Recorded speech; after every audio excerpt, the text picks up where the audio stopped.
You are watching ManWorld.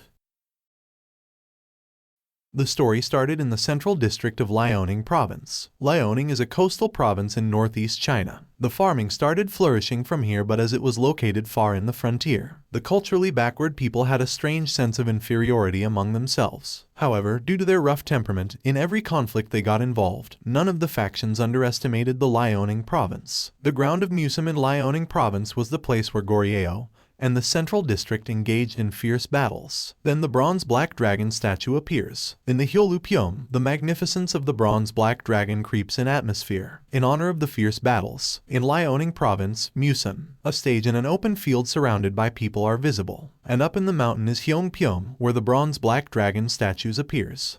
And here in Hyolupyeom, Ryokbu and Yangxianjiang fight will be witnessed. In order to gain supremacy in the north, these two factions, through their own representatives, duked out with their strength in front of the two faction warriors. Standing in front of each other, Ryokbu's leader started the conversation by saying that it has been a while, with a grin on his face, and seems a little bit excited. Yangxianjiang leader then replied as he examined him and told him that he is looking good, also called him Master Man. Yangxianjiang's leader said that Mo Yangxi opened the Gabong Gate more than 10 years ago and that the leader's position in Liaoning has been vacant for too long now. Then he assures his opponent that today he will be his stepping stone as he take the supremacy of Liaoning Province. Then was introduced as the 10,000 sword, Chial Ho Sim. The leader of Ryokbu was also introduced as the Dance of the Strong Wind, Man Jiak Sang, and replied his opponent taunt with a confident attitude, questioning the nonsense prolonged conversation, emphasizing that they should start immediately. He continues and remind his opponent that in the past the central district and Goryeo fought their blood-curdling battle as in immeasurable bloods and tears were shed. Then he mockingly remarked that he would now cover the same Hyolupyeong's ground with the blood of the entire Yangxianjiang. Hearing that makes his comrade excited and cheered for him while shouting their faction name. Then a new character shows up, an old beggar drinking. Seems like he heard what is happening, and caught up because he knew that the leaders of Ryokbu and Yangxianjiang are the best in the region. He told himself that he is living a luxurious life now. The old beggar holding his drink, hair all messy and his ripped clothes. He looks at what is about to happen between Ryokbu and Yeonsunyeon, living up to their reputation. Seems like he ran 1,000 miles in order to be there after hearing that the two known persons are getting down to business. Next thing happens, the swords clash. It is between a Master Man's matchless force versus Master Chial's dragon sword. Looking at the event, the old beggar is curious as to who will come out on top. The old beggar is actually the public elder, the Iron Man Hong Mu-jayu. A mysterious man appeared out of nowhere. Hong Mu-jayu was hooked on how the fight is still going and took pride in himself as a strong, observant man, and was surprised as how he never noticed the mysterious man appear until he's near. Hong Mu-jayu has a confused face as he feels uneasy. He asks himself if he is going senile. He could not believe it. Yangxianjiang and Ryokbu clash their swords and carry on fighting. It's as if the mysterious man's curiosity was answered. The forces he felt were because of the battle in the central district between the two. His crystal-like blue eyes shows that he could have enjoyed it if it was under normal circumstances, but the mysterious man suddenly felt the tingle in his chest, making him touch the dragon statue to support himself. He gritted his teeth and wished that he had a little bit more time. His hands in the dragon statue began glowing blue. He thought about his little daughter. Hong Mu-jayu felt the intense serenity from the mysterious man. If he was a human, it would be given that he would have some vigor in him. But the mysterious man seemed like he did not have any substance from the start. Before leaving, the mysterious man told Hong Mu-jayu that his descendant will come, then jump up using his blue power force. Hong Mu-jayu was left confused by what the mysterious man meant with his last words. What descendant? He asks. He heard a crackle, and as he looked back, the dragon statue was surrounded by a blue force and started transforming into a circle. He's baffled as to how is it possible that a force like that exists. He thought that what if the force is aimed towards a human? In Goryeo, the Gima Plateau, Nangram Mountains, where at the edge of the cliff there is a big tree, someone spoke and complimented how good the day is and how nice the wind as well, then exposed a blue-haired man casually leaning with his arm behind his head as a pillow on one branch of the tree. A young woman called his name. He asked Dan Sayu climb the tree again. He called the young girl Nuna, which means older sister. He asks if she wants to climb up too. Gung Mui cannot climb high places like trees. She also added that Dan Sayu must be the only one in the village that can climb that tree. Dan Sayu encourages her that she would like the view of the sky. It's awesome how it looks from up there. Gung Mui, holding her baskets with vegetables, assures him that she's fine and that he should come down. Sen should be coming now. They should head towards her house and have lunch together. Dan Sayu quickly jumped off the tree branch, landing on his feet besides his Nuna. By that he was scolded that he might injure himself. Dan Sayu doesn't care, he has his Nuna to take care of his injuries anyway. Dan Sayu is old enough to be mature by now, but it seems like that's still far away. In Nangrim Mountain, there is the Gung village just below it. When they arrived at the village, people started whispering about Dan Sayu. They called him shameless. He should not be in the Gung village, especially because he is from the Dan clan. The whispers did not stop Dan Sayu from hearing them. They aren't really tired of bad-mouthing him whenever he's at the village. He looks like he's used to it. Muei shyly apologized and wanted to just go home quickly. Before they could go any further, a man named Sudiok appeared and asks if he's hanging out with Dan Sayu again. He reminded her that she is in a marriageable age. The fact that she still hasn't gotten herself a husband is because she kept hanging out with the outsider pertaining to Dan. Dan Sayu casually shows his mocking smile and teased Sudiok that he couldn't even poop and pee by himself until he was 8 years old. He added that Sudiok should start taking care of himself if he wants to get married. Seems like Sudiok is pissed by his words. He grabbed Dan Sayu's collar and told him if he wanted to meet his father in the afterlife. Sudiok heard that Dan Sayu's father is a deserter. How dare a deserter's kid teased him like that? He reminded Dan Sayu that he is older than him and that he should be called Hyungnam, which means older brother. Sudiok asks again what Dan Sayu called him again. A shadow of a man appeared behind Sudiok and answered his question instead, calling him Dung Sudiok Hyungnim. Sudiok's face looks like he heard a ghost. The big man grabbed the neck part of his collar like a kitten. Jioksan reasoned that Sudiok was blocking the narrow path, so he couldn't pass at all. Muei quickly instructed Jioksan to put him down, because he can't use force. Muei and Dan Sayu's left dumbfounded as Jioksan followed and threw him aside. The village chief's voice echoed as she saw what had happened to Sudiok just to save Dan Sayu. She then questioned if he is a Gung or a Dan pertaining to the clans. The chief village went silent as Jioksan handed her a letter from Hyongrai Nim. Nim is used to address a respectful title. It seemed important, so Jioksan gave it to her straight away. Jioksan and others bid their goodbye, but the chief of the village is busy examining the letter. After reading the letter, her eyes widened. Dan Sayu noticed, but did not bother to care. The chief village turned around to ask if Jioksan read the letter, but found no trace of them. The chief village then threw a fit. She would kick him out of the Gung clan if Jioksan kept acting like that because of Dan Sayu. At Mui's house, it shows the dead animal on the ground. Jioksan is preparing it, but Dan Sayu keeps complaining of how hungry he was. Dan Sayu has so much complaining for someone who's there for a free meal. Jioksan suggested helping him. Jioksan diverted the topic to his Nuna. She was shocked to how did Jioksan knew about the guy she was seeing. He asks if he was the one she is going to marry. She should introduce him to Jioksan. Dan Sayu is confused. He didn't know that his Nuna is seeing someone. Matter of fact, everyone in the village knew that she was seeing a guy from the So clan who sells silk. Jioksan asks if they liked each other. Meanwhile, Dan Sayu besides her is still shocked about what he was hearing. Muei feeling defensive, she didn't agree about them liking each other. She blushed of the thought. When Jioksan asks if she is going to marry him, Muei clarify that it is true she was seeing someone, but the place where he stays is far from their village, so they can't meet frequently. They haven't yet talked enough to know each other well, so everything is moving slowly. She assures them to not get worried because she did research about him and it seems like he is a hardworking person, has a good reputation overall and seems like a good guy. After hearing that, Dan Sayu let out a sigh. Jioksan then added that they should wait for a little while and if she likes him, he is always ready to give her away. It is already sunset and Dan Sayu still thinks about his Nuna's marriage, indeed that she is already at the marriageable age.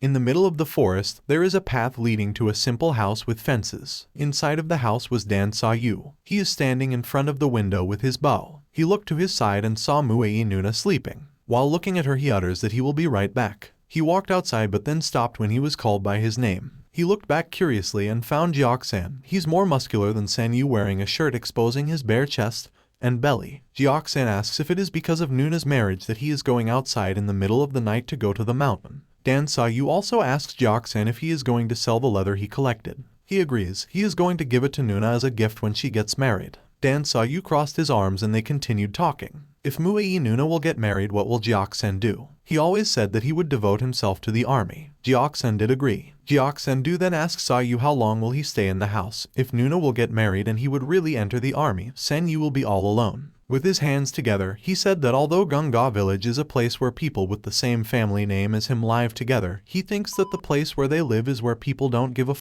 to humanity. Jioksan do feel the goosebumps knowing he has the same surname as those people. They both knew that Dan Sayu can't leave the place until he got 20, because that's the promise he made to his late father. He shows a small smile and whoosh Jiok Senduan jokingly said that his hands and feet hear his persistence of making useless ideas to stay. He heard enough and told Jiok Dansu to prepare for the army. He assures him that he will take good care of Nuna until he leaves the village. If those same surname people do something bad to Nuna, he will manage it, because they are family. Jiok Dansu smiled and held his laughter. He lightened up the mood and told Dan Sayu to wake up. He'd rather flee from the barracks than leave his precious sister to a good-for-nothing like him. Dan Sayu protested because he can't believe that he was called good-for-nothing. Jiok Dansu cleared his words and said that what he meant was he would like to thank him and Muei for always being there whenever he is in trouble. Dan Sayu accepted his reason and sarcastically said that he must have a pure heart, such a sly bastard. Nuna Muei woke up. She smiled hearing their conversation. Dan Sayu having enough of their useless conversation and bid goodbye. He will now go and dig up wild ginseng even if it's winter, just for the wedding expenses. It might take a few days. He held his bow. Feeling determined, he assured Jiok Dansu not to worry. Jiok Dansu felt that he had nothing to worry about. Besides, Dan Sayu is second to him when it comes to hunting and strength. He teased him that what surprises him is how much strength Dan Sayu has with that skinny body he has. Dan Sayu did not take his mocking and casually asked what's surprising about that. He got back at him and said that what's even more surprising is how Jiok Dansu is also 16 years old like him. Jiok Dansu felt quite pissed by that. Dan Sayu brushes it off, his face more serious, and said that they should definitely make Muei Nuna happy. He will make that happen. Then he shall go now and start walking. While he can still dance Seiyu, Jiok Dansu shouted if there's an extra wild ginseng, he should just give it to him. He's been feeling empty for days. While walking, Dan Sayu held his hands up and told him that he should not cry over a big bear anymore. He arrived at the village in the forest. He was stopped by someone who was standing not too far away from him. The man called him Dan Bastard, then asked what he was doing late at night. Dan Sayu notices him, which he calls Gung Sudiok. Gung Sudiok did not seem to like how he is called by his name. He emphasizes that he should call him Hyungnam, cracking his knuckles. He threatens Dansu about shutting his mouth that night. He continues mocking Dansu that he is nothing without Jiok-san. Dan Sayu's face shows that he is unaffected by Gung Sudiok's remorse. He was seen as trash and yet he was ordered to call him Hyungnam. Dan Sayu then scared him by asking about the letter sent by Hyungrai. When he saw her expression it seemed important, he said. Gung Sudiok then again called him Dan Bastard and asked what it has to do with him. He noticed the village chief appeared. She is an old woman with a stick supporting her. Seems like she heard the conversation and said that the letter has nothing to do with the Gung family and it has nothing to do with Dan. She then let Dan Sayu go where he is supposed to go. Dan Sayu said nothing and carried on to his destination. Looking at Dan Sayu walking away, Gung Sudiok shouted and tried to stop him. Hearing the village chief say let him go made him pissed. The village chief then smiled cunningly, showing her one tooth. She reminded him that even if you don't step up, Dan Sayu will leave on his own. She means that he'll become corpse anyway if he comes to meet Hyungrai. The sound of the running horses is heard. Under the night sky shows a blue flag with a symbol. At the top is a figure like fire. The center is a full moon. At the bottom is the crescent moon. There are monks walking holding the flag, torches. Some are riding the horses. They are on their way to the top of the mountain. A man is shown riding a horse. He looked dangerous with his scarf shaped like a dog wrap around his neck and a scar visible across his face. He is Yuan's special warrior. Dan Sayu is in shock when he arrives at his destination. He can't believe that he found it already.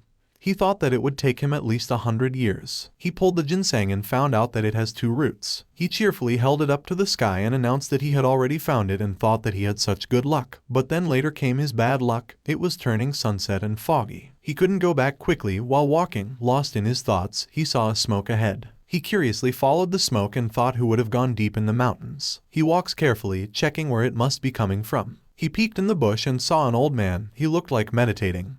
He didn't seem to be lost. Dan Sayu stared at him. The mysterious man doesn't look dangerous, but Dan Sayu felt uneasy. This odd man filled his thoughts. The man is there, however he felt like he is only visible in his eyes but actually doesn't exist. His nervousness crawled in him. It would be normal at first to be wary of someone in the mountains. He's sweating and his eyes widened as the mysterious man suddenly spoke. The mysterious man opened his eyes and showed his crystal-like blue eyes. He feels uncomfortable while Dan Sayu keeps sneaking on him even though he is unarmed. The mysterious man demanded him to come out or much worse be dragged out. Dan Sayu felt the tension. He was sweating and nervously laughing. He awkwardly shows himself with both arms held up while asking the mysterious man if he could stay until dawn because it is getting dark and foggy. It's like ice poured into Dan Sayu as the mysterious man makes him sit.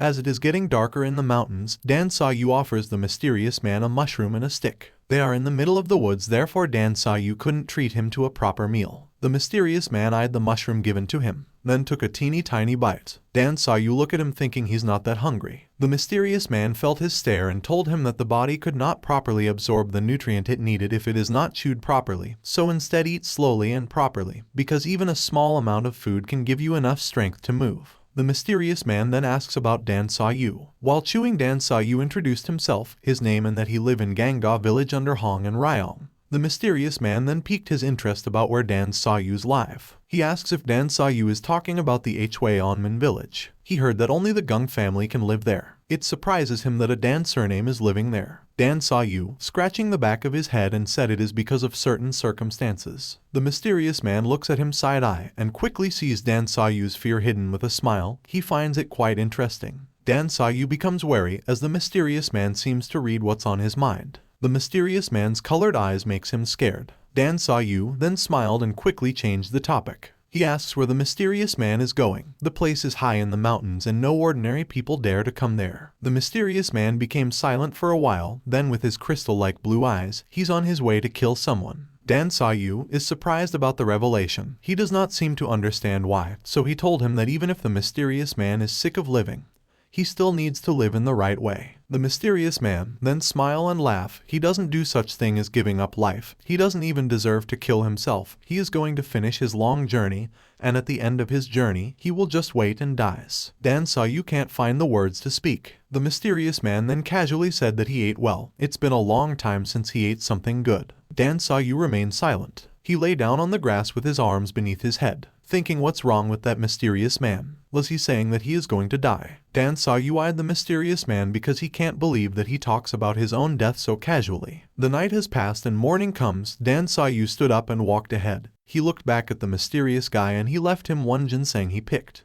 On his way, he was going insane about what he just did. He could have bought hundreds of rice if the ginseng was really 100 years old. He felt ridiculous as to why he gave it to that mysterious man. It's probably because that mysterious man said he was going to die. It makes people upset. It made him upset. Dan Saw Young sigh of the thought. Now he doesn't know what to do. Looking at the sky, he comforted himself that since he has one ginseng root left, it should be enough. It seems like the other one wasn't meant for him. Still feeling pity, he walks on his way home. Arriving at the village, he found no one. Then in a glimpse, behind him is Gung Su Deok aiming a punch at Dan Saw Yu in full speed. Dan Saw Yu is hit to the ground, feeling the pain. He did not predict it to happen. Gung Su Deok held him down and finally caught him. Dan Saw Yu is surprised to see the village chief. She said that if Dan Saw Yu just left on his own, he wouldn't be treated that way. She remarked that it is for everyone in the village. She ordered to lock him up and not let him get in the way. Dan Saw Yu is confused of what is happening. He doesn't understand what is it that he will get in the way of. Gung Su Deok replied with a smirking face. Hyung Rai is coming to the village. The capital sent him to manage the village.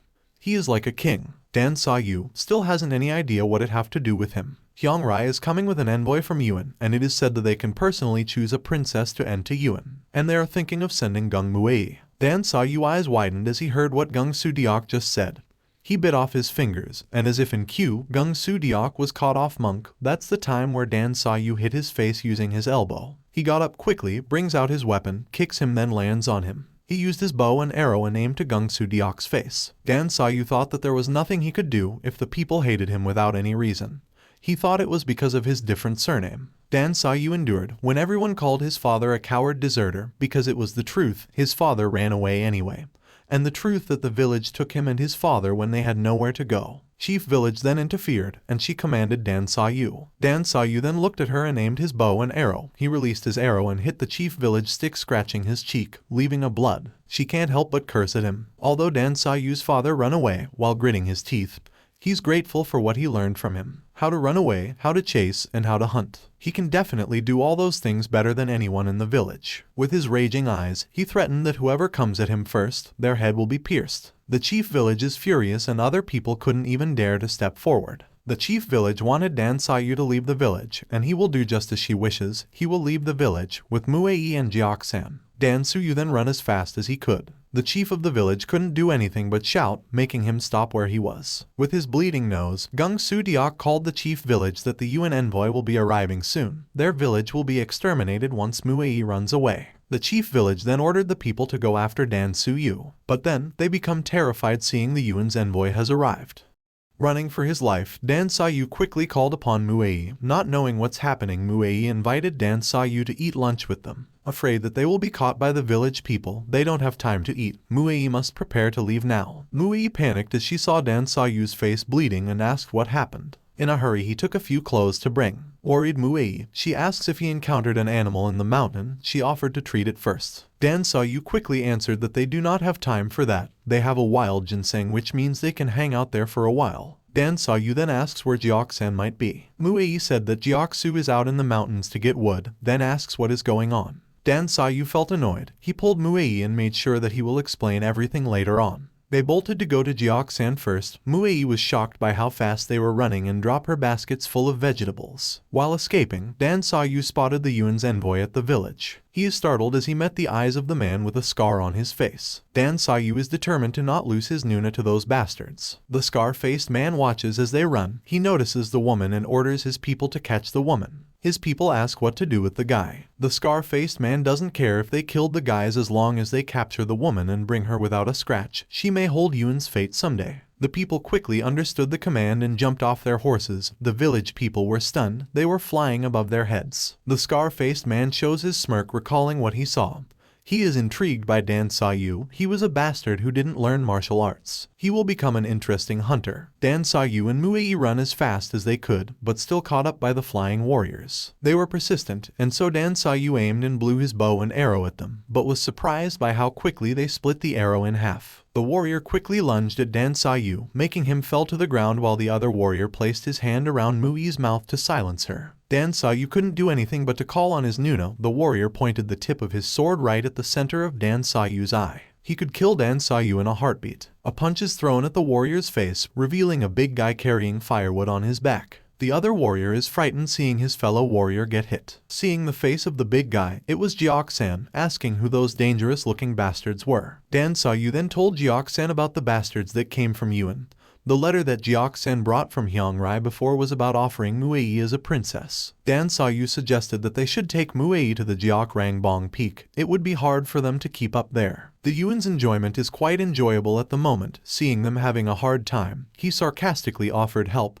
They are worrying on the inside and lunge at them. They won't be having a nice death. Jiok-san's eyes are rage. He can't believe that the Gunga village became desperate and chose to sell a family member out to become a princess. He is determined to not let his Nuna send to those barbarians. Jiok-san draws his axe and throws firewood at the Yuan's warriors. The warrior is thrilled to fight a spirited young man. The Yuan's warrior doesn't have enough time to waste on Jiok-san and Dan Sayu. They should die immediately. Jiok-san is not an easy opponent. He counterpart the warrior's sword with his axe. He challenges the warrior to kill them if he can. The warrior did not expect Jiok-san's strength. Then he twisted around, aiming the sword at Jiok-san's neck, but then he quickly avoided it. Dan Sayu step on Jiok-san's shoulder and jump above his head, his bow and 2 arrows pointing at the warrior. Dan Sayu quickly blow his 2 arrows at him, but the Yuan's warrior simply split it in half, calling it a poor act. It made him distracted, and it's Jiok-san's cue to throw a punch on the warrior's stomach, making his body hit a hard tree. He was surprised, and by the time he looked at them, a flying arrow is on its way to hit him, but then he dodged it. Without noticing that there are 2 arrows, the other one hit his legs. The other Yuan's warrior laughed at how surprising the kids are. The Yuan's envoy suddenly appeared, hearing the laughter of the warrior echoing throughout the Gima Plateau. The Yuan's envoy concluded that the warriors are enjoying the situation. It's been a while since he ordered the warrior to come and get them, but nothing happened until now. He can't imagine that Yuan's elite warriors are struggling against some youngsters from Goryeo. The warrior asks for his forgiveness and he will be held responsible. The warrior tremble is what the Yuan's envoy said. Moving forward, the Yuan's envoy is surprised. The incompetence of the Yuan's warriors was surprising. He continued walking as a powerful force suddenly surrounded him. The fact that they can withstand that much with just a simple way of attacking, which is not even a good technique. It's a shame that they have to be called a person from useless Goryeo, Yuan's envoy said while grinning. A powerful energy suddenly surrounds them. Jiok-san then shouts with determination. He will never let anyone take his Nuna. If they want her, they would have to kill them first. In a blink of an eye, the Yuan's envoy is in front of them, and with his one hand he touched Jiok-san. That made him wide-eyed and shiver. The Yuan's envoy grinned, then used his one hand to push him.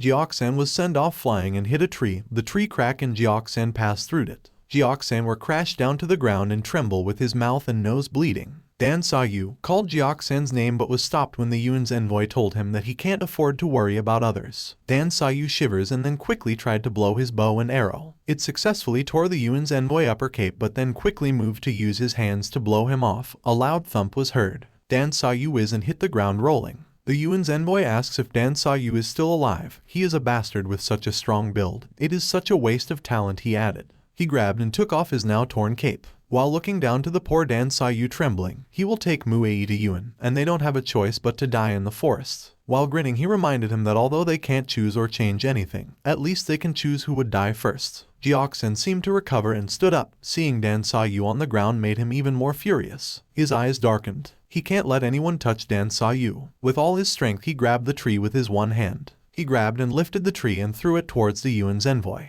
The Yuan's envoy is strong. He used one punch to meet the incoming tree. He broke it and split it in half. He smiled at how his temper was provoked by Jioxan's act. In a queue, the Yuan's envoy is glaring at Jioxan.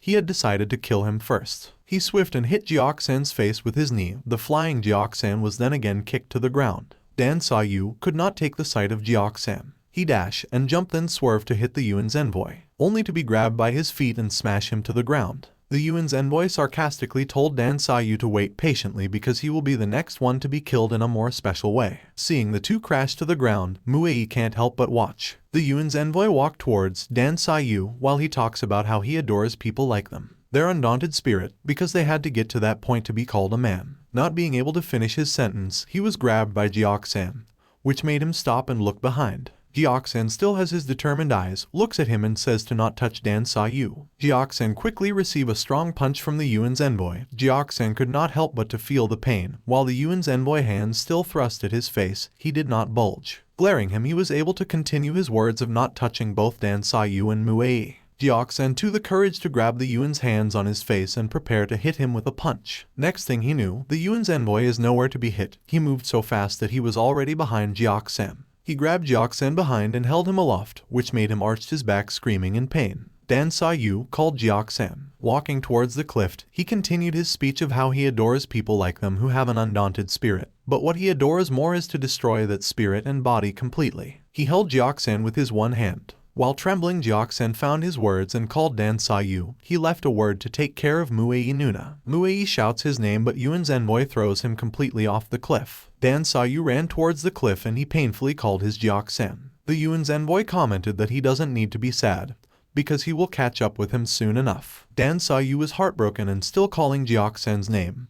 He cried as if he's waiting for him to answer. His trembling eyes turn into a beast and swiftly move, lunging at his opponent. His opponent was caught off monk by his sudden movement. Fortunately, he managed to kick and hit his opponent. He thumped his opponent's face that made him whiz. Dan Sayu throw a strong punch. His opponent was unable to escape and was smacked on the face. Yuan's warriors were surprised by the sudden change of situation. Dan Sayu continuously thump his opponent to let his anger out. Dan Sayu's face is full of blood, the tear on his one eye while a lump on the other one shows what he had gone through. He was baffled when his opponent grabbed his arm. Yuan envoy suddenly spoke. He said that by now Dan Sayu got over his anger caused by the loss of his friend, and now he can die without any regret. Then in a glimpse of an eye, Dan Sayu is already up in the air ready to be thrown. He was lifted like a piece of paper and thrown in a blast. Dan Sayu's body was sent flying and crashed on the ground. Muei can't help but to be teary-eyed as she witnessed Dan Sayu's body. Dan Sayu trembled and felt the pain. Yuan's envoy also felt the pain even though Sayu didn't know anything about martial arts. He wiped off the blood on his mouth and widely grinned. He thought to himself that Sayu looked like he could entertain him. In a queue, a clatter of a chain is heard. A long chain and a blade on its end were visible. Yuan's envoy will face him wholeheartedly then shoot it out towards Sayu. Yuan's envoy used the chain to make Sayu stand. Sayu seems like he doesn't feel the pain of the chain. He was lost in the thought that his friend,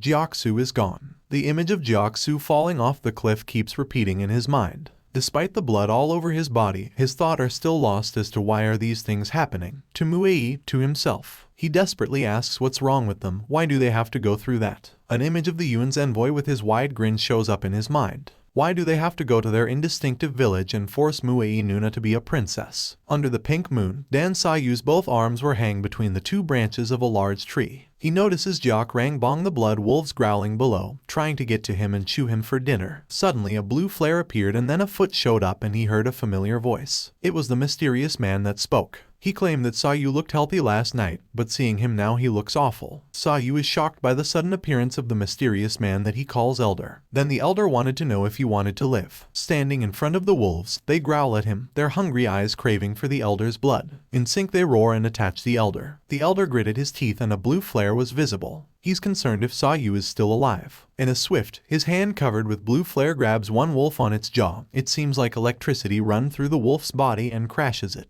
The roars of the other wolves did not stop. The Elder released a blue flare that crushed the remaining wolves. After clearing the area, the Elder looks up at Dan Sa Yu's weakened body. Keeping a serious face, the Elder asks again if he wanted to live even if he has to suffer more than in hell. Dan Sa Yu replied, his precious friend died and his Nuna has been taken away by the barbarians. Even though he is weak, he managed to smile and added that he can't do anything. All he can do is to wait for his death, so even if it's worse than hell, could it be possibly worse than what he is going through right now? At that moment, the Elder immediately shot out his blue flare, releasing Dan Sa Yu from the chains. He fell and catched by the Elder. While he was in the Elder's arms, he told Dan Sa Yu is very lucky. Even though he was in so much pain, he still managed to smile.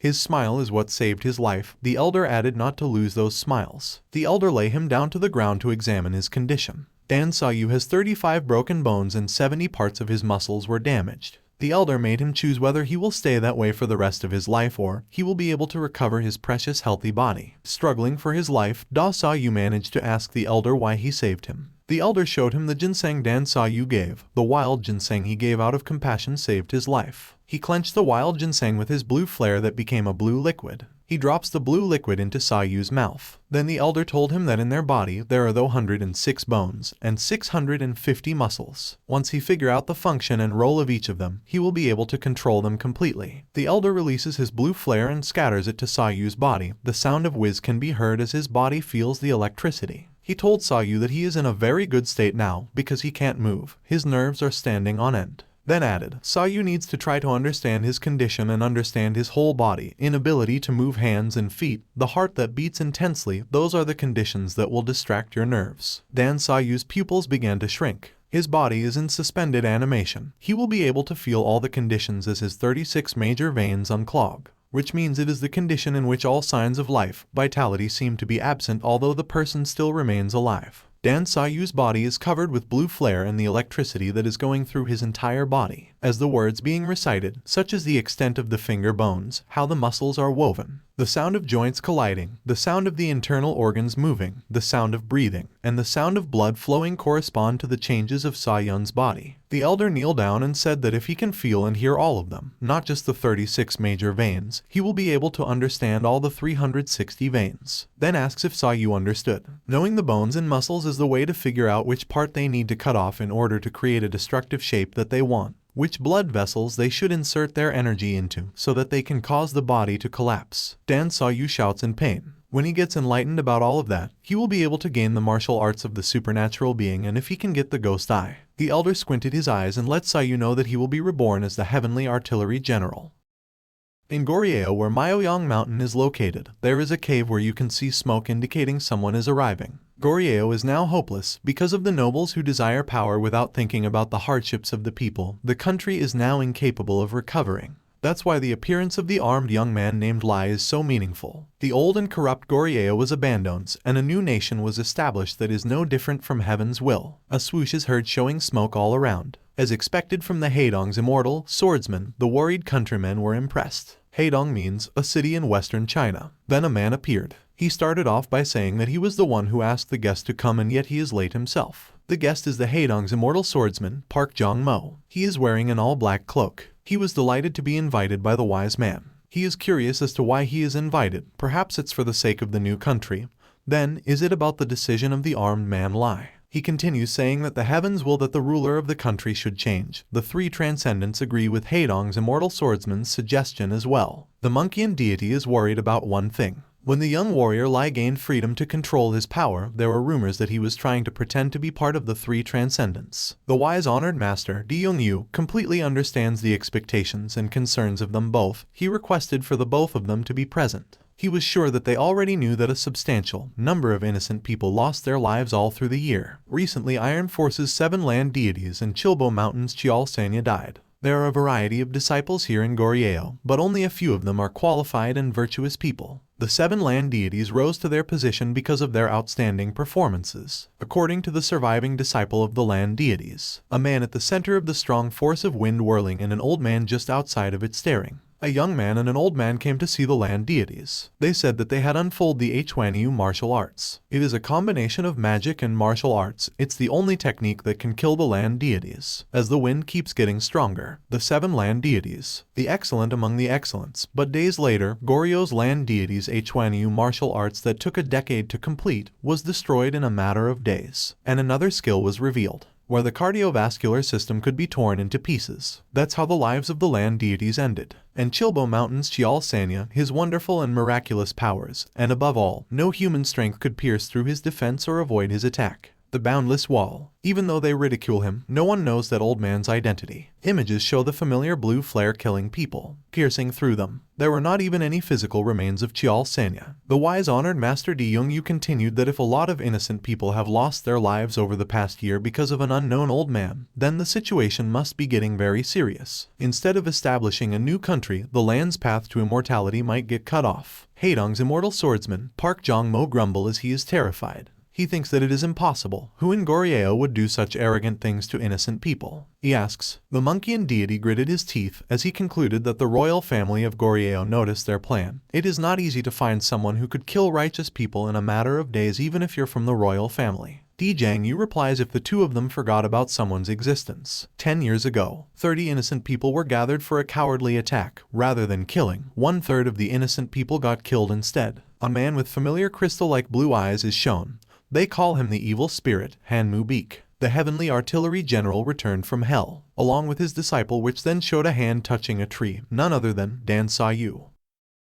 The heavenly artillery general, Han-mu-beak and Dan Sa-yu are training. Those who have mastered it were called the heavenly artillery generals, a traditional martial art that has been handed down for over thousands of years. The heavenly artillery generals' techniques evolved from an ancient martial art technique. The body's frame, muscles, and the blood vessels. You need to figure out and see which part of you can break and destroy as you wish. It all starts by knowing which blood vessels to stimulate that can cause the human body to collapse. A technique founded upon the method of splitting the muscles from bones where the damaged area's artery should be stimulated, and then the bones and muscles should be twisted. It is called the 10 damage point, where Han-mu-beak utilized it by just touching Dan Sa-yu's elbow. Then it quickly snapped. Dan Sa-yu was too slow to avoid it, as his arm cracked and snapped. Han-mu-beak told him that he should remember it with his body and not with his head. Dan Sa-yu's arms were twisted, and before he could even notice, he was hit again by his trainer 2 fingers, which shoved him away. Han-mu-beak reminded him that even though he is tired, doesn't mean that his enemy is tired as well. He will move until he dies. Dan Sa-yu is panting. There are no particular methods for a heavenly artillery general. Just tightening, ravaging, breaking joints, and damaging muscle, Han-mu-beak added. But, even though Dan Sa-yu is still unskilled, he understands the basics of becoming a heavenly artillery general. Han-mu-beak shows another technique. His eyes flares with his blue lightning. Dan Sa-yu were startled at the sudden movement. It was so fast that Han-mu-beak already reached Dan Sa-yu and whispered to his ear, the Thunder Kai technique. It is the root of 10 damage points and the heavenly artillery general's technique. He used it on Dan Sa-yu, and then again, he was sent flying off. Dan Sa-yu was able to slide and stand against the force. It was painful as he sees a hole in his body. If the 10 damage points is the foundation of a heavenly artillery general, then the foundation of Thunder Kai is control. His trainer originally supposed to wake him up slowly and safely, but he doesn't have time. He needs to survive to regain everything he had lost.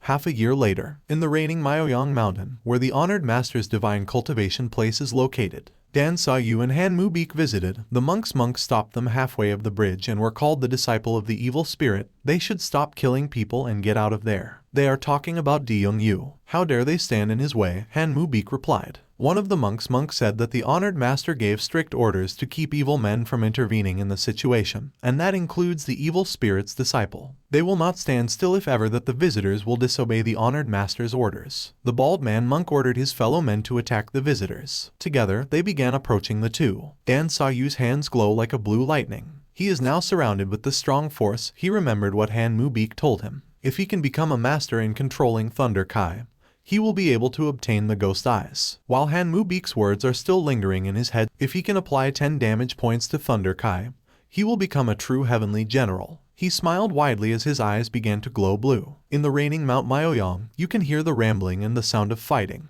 The monks must stop the two from meeting the wise honored master no matter what happens. People are flying and already aloft as Dan Sayu fought each one of them. He gracefully swift and the cracking sound is caused by his opponent's bone being crushed. Han Mu-beak stood there and thought about the flowing blood veins. It's a movement of blood in the bloodstream of the human body. Stimulating it will cause extreme pain and will cause the muscle to twist on their own. He was lost in his thoughts as he heard the monks called him an evil spirit and wanted to knock him out to stop him from meeting the wise honored master. He easily struck his blue flare lightning onto the huge rock on the bridge. Just as there are flowing blood veins in the human body, there are also nerves similar to flowing blood veins in the objects around us. The enemy was surrounded with the blue flare lightning. If they stimulate the center of those nerves with Thunder Kai, they will be able to destroy a huge mountain. A loud crash and thud was heard as the rock collapsed.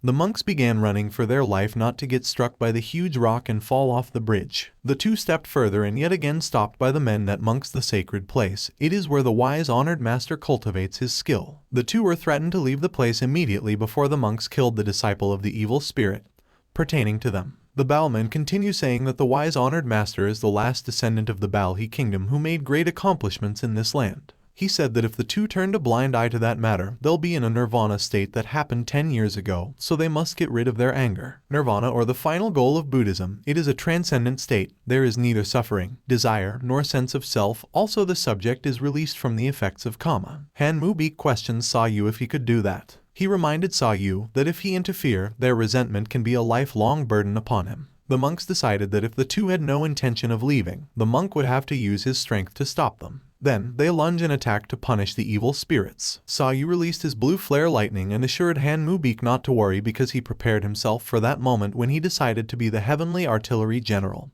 and showed his grin. While Sayu swiftly moves towards his opponents, he remembers the lesson that his master has given him. No matter what the excuses, murder is a sin. It's a fact that won't change, and still, if he has to resort to it, he will not hesitate. He blasted his power towards his opponent and they did not escape the lightning force that struck their body. The man that is still standing becomes extremely angry and asks if he is trying to be their enemy. He jumps, dashes, moves, and swings his weapon to Sayu. Sayu quickly dashed and replied that his master has already become the enemy of all the predecessors of the land. Sayu drifts and rotates himself upwards. The enemy's weapon hits the ground. While uttering the word he is the disciple, how can he be scared just because of Mount Moyang? The enemy swirls his weapon to create force and strike it to Sayu's body. Failing to do so, Suyu smiled and used what he learnt. He gripped the weapon, making the enemy tremble, and widened his eyes to see how impossible it was. The weapon surrounded by Sayu's power began to crack. The enemy let go of his weapon and jumped to strike a kick to Sayu. He was able to block it, and the moment his leg touched Sayu's hand, he was sent off flying by the Thunder Kai technique executed by Sayu and felt the excruciating pain. His fellow monk became scared of what they saw. They caught Sayu standing with his bright crystal blue eyes. It is the ghost eyes. Sayu standing holding his opponent's one leg. He mocked as he was told before to get rid of his anger. His opponent was crippled because of his lost leg. He gritted his teeth while saying that it has been 10 years past. Harming the wise honored master just because of such trivial matters would be a great loss for the land of Goryeo. Han Mu-beak replied that 10 years later would he be able to forgive his disciple, Sayu, who turned his leg into that. They have wasted too much time for those useless things.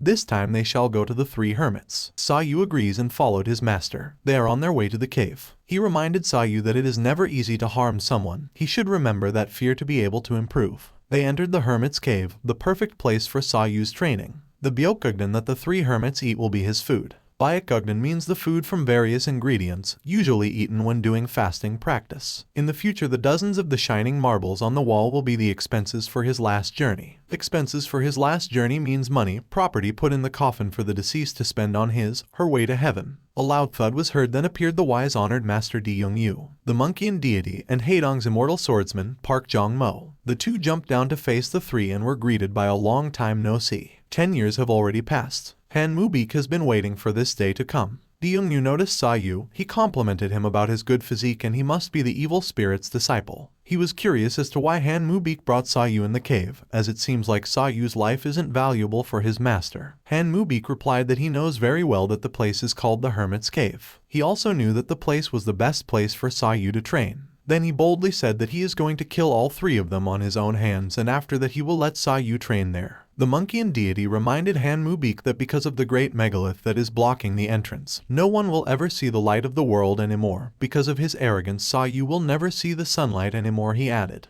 Han Mubeek sarcastically thanks him for his concern, but it has nothing to do with them since they are about to face death. Han Mubeek doesn't have much time left, so he ripped off his shirt, exposing the different pattern of lightning marked on his body. He told Sayu to open his eyes properly and focus. He should watch, feel, and remember his every movement. The muscles that follow the movements of his body, the flow of the Kai, even the damage that he gets. From now on, everything that happens there will be a valuable experience for Sayu. Sayu knew that it was his master's last battle. Feeling sad, Sayu will watch his master's last moment with his own eyes and remember it. They have been entangled with the evil destiny for a long time, and now they will put an end to the evil destiny today. The three of them jump towards Mubeek in all different angles. Each one of them are releasing their unique techniques, the spreading of large blade hands, the flowing found iron index. But they were not ready for Mubeek's powerful technique. It blasted and the three of them already felt weak. They have to do their best if they don't want to die in vain. Sayu is sitting while Mubeek is standing under the moonlight. He tells his story. Long and slender hands, smooth and delicate hand without imperfection. However, people call it an evil spirit. In order to gain these hands, he had abandoned all his emotions. He did so because that's what being a heavenly artillery general is about. Heavenly artillery general, Goryeo artillery. Demons martial arts. People call the heavenly artillery general's techniques the same as the demons martial arts. They are probably talking about the demon eyes blue light, Salsian martial arts, but to the hermits in this land, it is the martial art for killing.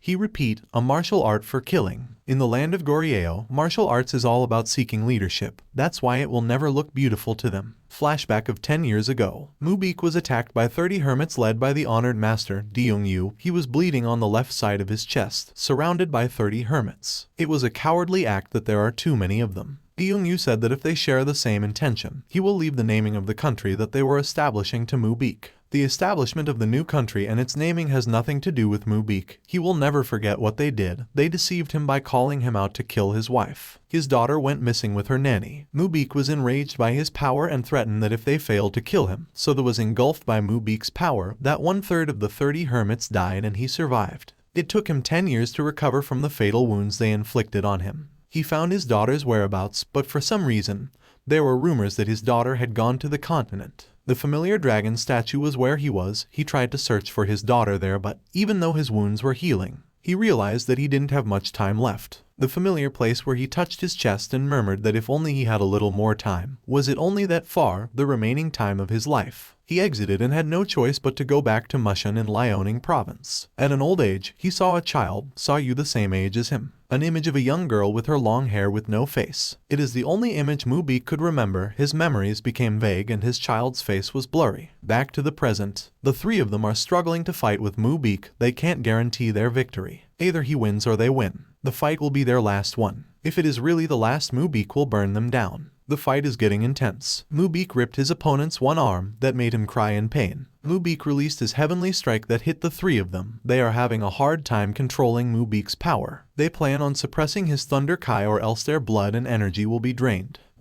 Just one more attack, the time that Mubeek's left will end. For the last time he let his full energy flow, released his heavenly sword, his great strike hunter, his supreme deity's palm. All three of them come forward to attack him, binding his techniques together with the heavenly burst. He unleashes his full potential, and with his final attack that causes a blinding blue light. The fight has ended. In his last, what's left is eternal sleep. Mubeek's back touched the cold rock as Sayu sat beside him. He doesn't have any regrets except one thing, his daughter, Sang-ah. Mubeek felt sorry for leaving her alone. He left a word to Sayu that when his daughter disappeared, she did have along with a sword guidebook she had inherited from her mom. He reminisced about his daughter as she is a very intelligent child. If it was really with her, she had probably learned it already. If ever Sayu finds his daughter in the future, he wants Sayu to let her be if she's living well. And if she isn't in a good situation, he should help her once. That should be enough, he added. Sayu, contemplating what he is feeling, he accepted his master's words. Mubeek saw his face and reminded him of what he told him about his smile, to never lose it no matter what. Feeling his breath slowly fading, he manages to tell him that he doesn't need to be like him. Sayu should become his own heavenly artillery general. In this world, nothing will bind him. Sayu smiled and let his tears fall for the moment. In Mubeek's last words he said, "It is Sayu's time from now on to walk on his own." Mubeek now fell into his eternal sleep.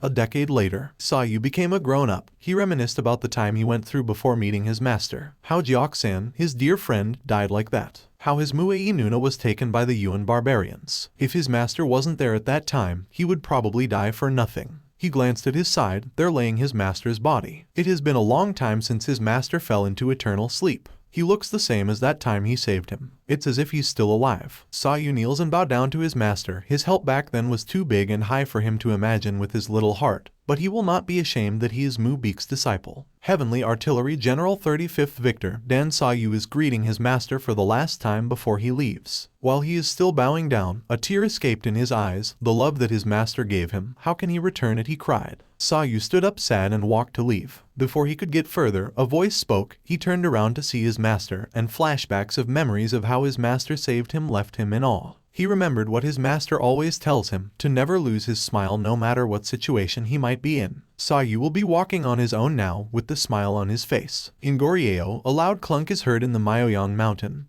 Bangma Temple. They rush running and an evil spirit has awakened. Everyone gathered in the hermit's cave. A monk spoke, to keep it in their mind that it is the place in the hermit's cave where the 3 hermits sealed the evil spirit who brought disorder to the world. Their Bangma Temple monks exist to watch over the resurrection of the evil spirit, and they need to stop it. They positioned themselves into a battle stance but were startled by the shaking of the ground. The hermit's cave emit a familiar blue blinding light that engulfed them with great force. From afar, the blue light is visible. The monk is dumbfounded to see the trap that covered the entire Bangma temple is gone. The huge rock that serves as a trap was split in half that fell besides the monk. Sayu slowly walked, familiarizing his surroundings, the dust, the light and the clear sky. He was amazed and smiled at how dazzling the outside was. The monk contemplated to himself, the man he is seeing right now is the one who followed Mu-Beak and went to the hermit's cave, the evil spirit. The monk held his leg, reminiscing the pain his body felt because Sayu, he was the one who gave him the pain that will never go away. The monk was certain, 10 years ago, at the time of persecution of the hermits, the one who took away his right leg as well as the lives of many. The one who stood next to Han Mu-Beak, the evil spirit was him, the disciple of the evil spirit. Going back to Sayu, he saw an unfamiliar temple. Then a man spoke. The Bangma temple was built to block Han Mu-Beak, the evil spirit. The temple was built in honor of the 3 hermits who sacrificed themselves by destroying their own body. An old monk was revealed, Monk Wenjiang. He asked Sayu if he wanted a bloody war with the people on the land as well like the evil spirit did. Sayu calmly answered, it was the path that his master chose, but he doesn't want a war nor is he interested in it. Monk Wenjiang cleared his throat, as if he did not believe that the disciple of the evil spirit doesn't want a war. His answer is quite hard to believe and perplexed by it, he added. The younger monk asks if Monk Wenjiang really believes him. He is the disciple of the evil spirit, there's no point in listening to the bullshit.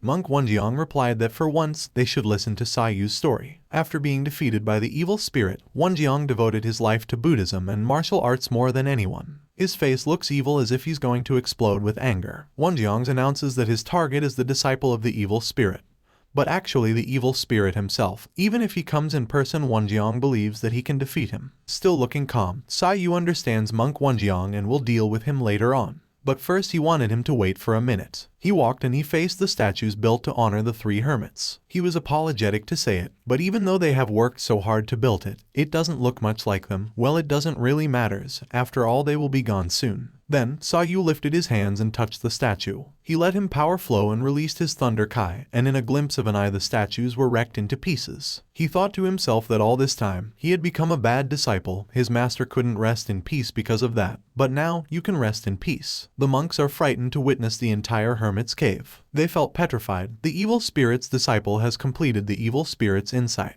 Sayu now has his charming look, as if nothing happened. He kept them waiting, and asked what they should do. He let them choose if they liked to attack him one by one or would they rather attack him all at once. Well, it doesn't really have any difference to him, so they can do as they please. Wenjiang sweats as he told him that Sayu didn't want a war. If they just let him go, what would Sayu do? Well, Sayu honestly replied that it will reduce some nuisance for him, and he will be grateful for that. Wenjiang thanked him for his generosity and let him go. 10 years, only with 10 years achievement. The idea of blocking the Heavenly Artillery General itself doesn't make any sense. Sayu didn't notice that it was already 10 years had passed since his master passed away. He moved in a hurry, but before leaving he walked towards one monk who had lost his right leg. He told him that if he wanted revenge, find him and he will face him then. Wenjiang calls him master and asks where will he go after he goes down the mountains. Sayu thought about it and his decisions are to go to the mainland to fulfill the last wishes of his master and friend. Wenjiang laughed and jokingly replied that the mainland is going to be noisy from now on. Sayu looked back and smiled. He bolted off, leaving the monks behind.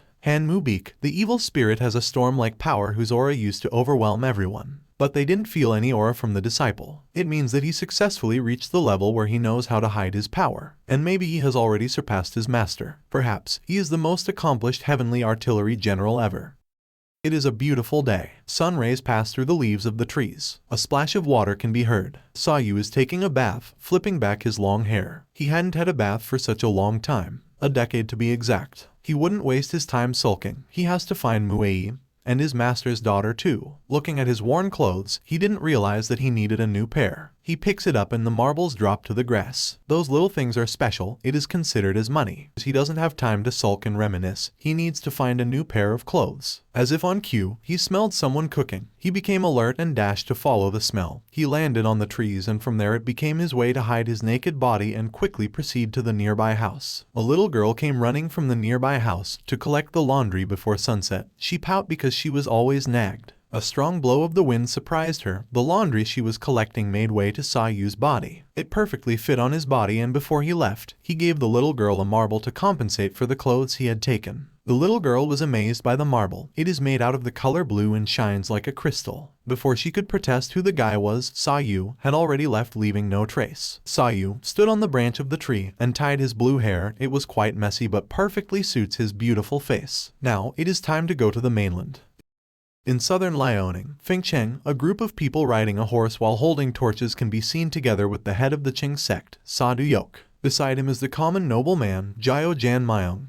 He made sure Master saw that they have nothing to be wary about. Who would dare to confront the Qing sect, he added. Master Saw cleared that Qing sect has no intention of staying in the small Fengcheng. The present Murim's supreme being, the Iron Martial Association. Master Saw is aiming to be part of the Iron Martial Association. And in order to do that, they have been ruling over Liaoning province. Flashback, 20 years ago, after further discussions were prevented, they didn't hear any more from them. Recently the Moyang family has started to move again. Iron Martial Association formed the Saja League, one of the 3 most influential sects. The moment the Moyang family disappeared, a new ruler was appointed, Goryeo village. Although everyone is saying that their family is nobody in Liaoning province, they are not as rich as our Qing sect. Once all this is over, the Qing sect will be able to be promoted, he said with grin on his face. Jiao Manyung already assumes that Master Sa is planning on destroying the Goryeo village and entering the Iron Martial Association. He smiled at the thought. He is sure that it won't be that hard since Jiao Manyung will lend their strength to the Qing sect. If they work together. Before he could finish his sentence, a bow pierced through his chest. They were all stunned by the surprise attack. The bandits appeared under the moonlight. They were all wearing black while holding their weapon, such as swords and bow and arrow. They were all attacking in one direction.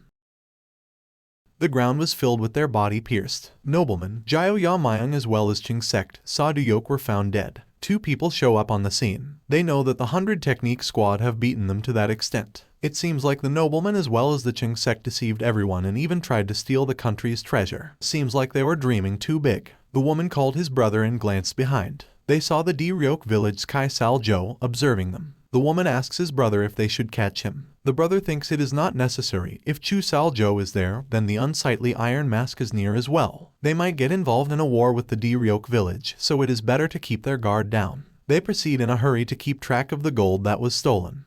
In Liaoning province, Banxi, it is a busy day in the village. Especially in the North Inn, clanking of the beer, loud noises are heard. People are shouting drink, drink, drink. A big fat man appears. He gulps the jar with beer until it emptied. The crowd becomes even louder as their master finishes the drink. The big fat man is known as the 100 Technique squad leader, Na Ha Chu. Beside him shows a mustache man. Na Ha Chu called him Crow Tit. Crow Tit politely reminded him to pay for his contribution. Thanks to him they were able to steal Qing sect's gold wagon. Away from the bandits, the owner sat gripping his knee on the floor. He was shivering because of the bandits' presence in their inn. Then, their eyes diverted to the man that just got in. He was wearing long clothes and a long scarf that covered half of his face and head. Na Ha Chu sweats as he recognizes the man. He was the one who guided Chu Sal So. He is the Goryeo village Jai Musu, which is formerly known as Unsightly Iron Mask, Jai Musu. Crow-Tit, who seemed to not recognize the man, told him that the inn has been rented by the 100 Technique squad for the day, and that Jai Musu should go somewhere else. See, Jai Musu called the owner. He emphasized that he came all the way to their inn because he heard that it is the best inn in Banxi, and he won't even give their guests some water, he added. The owner was startled, then quickly moved to serve him water. The familiar siblings have arrived in the inn. They started off with the unsightly Iron Mask. How can he be angry only because of a glass of water? And ask, is Goryeo village's capacity only that much? The woman spoke and were expecting too much from the Banksy's best inn. To her dismay, it is small and dirty. The brother agreed and wanted to finish their work immediately and leave. The siblings are introduced as the two heroes Moyang Jai and Moyang Kwangseong. Jai Musu expected the Moyang siblings to be involved as he anticipated. The siblings greeted Goryeo village Jai Musu. The bandits were quickly terrified when they heard Goryeo village. Jai Musu asks the siblings if they intended to leave, because his village as well as the Moyang family are avoiding conflict as much as possible. The woman, Moyang Jai, replied that if their Moyang family politely asked him, would he acknowledge it? Jai Musu finds it a stupid question, although he can't believe that the prideful Moyang family has come all the way there for gold. Jai Musu's aura darkened. He looked like a monster and was ready to kill anyone who stood in his way. He then stated that right there, kill everyone and take the gold. Crackles are heard as he transformed into evilness. He grins. After their discussion 20 years later, they still can't differentiate heaven and hell. The siblings wickedly grin. How impudent for Goryeo village. The siblings took out their weapons ready to fight. The brother confidently said that he will face him. Naohachu greeted his teeth. He was flaming with anger. He can't believe that the siblings called them weak. His eyes are in rage and they will show them clearly the power of the 100 Technique squad. The blue-haired Sayu appeared. He heard that if he went to Banksy he must stop by the North Inn. He casually enters the inn, and the people that are preparing to fight suddenly look at him as if he's an alien. Sayu walks past in between the siblings. Ignoring the tense surroundings, Sayu was pleased and agreed that it was the best inn in Banksy. Naohachu as well as Jai Musu was amused by him as he casually passed by the two heroes. They were curious as to who he is. Sayu notices the place is quite noisy. He then notices the change of atmosphere and asks if he is interrupting something. He cleared out that they shouldn't mind him and finish their business. The siblings are stunned and curious about him. Hungry Sayu then approaches one stool to eat. As he sat, the nervous owner told him that he should run away now. As Moyang Jai listened to the conversation of the two, Jai Musu glared and thought he found a weak point to Moyang Jai. He thought she was off guard, then he quickly pointed his arm and released his ability. The cloth appeared to have its own mind as it twisted around his arm ready to attack. The brother swiftly moved and protected his sister. He counter-attacked Jai Musu's strike with his fan. It had an impact that made Jai Musu thrown away. He managed to stop the motion with his feet as the brother jumped and lunged above him. Jai Musu grips his hand as he confronts the brother's attack. They aggressively exchange charge and thrust until Jai Musu was hit again. He used that opportunity to jump off his opponent's fan and grip on the wall. The brother called him a scared rabbit because he was running away. Jai Musu giggled and called him a good talker and added that with just that much martial arts skill, the Moyangs call themselves the strongest family in Liaoning province. Without a notice, the brother was alarmed that his hat cracked, splitting it in half and splatter. The brother replied that it is also applied to Jai Musu, Sr. With just that much skill, his fame in Goryeo village is quite meaningless. All of a sudden, the tail of Jai Musu's mask was targeted and caught off. Moyang Jai called his brother, but he ordered that he will leave the 100 Technique squad to her and he will be the one cutting the unsightly Iron Mask's throat. Jai Musu was not quite happy with his words. Crotit beside his master suddenly became wary because he did not expect them to be a lot stronger, while Jai Musu agreed, but he suddenly thought of an idea. It was actually an opportunity for them. While the Moyang siblings and the unsightly Iron Mask is fighting, they could actually run away. Suddenly a hat was darted to Jai Musu. Through the powerful force, the hat was buried to the wall and left a crack. Jai Musu looks at her terrified. She stated that her big brother always gets to do the fun stuff and she was always left with a bunch of crap. He was clearly not happy hearing that and called her a wench. A sound of metal can be heard as she slowly revealed her sword. She looked dashingly beautiful holding it, and then replied that it was a matter of fact and advice, that if he's having a thought of running away, he should immediately throw it away. Smiling, she asks where the items were stolen. If he tells her, he would die without pain. He was enraged and gritted his incomplete teeth. He screamed and ordered his people to kill them all, whether it was the Moyang family or Goryeo village. The bandits quickly followed their master's order and began to move forward and attack. Jai Musu announces that from now on, Goryeo village will be hostile to the Moyang family. Then, he called upon his people and commanded him to kill everyone. Chu Saljo accepted the command, and then masked men also appeared in the scene carrying long weapons, stating that the gold belonged to the Goryeo village. They were all engaging to each side while the Moyang siblings remained in between them. Sayu peaked his ears and suddenly became interested as he heard gold. The heavenly-looking noodle looks delicious with its steam, so he started eating with chopsticks as the owner told him that since Sayu asked for food he will definitely serve it to him, and asked questions as to why he didn't go to another inn. Sayu casually replied that he is from Goryeo and it has been 10 years since he had decent food. The owner shows discomfort about the situation. The battle still continues while he asks the owner what made them fight. He heard them talking about gold, he added. As the two of them watched the scene, the owner who was hiding at his counter replied.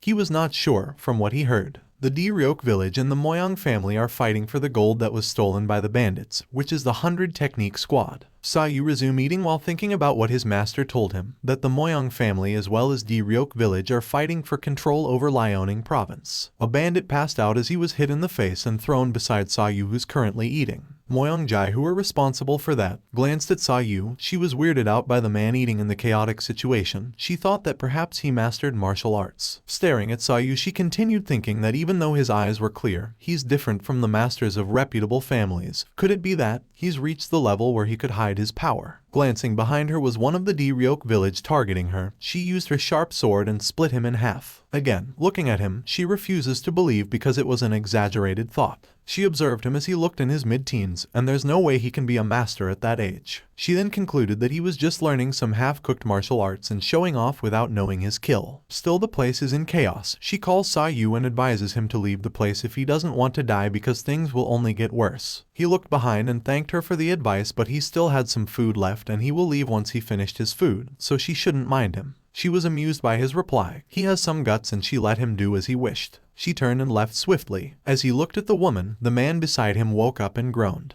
He passed out for a moment. Then the man was startled to see Sayu beside him. He becomes aggressive and ready to attack as he asks if Sayu is also from the 100 Technique squad. He was about to grab Sayu, but with just the use of chopsticks, he simply applied his Kai technique and countered the man's finger. It created a blast. The clash of the man's finger and his chopsticks created a spark as his technique slowly made its way to the man's finger. His Kai technique made it through the man's body. He was electrified and looked like he was in extreme pain. The technique caused the man to bleed internally, blood all over his eyes, nose, mouth, as well as his ears. A loud thud was heard as his body dropped on the floor. Sayu then questioned if that was the martial arts of the 100 Technique squad as well as Goryeo village and the Moyang family. He paused and smiled because it wasn't that much of a big deal. The battle inside the inn still continued. The two individuals, Moyang Kwang and Jai Musu, are still exchanging attacks. Jai Musu's face has a scratch and blood on his cheeks. He curiously asks about the reason why the Moyang family is recently gathering gold from all over Liaoning. What could their purpose be? His opponent replied and said that to put it simply, there's no reason. They are fighting above the others as he claimed that their Moyang family will take the gold. On the other hand, we can see Na Ha-chu gritting his teeth. He is sweating as he realized that they were too strong, pertaining to the two individual fighting. He could see Jai Musu attacking one of his people, and at that rate Jai Musu will completely destroy that bandit. One bandit approached Na Ha-chu. He looked like he was nervous as he called upon his master to inform that 8 persons from their 100 Technique squad were already defeated, and asked what they should do. He became even more displeased by the sudden information. He cursed loudly and howled as he dropped both of his hands onto the ground that created a strong impact and destroyed the inn's wooden ground. Moyang Jai was surprised. He called him a bastard. As she glanced to her side, she saw him running towards her, and before she could be shuddered, she jumped smoothly and avoided his attack. While he kept running, he had a resentful face towards the unsightly Iron Mask and the two heroes bastard. He will never forget the humiliation they did to him and he will kill them all as his last words before flying out the window. Moyang Kwang was disappointed as he let his guard off of him. Jai Musu did not also let it aside. He commanded his people to catch him no matter what because they can't lose him. His people quickly followed his command and moved fastly. Moyang Kwang as well as his people flew out of the window. The people outside were shocked to see the appearance of them up in the air. Na Ha-chu was clearly on their sight. He cursed because they caught him up so quickly. The two individuals who were fighting against each other are now chasing the same person. Moyang Kwang told him that he is a fool. He could not run away easily with his speed. The other one also added he will never let him go. At the inn, the mustache man who belonged to Na Ha-chu who was called Crow Tit came running as well as he called his master to escape together. He was stopped by a sword pointed at his neck. The sword belonged to Moyang Jai. She was bleeding in his forehead and under her beautiful eyes. She replied that the place where he would go is heaven. That was the last word he heard as he was slashed with the sword in his neck. His body was dropped on the floor. She couldn't help but grit her teeth. She shivered as she cursed the 100 Technique squad. Na Ha-chu. The blood under her eyes was visible as it shows determination. If looks can kill, she would have done it easily. She was raging in anger as she stated that she would definitely kill him. She then followed them and fly out the window.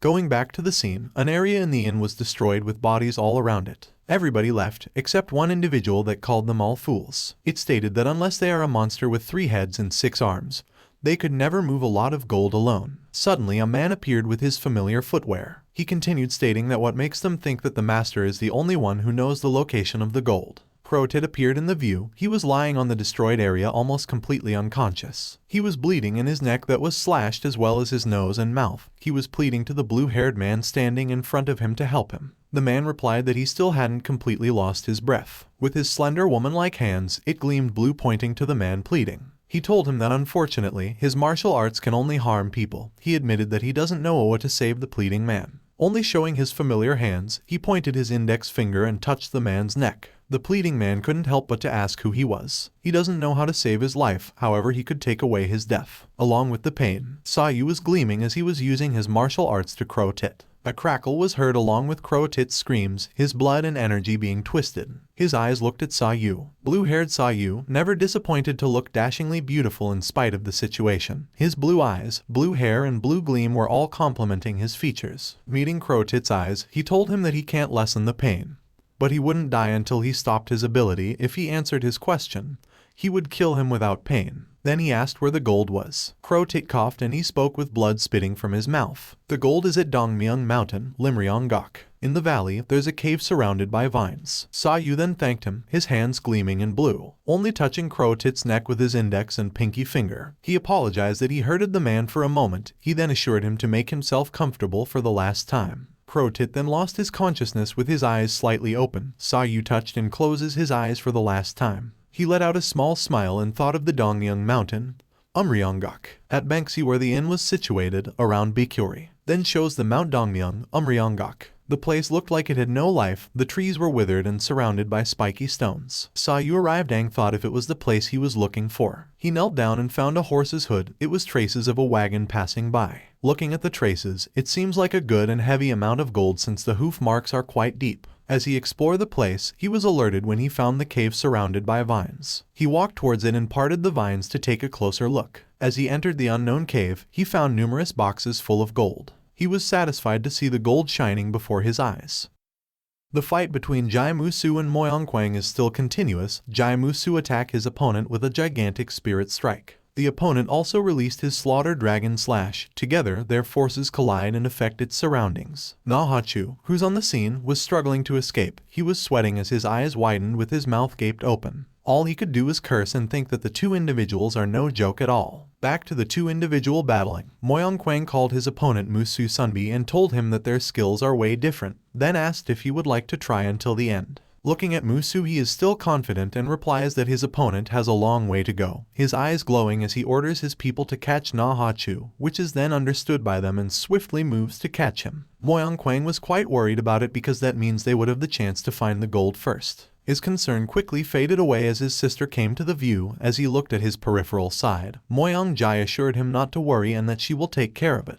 Jai Musu did not expect her appearance. She swiftly moved and killed those who were on her way to Nahachu. He glanced behind and saw how she eliminated the group, body all over the ground. She managed to come forward and grab his neck, which made it difficult to breathe. Jai Musu cursed as his people were terminated. He tried to interfere, but stopped by his opponent. He was off guard and was hit with the opponent's attack. Moyongkwang reminded him that if he won't give up until the end, it will still be the same.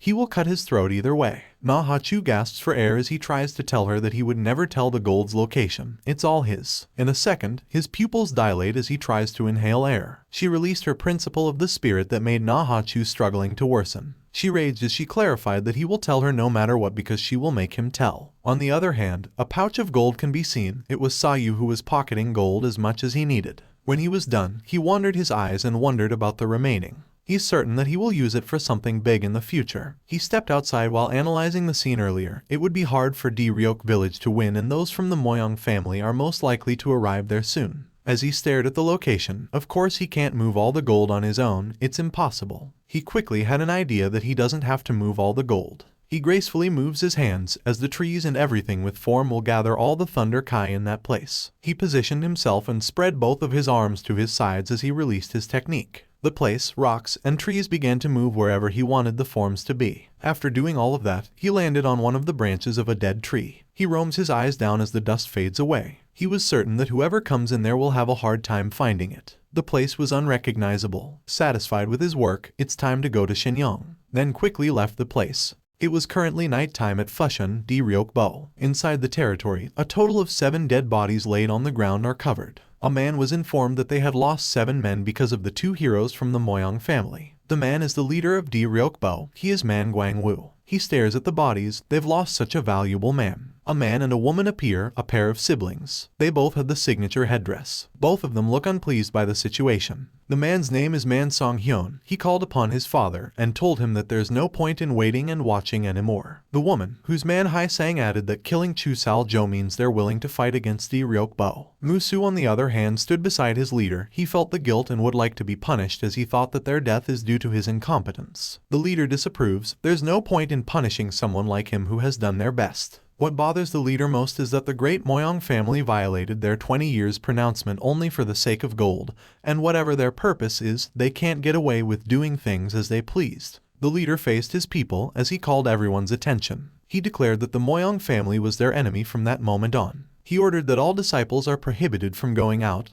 They have to get ready for the war against the Moyang family. His disciples stood still and acknowledged their leader's command. While Musu was still feeling down, he called his master again. His master replied, "If Musu thinks that he is incompetent, then he is the leader who put Cho Sal-jo in charge is also incompetent." He asks Musu if he thinks that their death means he is blinded by gold. Otherwise, Musu must stand as the vanguard in the decisive battle against the Moyang family and show him that his decision was right. Musu knelt down in respect and accepted his master's order. As the leader agreed to Musu, he was slowly roaming his eyes onto the dead bodies. Then, a particular dead body caught his attention. The color of his eyes were more visible looking at the corpse. He was confused as to what happened to it. He approached the body to have further examination. Curious at his behavior, his son Man Song-hyun asks his father what was going on. The leader replied that unlike the others, the body has no sword mark. He lifted the cover on the corpse's face and found a blue mark and dislocated veins visible in the man's half face. He inspected it and found out that the internal organs are fine and his death was not caused by the inner attack. The writer wrote that Nigajungsubab means the damage inside the body caused by the outside attack. He has speculation about what the cause was and checked its veins. However, he was immediately surprised as he expected it to be right. The veins are shredded into pieces. Someone burst apart his vein with a terrifying kai. He asks Musu if there was anyone else when they were fighting with the 2 heroes. He looked up to his master and remembered that there was a young man in his mid-20s. Pertaining to Sa Yu, Musu described his movement as remarkable, but his kai didn't seem that great. He added,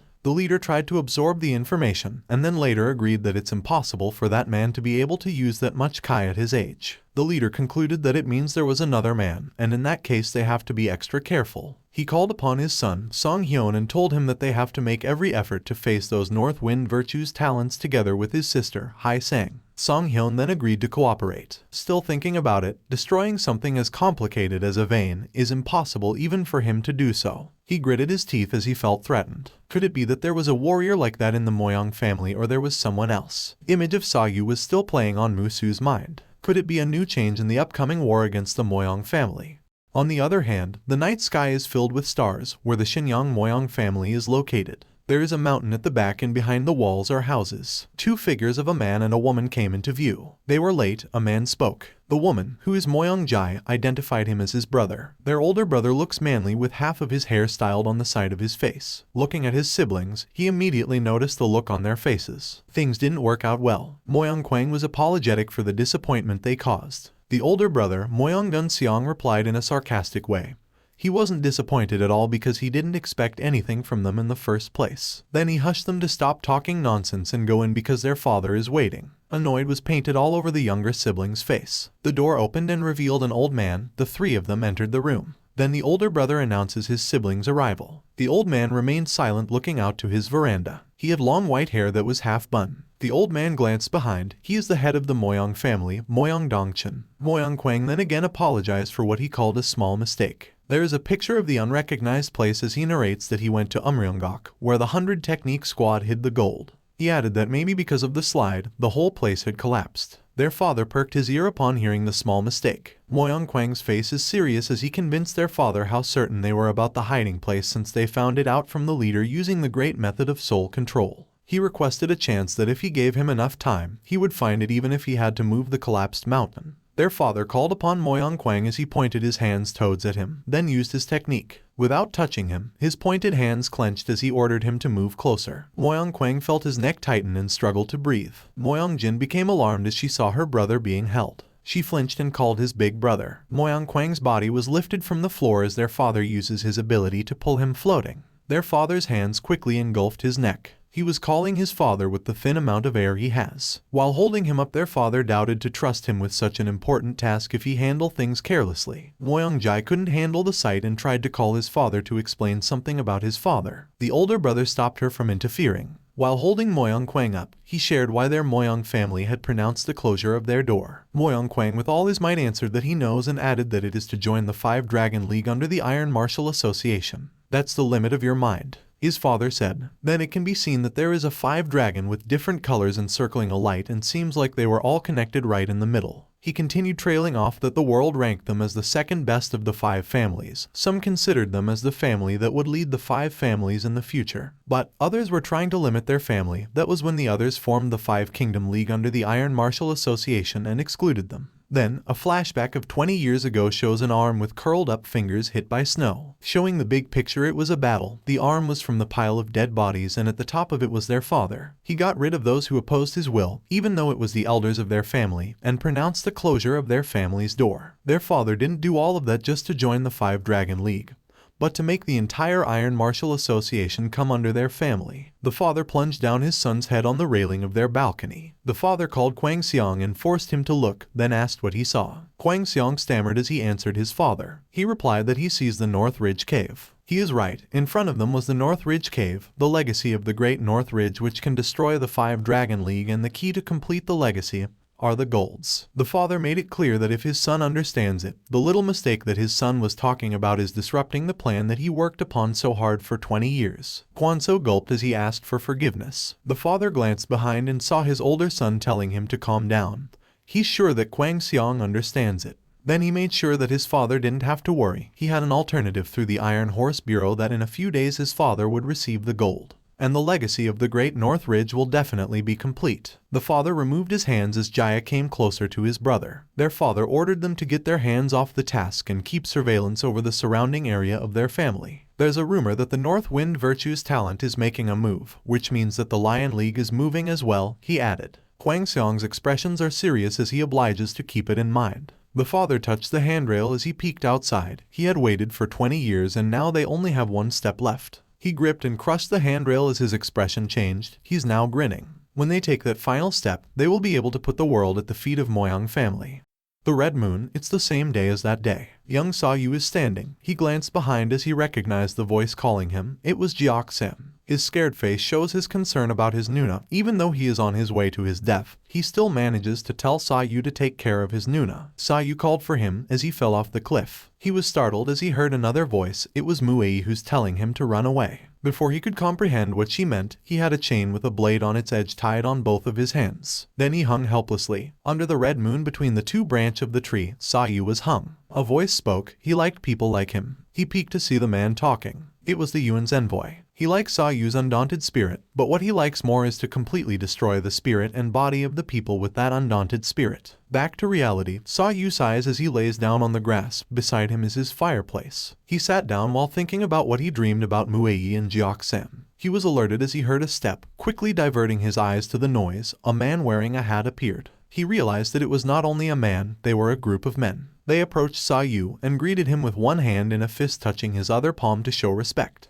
The man first apologized to Sa Yu because of disrupting his rest. He then introduced himself as Mac Goryeo from the Iron Horse Bureau. Goryeo explained their intention. They need to find a place to stay for tonight. Together with the others, they have carriage and few people as well as horses. Beside Goryeo was also a man who introduced himself. He is Iron Horse Bureau's Mac Jun-Hu. He asks permission to stay in the place for a while to take a rest. It was Sa Yu's turn to introduce himself. He let them know his name and where he came from, which is from Goryeo. He also added that they are free to stay because the land isn't owned by anyone anyway. When they were settled, they made soup for dinner. Goryeo started a conversation. He was quite envious that Sa Yu is traveling. When Goryeo was young, he dreamed of wandering around the world. Sa Yu didn't understand what he meant by young when he was already 26 years old. Goryeo was left speechless and stammered as he excused his rudeness. It's just that he can't believe that he is already 26 years old. He was just a year or two apart from him. Sayu was not bothered at all. It was all right with him. Junhoo joined the conversation. He excused his older brother because although they've met for the first time,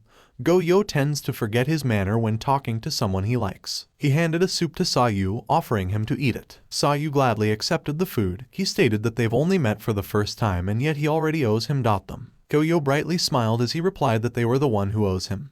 Don't be pressured and call me brother, he added. As they were waiting for everyone's food, they got into a conversation that they were on their way to Shenyang for something very important, but it would be a problem if they suddenly got attacked by bandits. Every time they go to Shenyang, they always camp in that place. It's on high ground and open, so it would be easy to defend themselves. So, even when it is a bit rude, they hope that Sayu understands. Sayu piques his interest when he hears that they are going to Shenyang, so he asks if it is related to the Moyang family. Goryeo was about to sip his soup when Sayu asks that. He apologizes because no matter how much they owe him, for the sake of their client, they can't tell him anything. The client's trust is what the Iron Horse Bureau must protect, as it is their rule. If they break the trust, a small-scale bureau like them won't be able to survive. Sayu, feeling a bit guilty, understands. He apologizes about it. Junhoo, making the atmosphere less serious, he changed the topic. He asks Sayu if he is going to Shenyang as well. Sayu said yes, there is something that he needs to know. He then asks where do people from the bureau get information.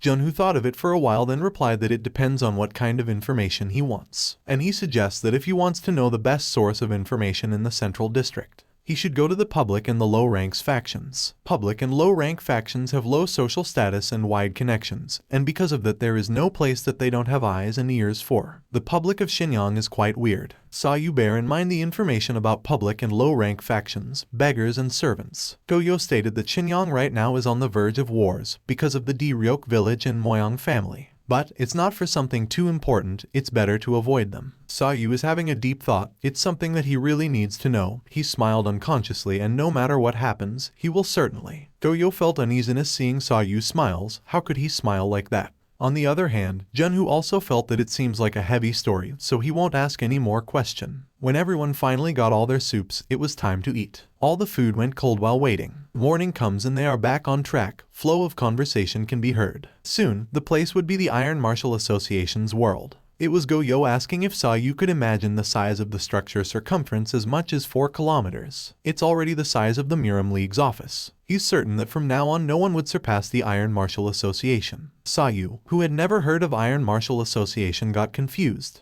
Goryeo was surprised that he didn't know it. Sayu at the back of the carriage sitting, laughing shyly, he explained that it has been a long time since he went to the Central District, so he knows nothing. Goryeo understands and narrates about 9 Centrals, 5 Dragons League and Lion League. These 3 forces make up the Iron Martial Associations. With his usual bored look, Sayu asks if they are strong. Goryeo proceed. The 2 saints, 3 tyrants and 4 honors are the titles only for the world's best masters. They are the best among the best. One of them is the Rainy Sword Saint Unyopya. He's the head of the 9 Centrals. He has 2 sharp swords. And another one is the 5 Dragons League head, Fist Saint Hwangbo Gunak. These 2 are the best masters in the whole world and no one can match their strength. And the other one was following the Twi is the unmatched sword, Tyrant Chial Museong. He is the head of the Lion League. Although his rank is lower, there is only a small difference between Chial Museong's strength and that of the others. That's how they are. According to some people, the 3 of them are on the verge of becoming immortals. Sayu is thinking about immortals. He remembered that they were immortals back in Goryeo as well. His master called them hermits. All those hermits lost their lives because of his master, and because of that, the master's power of the Heavenly Artillery General was called the Salsian Martial Arts, or the Martial Arts of Killing. 3 upcoming immortals, the highlight of the present masters. Sayu wondered who would win if they fought with his master. Sayu changed his thought. Who would win if they battle? He was lost in his thoughts when he smelled blood. He glanced behind and saw Junhoo approaching riding his horse. He came closer and said that there are dead bodies in there. Goryeo was surprised. A pile of dead bodies are seen, marking the battle that had happened in that place. Some of them look like warriors from the Moyang family, while the others seem to be the wanderers. It seems that they are really getting Deryok village wanderers involved. Moyang family and the Deryok village are really serious about fighting.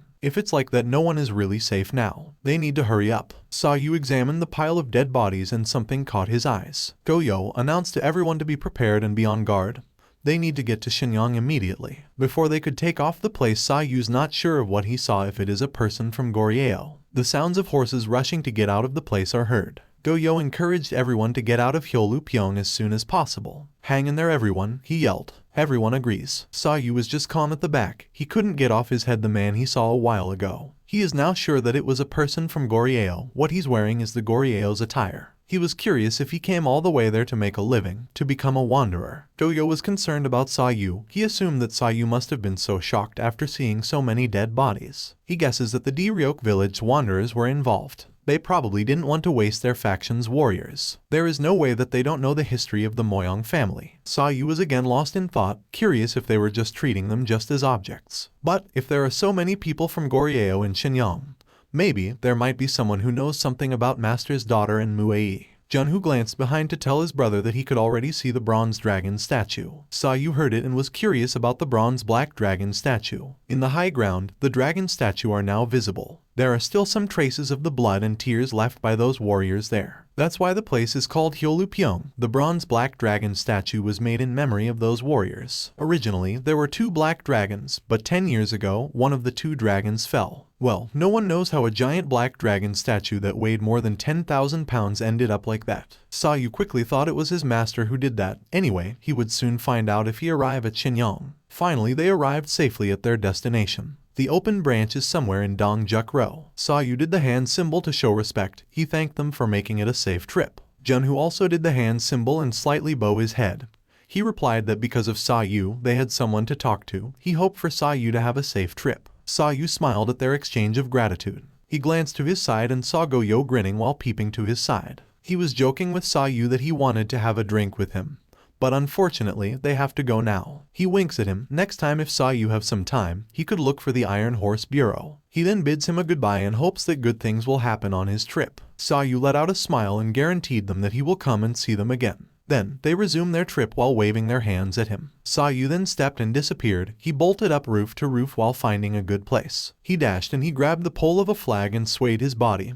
He was smiling in the air, as he expected. That was the target of the Moyong family. He was in his thoughts when he suddenly heard someone begging for help. His eyes wandered the places where it could be coming from. Just a matter of second, between houses he found 3 men beating someone while one of them was holding a baton. Sayu was hearing a conversation in which they told someone not to show up there again because it is a public place. They did tell him to get lost, and cursed. The person they were beating was a kid. The kid was slammed on the ground while calling for help. Sayu identified the kid's tone of Goryeo dialect. He quickly jumps to help. The kid clearly has some bruises and even blood on its nose and mouth, begging that his mom is sick and needs to find its dad. The man said that it is not a place where the kid can wander around asking people favors. He was about to hit the kid but suddenly stopped halfway because of Sayu, who interfered. "Aren't you being too hard on a kid?" Sayu said. His hands gleamed as he pointed his finger to the man's baton. He touched it with his finger and as soon as he made contact with it, it crackled and slowly disappeared. The man holding the baton couldn't understand what was happening. Sayu then stated that he seemed to be one of the public factions. "Is it their duty as an adult to punish kids?" he added. His fingers tapped the men's forehead. He was curious what he's doing. They were both pushed by the force. They were all slammed onto the ground. Sayu called the kid, as she was looking dirty and full of bruises. He asks if the kid was from Goryeo. Looking at the scene, a familiar old man is sitting on the roof of one of the houses while holding his drink. He grinned and couldn't help but to be surprised. "Oh my, would you look at that," he uttered. "That martial art, is it his?" he added. The kid was surprised to hear Sayu's Goryeo dialect as well. The kid asks if he was also from Goryeo. But before they could continue their chat, one of the men was completely angry, asking Sayu who he thought he was and how dare he interrupt with their event. The man lunged at Sayu and threatened that he won't be able to escape death now. The man's hands were greeted by Sayu. His hands that contained his ability quickly met that hand of the man. Sayu was seriously asking what did the kid do for them to go that far. The man he was asking couldn't answer as he bore his arm that was in excruciating pain. He asks if the public's rights were all just a lie. The shameful thing is, do the public even criticize? Sayu heard a man's voice coming from behind. He was saying that even after a lot of warnings, the child still intruded the open house's territory again. The old man shows his big smile and introduces himself as the wise man Hongga who lives behind the open house. Then he asks about Sayu. Sayu introduced himself and where he came from. He was a bit confused what does wise man means. Hongga pointed at the men and told him to let the ugly bastards go. They are definitely bastards, but he doesn't have to make them crippled, he added. Sayu sarcastically asked if it was a suggestion. However, they need to be equal, he continues. He called the men as he used again his ability and tortured the man's other arm. He doesn't think that they are in the same situation right now. Hongga replied that he is now wrong. But what he meant was that Sayu shouldn't be bothered by those beggars and that the child is going to be safe soon. Isn't that better? He stated. Sayu let out a smile as he uttered Hongga being a sly old man. Then he stopped the torture and let go of the man's arm and drop on the ground. Hongga displays his big smile that shows his incomplete teeth as he thanks him for listening. Sayu asks the kid its name. The kid got confused for a second but answered it anyway. The kid's name is Sung-woo. He remembered Sung-woo saying that his mother is sick. He wanted to check on her. Sung-woo just agreed. The man who was beaten couldn't believe that the elder Hongga just let go of Sang-yu when he was the one who interfered. Hongga replied that the beaten man was not even aware that he was saved from Sayu. That if he hadn't stepped up for them, the Xinjiang's entire public branch would be in great danger. He told them that Sayu could have killed them but still, he let them live. He then asks the man if they saw Sayu's hands, long and slender jade hands. It's the same as the hands of a woman who has never done anything. He stated that the moment he saw those beautiful hands, it wasn't a long slender jade hand but a devil's hand. Just like that day 10 years ago. He recalled the day 10 years ago. There was an old man in front of the bronze statue with the same hands. An extremely quiet person, that was his first impression of him. Hongga doesn't know how long he had been standing there. He was such a quiet old man that Hongga didn't even know when he arrived there, and he was a strong master. The old man also had slender jade hands. As soon as he touched the statue, Hongga saw something that he will never forget. With just one hand gesture, the bronze black dragon statue moved as if it was alive. It twisted like it was hurting. If that person's martial art gets revealed, Hongga's mere imagination made him absolutely terrified. The old man disappeared and only the distorted bronze black dragon statue was left. Hongga's chest became stuffy after that. 10 years have passed but still he can't forget what that old man had said that day. That his descendant will come. A few people from the Moyang family are walking in Xinjiang. A man behind suggested to their master that they should drink before they return to the Moyang family because everyone is tired from the security mission. The master replied as if it was nonsense. They are in a war with the Goryeo village. Although he thinks that Goryeo village would be crazy enough to attack them in Xinjiang. But they must not let their guard down even for a single second. Suddenly his eyes got big because of an unexpected thrust through his body. A man spoke that the Moyang family really has no affection. He was teasing the master that it should be okay to have a glass of liquor on their way to the underworld. The master wobbled as he felt the pain. He recognized the voice. It was Jai Musu, however he was more surprised that Jai Musu appeared in Xinjiang. The Moyang people felt threatened. How dare he provoke war at the base of the Moyang family? He must be out of his mind. Jai Musu ordered his force to cut the Moyang family's hands and feet, which means the people who serve work as someone's hand and feet. High coming from his sides, his people began attacking as he shouted until their heads are cut off. In a second, Moyang family's people were all found dead on the ground. 2 people were standing in front of it. It was the 2 brothers, Gun Xiang and Moyang Quang. While staring at the dead bodies, the older brother Gun Xiang said that it was exactly like their father said. Now those bastards from the Goryeo village have immediately bared their fangs. Then he asks Moyang Quang about the situation. He replied that it was hard to predict. There are lots of battles taking place all over Xinjiang now. The older brother replied again that they are smart. It looks like they are first trying to cut Moyang's hands and feet inside their own territory. A voice from behind called Big Brother. It was Jie. Looks like she came from high ground and landed. Jie informed that the Lion League of the North Wind Virtue's talents has appeared. The 2 brothers were completely shocked. They were making sure if it was Chiao Mu Rin from the Lion League. A man appeared in all black with a sword hanging at his back. He had long hair and was tied into a ponytail while wearing all black. Jaya was serious about it and she confirmed it already that it was really him. Then, Moyang Quang said that it looks like the Lion League is going to be involved. They have to handle it immediately. Xiao Mu Rin, that person will definitely side with the Goryeo village which is under the command of the Lion League. Gun Xiang is sure that he will, but if they attack him hastily, they could turn the whole Lion League into an enemy. They should figure out his intention first. He smiled sheepishly saying they needed to meet him personally. He then ordered them to go to the North Ridge Cave and tell their father to get ready. Maybe it will all be over tonight. Somewhere, there is a house and inside is a woman in a braid on the side of her shoulder as she laid on her bed. A physician is checking on her. At the side of the physician were Sayu and Sung-woo. They were informed that it is difficult. Her veins were severely injured, also her energy and blood were scattered. Sung-woo was even more concerned about his mother. Sayu doubted what the physician told them. He was not satisfied. What makes it difficult? Was it because of his skills or was it because of money? The physician is confident to say that he is the best physician in Xinjiang. There is no way he can't treat it. But he needs wild ginseng as well as some rare medicines. He placed the gold in front of the physician as he realized that it was because of money. The physician was quite taken back seeing the gold. Eventually he asks him to treat her no matter how much it costs, and how much time it takes. She must be cured. The physician gulped and stammered, uttering that he will definitely cure the woman, especially that his reputation is on the line. Then he excused himself to make some medicines and will return tomorrow. Sa-yu was just quiet, not giving him a look. Sung-woo cried his eyes out. He was thankful for the great favor and now he owes him one. Sa-yu was facing him as he recalled his name. Sa-yu reminded him that if he came from Goryeo, he shouldn't show his tears thoughtlessly even now and forever. Next scene shows a window. Sa-yu is sitting on a chair in front of it. His face is leaning on the palm of his hand. He is lost in his thoughts about the Moyang family. There are a lot of unrelated incidents that lead to the Moyang family. Maybe it has nothing to do with the incident back then when the Yuan envoy dragged Muei to Yuan, but the incident about his master's daughter. Also, according to Sung-woo's story, then a flashback of their conversation shows. He asks how that happened to her mother. He answered that his mother faced an unexpected accident when she was looking for his missing father. His father mediated trade between Goryeo and other countries. One day, some people who were trading with his father started to disappear one by one, and at the end, the Goryeo people who worked with his father also went missing. Then, his father requested the Moyang family that happened to have connections with him to find them, but they refused, and his father also went missing that evening. Rumor has it that they were dragged into the Moyang family's cave. After that flashback, Sa-yu rested his head while his index finger pointing at the desk as he recollected everything. It means that there were a lot of Goryeo people being held there. Cave, he said. Then he suddenly asks the elder what he thinks about it. Hong-ga, with his signature smile, was amused how he identified him without even turning his head. He mocked him that no one would disagree that Hong-ga is the most stinking elder in the world.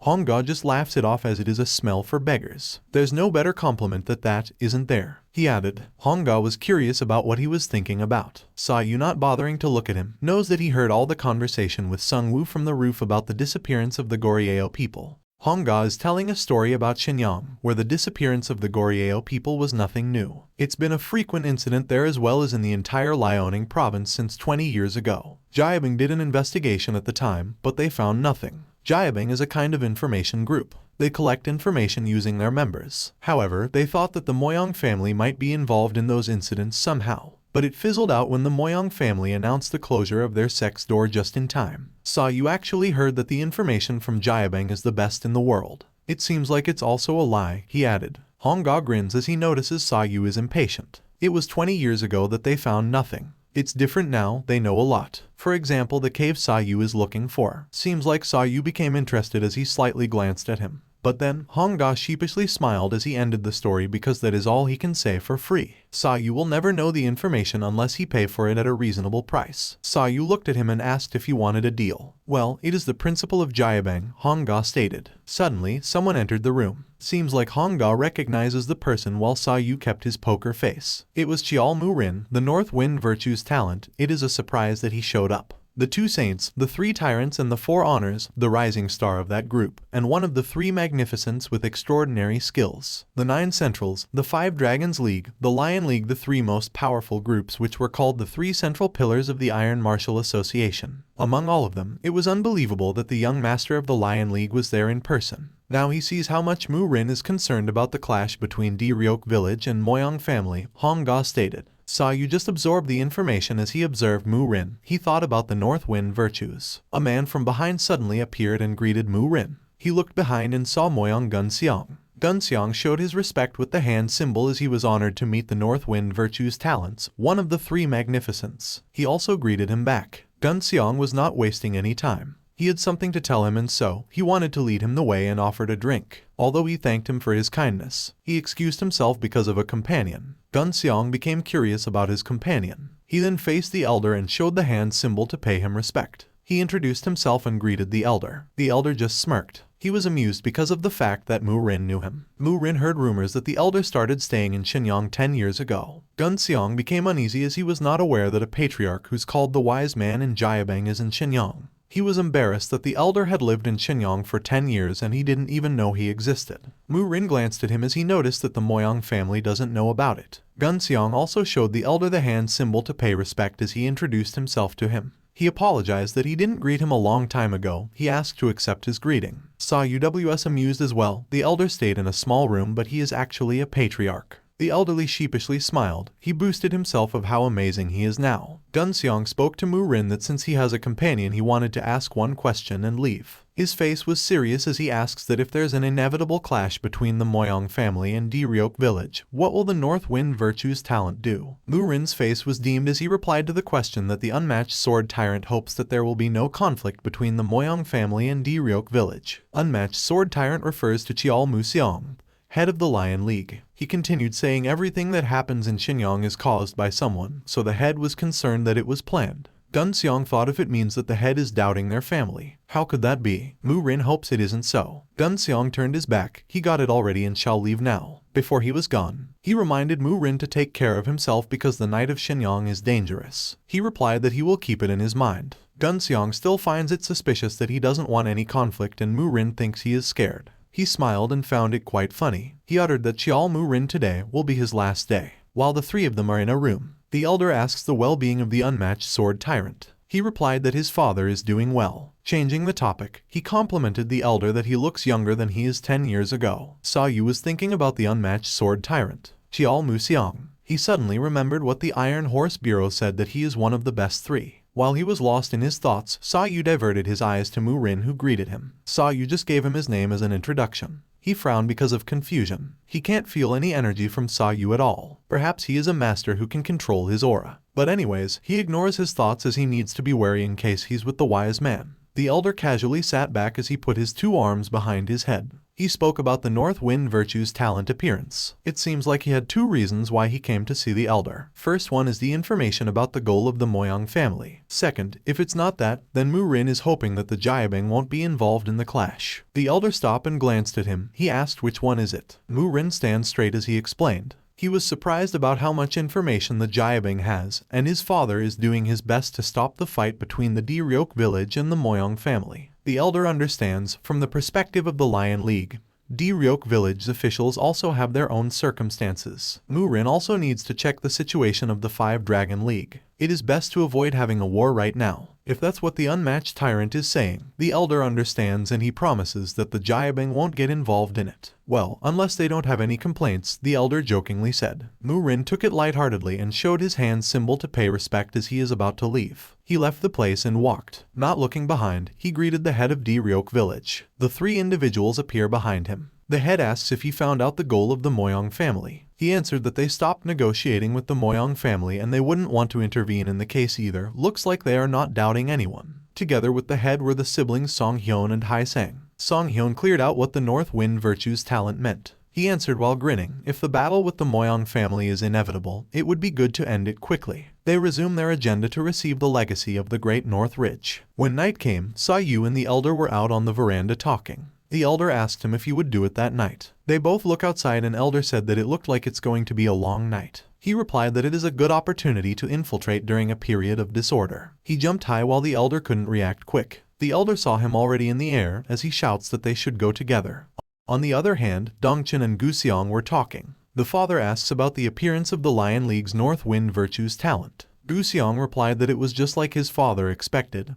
Their extension is obvious. The father added that the Lion League is affiliated with Deryok village. They only came because of the conflict between the Moyang family and Deryok village. They are definitely aiming for the legacy of the Great North Ridge, just like what he expected. Guseong also informed his father that there's more to it than just that. Jiabing's wise man is in Xinjiang and he promised that he wouldn't intervene in the Deryok village's clash, but would take necessary precaution. Dongchen looks at the ring that emits gold and announces that if Jiabing gets involved, they will deal with it together. And today, the Moyang family will herald the most important day in history. They will create a stepping stone and won't be the central district's frontier. He was raging in power as he called upon the head of Five Dragon League. They will move forward and stand at the top of the Iron Martial Association. It is the pair's annihilation turn. He will keep the whole world at his feet.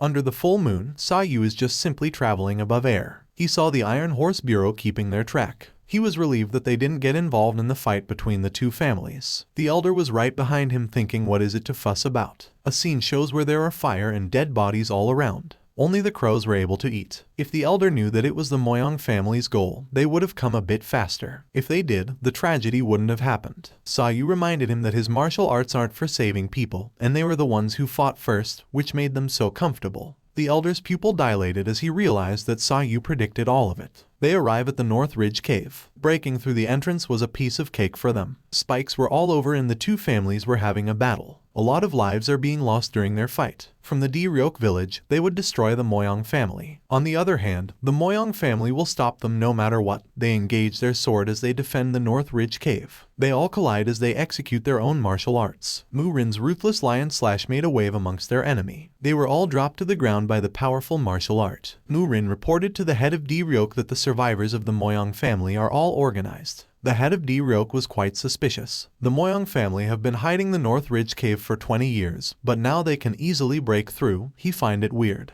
Then suddenly, the Deryok people were being attacked. One of them informed their master that it is dangerous. He glanced behind and saw the incoming strike. He was not able to dodge it right away and his arm was hit. It was painful. One of his people asks if he is alright. More people from the Moyong family are appearing. They were all congratulated by him for being able to make it all the way there. Then suddenly, a gold light coming from someone appeared. The person can't believe that the master of Deryok village would be there, and it seems like the Great North Ridge's legacy is interesting. Mu Rin frowns as he looks at the person speaking. It was an old man. He was controlling the two rings in his both hands. The old man was none other than Moyong Dongchen. Back to Sa Yu as well as the elder, they entered the cave and they were welcomed by dead bodies on the ground. Sa Yu said that it was the sign of the establishment. He called Deryok village bastards because of the few people that are killed. The establishment is already destroyed. The elder also said that they can't just ignore the fact that a lot of people died. He was curious if Sa Yu is also looking for the Great North Ridge's legacy. He replied that what makes the elder think he's looking for it. So you're not, the elder said. He simply didn't care about the legacy. Based on the elder, the Great North Ridge's legacy is a treasure to everyone and martial artists are seeking it.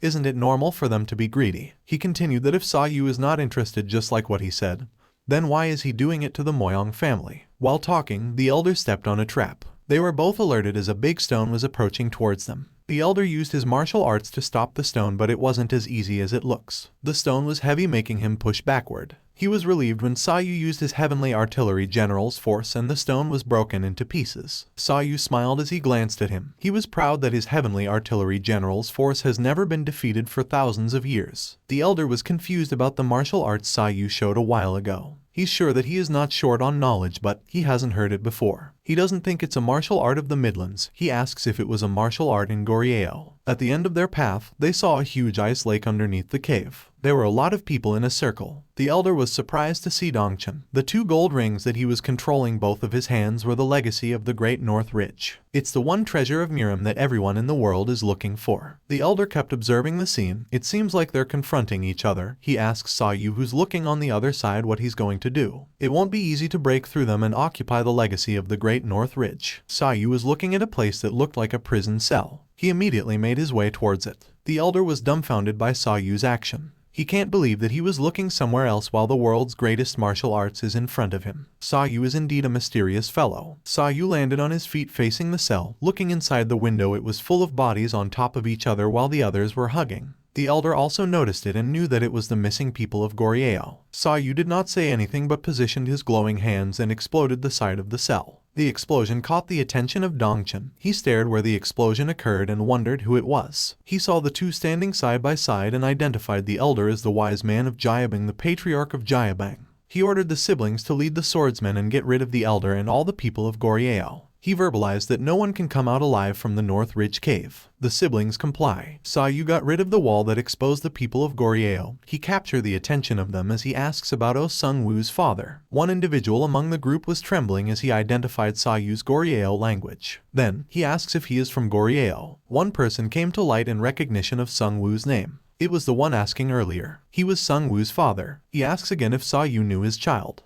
He continued asking how his kid was and if his mother was safe. Sa Yu assured him that his family is fine and he will bring him to them. Sung Woo's father cried and thanked him. He was trembling as he couldn't grasp that they're doing well. It's as if he was relieved. He knelt down in front of Sa Yu while ranting and raving if there is still justice in the world. How could they suffer and die without even knowing what's going on? He cried in grief for the hundred of people that have died there. When they died, no one compensates their suffering families. Their families don't even know whether they are still alive or not. He blamed it on Moyong Dongchen. That person is a devil. Sa Yu repeated the name as if he's remembering it. The elder asks if the head of the Moyang family is the main culprit in all of it. Sayu's raging eyes are now visible. He must meet Moyang Dongchen immediately. A voice is heard and commands them to stop. It was the Moyang siblings. An assassination troop from the Moyang siblings appeared behind them. They were not happy that Sayu extricated the slaves from the North Ridge Cave, which is the center of the Moyang family. Sayu's ears perked as they called the Goryeo people slaves. He faced them and the siblings immediately recognized him. Moyang Jai felt something strange from him. She sweats as she thought if it was because Sayu is from Gryabang.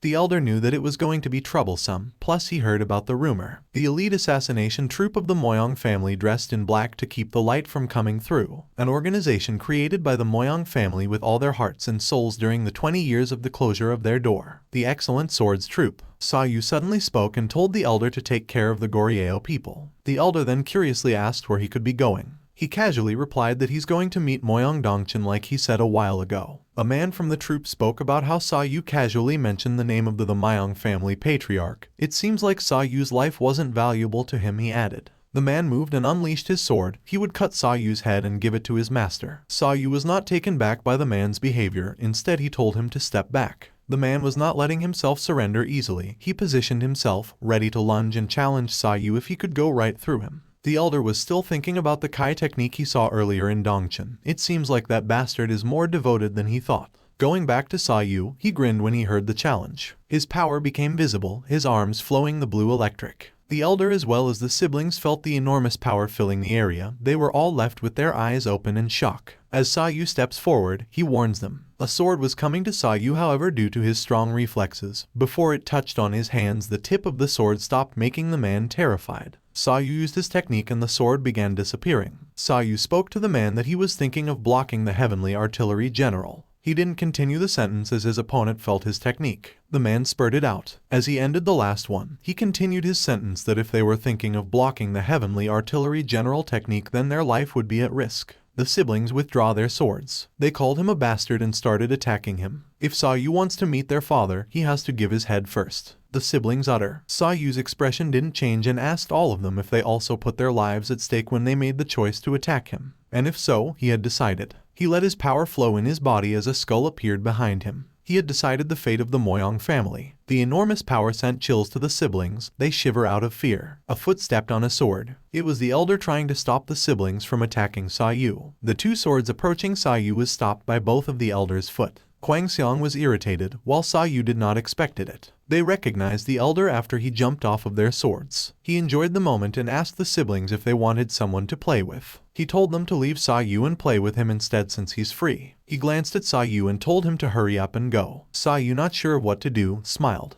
Kwang Xiang was raging in anger as he shouts at the excellent swords of warriors to stop those arrogant people. The warriors immediately follow their master's command. Sayu smiled. He looked like he was enjoying the thrill. He positioned himself and let his power flow as he was attacked by one of the warriors. He gracefully defeated the warrior and shoved him down. Another warrior attacked him. He kicked his leg and hit him on his chin.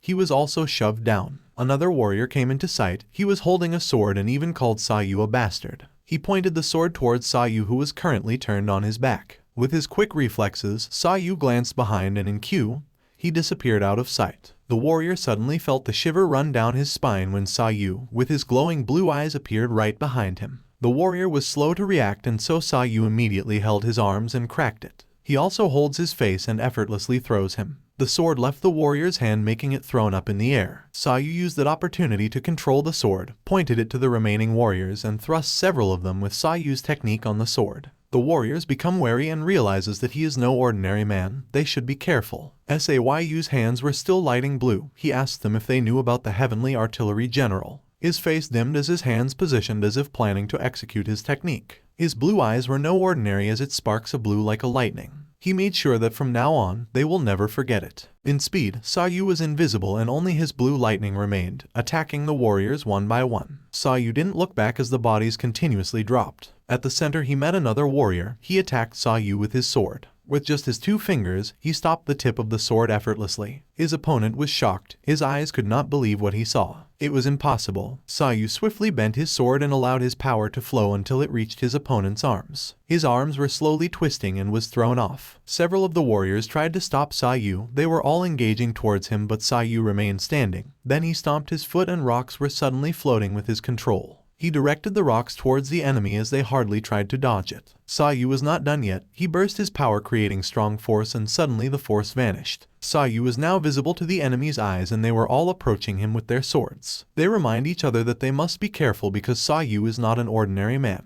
They moved and Sayu wasn't expecting their behavior. They move past him and the dozens of swords Kai come together. They move as one and they said that when they do that it will surpass the strongest sword. Sayu was in the middle of what seemed like a hurricane, except it was the warriors surrounding him. They engulfed Sayu. The swords were all pointing to him. It is the defense created by uniting forces for one single person. It is called the Big Dipper life-taking defense. Sayu, who was still standing close to being stabbed through by the swords, shows no motions at all. He was not afraid nor scared for his life. He uses his hand and touches the ground. He then speaks, "How dare they stand in front of him?" His hand on the ground glows immensely and now Sayu is grinning.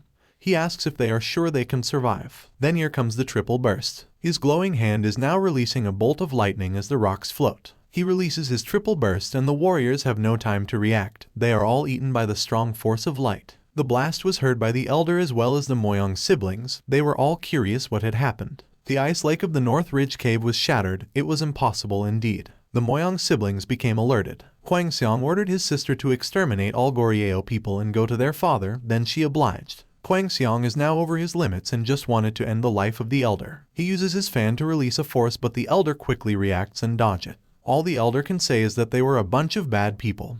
He told his opponent that the Goryeo people are innocent. He releases his rope and attacks both of the siblings. They were all able to counter it with their own weapons. He pulled his ropes and said that a cudgel is perfect for such bad guys. The elder will show one of the skills that he has. He grinned and uttered to feel the beggar's whip. On the other hand, Musu was sliced in half by Dongchen's gold rings. Mu Rin couldn't help but curse at the sudden event. Quickly he attacked his opponent. He used his chopper iron technique, however it became useless to the silver wheel of Moyong Gun Xiang. He spoke of his curiosity for a long time about him being the north wind of virtue's talent. He wonders if Musu truly deserves to be called the best person among the rising stars, the three magnificents. The Goryeo siblings started launching towards Dongchen. They were caught by the two rings and immediately sliced through their body. Dongchen announced that as long as there's the pair of expulsion wheels, he is unbeatable. The leader of Goryeo's village comes in sight. Dongchen sees him and quickly grabs his neck while gripping it. That makes him gasp for air. Dongchen declares that the Moyong family will now soar sky high in the Midlands, but the leader of Goryeo village, Manguangwu, who he's holding by the neck, all of them are too much trouble. Dongchen was still not done with his speech. He said that he needs to clean it up before he tows to the Midland.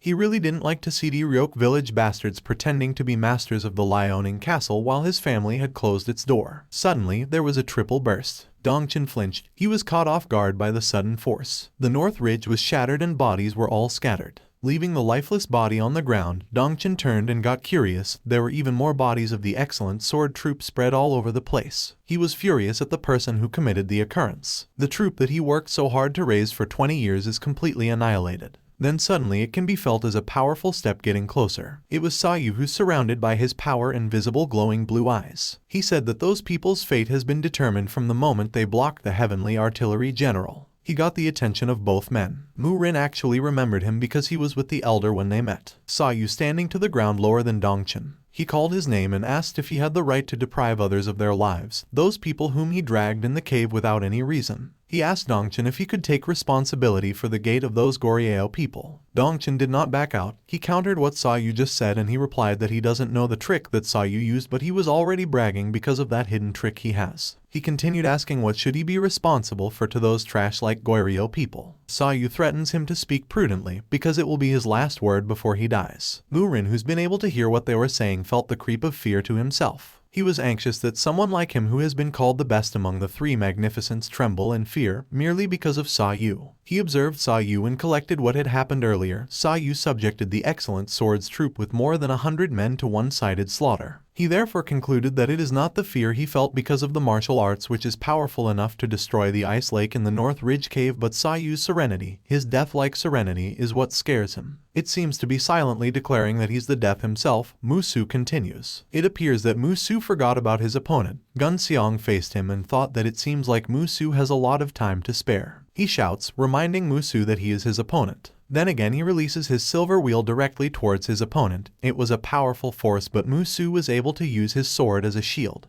It can be seen on his face that he is serious. He looked at his opponent and called his name. Musu asks him about what he said a while ago, that he was curious about whether Musu deserves to be called the best among the three magnificents or not. Musu's eyes were filled with determination to kill his opponent. He continued saying that Gunseong should judge it himself whether he's deserving to be called the best among the three magnificents or not. Musu was engulfed with his enormous power. On the other hand, Sayu and Dongchen were still facing each other. Dongchen asks him if what he heard was right, that it will be the last word before the death of himself. He shows off the gold ring he was able to control and said that it was nonsense and instead, it will be the last word Sayu hears before he dies. Dongchen proclaimed that he had already mastered the martial arts of the North Ridge. He is unbeatable. He started releasing his power in his hand and pointed it up high. The gold-emitting power looked like a hurricane that surrounded him then. He aimed at Sayu and said that he will be the offering to the expulsion wheel. The strong force was released and quickly made way towards Sayu, who was standing still. What could be his next move? Sayu stood on his side while his other arm was at his back. He started releasing his power with his one hand, and unexpectedly Sayu stretched his one arm. Confidently, he used it to meet the gold ring. He was unscratched. Dongchen's power vanished like a smoke and all that was left was Sayu's martial arts. Dongchen is furious. He claimed that the destruction wheel is the divination of the Great North Ridge, which has been completed with all his devotion for 20 years and there's no match for him anymore. There's smoke. Inside it was Sayu holding something that glows gold. His eyes stares like it could kill. He replied that the power of the heavenly artillery general's force that they disdained is cunning tricks. Sayu sprinted and his opponent did the same. Dongchen controls the gold wheel to use it against Sayu, bent down to avoid being hit, and he uses his one hand to attack. Dongchen was caught off guard and he tried to use his wheel to protect himself, but with no avail. He was hit and pushed back by Sayu's power. Dongchen couldn't take it. He was furious and started to release his full ability. He was surrounded with the blinding color of gold. He clenched his hands and latched onto the ground. The ground he was standing on looked like it was dug out, and the rock started floating. He controlled it towards Sayu's location. Then, all of a sudden, his hands started to twist. He screamed in pain and was stunned that a blue light was opposing his ability. His hands and fingers were all trembling. He can't believe the Kai collision. Sayu then spoke to him. He is the head of Moyong family. He reminded him that he shouldn't behave disgracefully. The two of them remained to their position, Dongchen at the higher level ground while Sayu's at the bottom. Dongchen is still calling him a bastard while he still has the golden wheel floating. Sayu warned him about the people who died because they had suffered much worse from him, and so he shouldn't die easily. Sayu was raging with his blue flare as he continued saying the grudge of the Goryeo people who died because of Dong Si-han. Sayu wickedly grinned. He wanted his opponent to feel the weight of that grudge. He stamps his foot and quickly lunges at him. Dongchen called him a bastard and he also attacked Sayu. He was furious that Sayu insulted him with some mere cunning tricks. With the martial arts of the Great North Ridge and the pair of destruction wheels that he has, it is impossible to kill him. The wheels were flying towards Sayu, but he simply dodged it. His grin faded as he recalled that his opponent called his martial arts a cunning trick. He touched both of his hands under the ground and swore. He looked at his opponent side-eyed and frowned as he did not like that Dongchen compared the heavenly artillery general's force with mere cunning tricks. Still in the air, Sayu was getting ready to serve a kick to his opponent. He stretched his leg, extracted his full force and smashed it towards Dongchen. He couldn't dodge Sayu's attack and was left covering himself. All he could say is that how dare him, with such unknown martial arts. But he was not prepared for Sayu's reply. He exerted more power that blew him off. Sayu smirks at him. He will show the power of the heavenly artillery general's force that Dongchen disdained as cunning tricks. Sayu's eyes were blazing with a blue flare that no one have seen before. Sayu is dodging every single move of his opponent. They attack and dodge. Dongchen was hit many times, which made him furious. He released his power and started targeting Sayu with his golden wheel, but he was not successful enough to even scratch him. Due to his anger, he now releases the golden whip-like.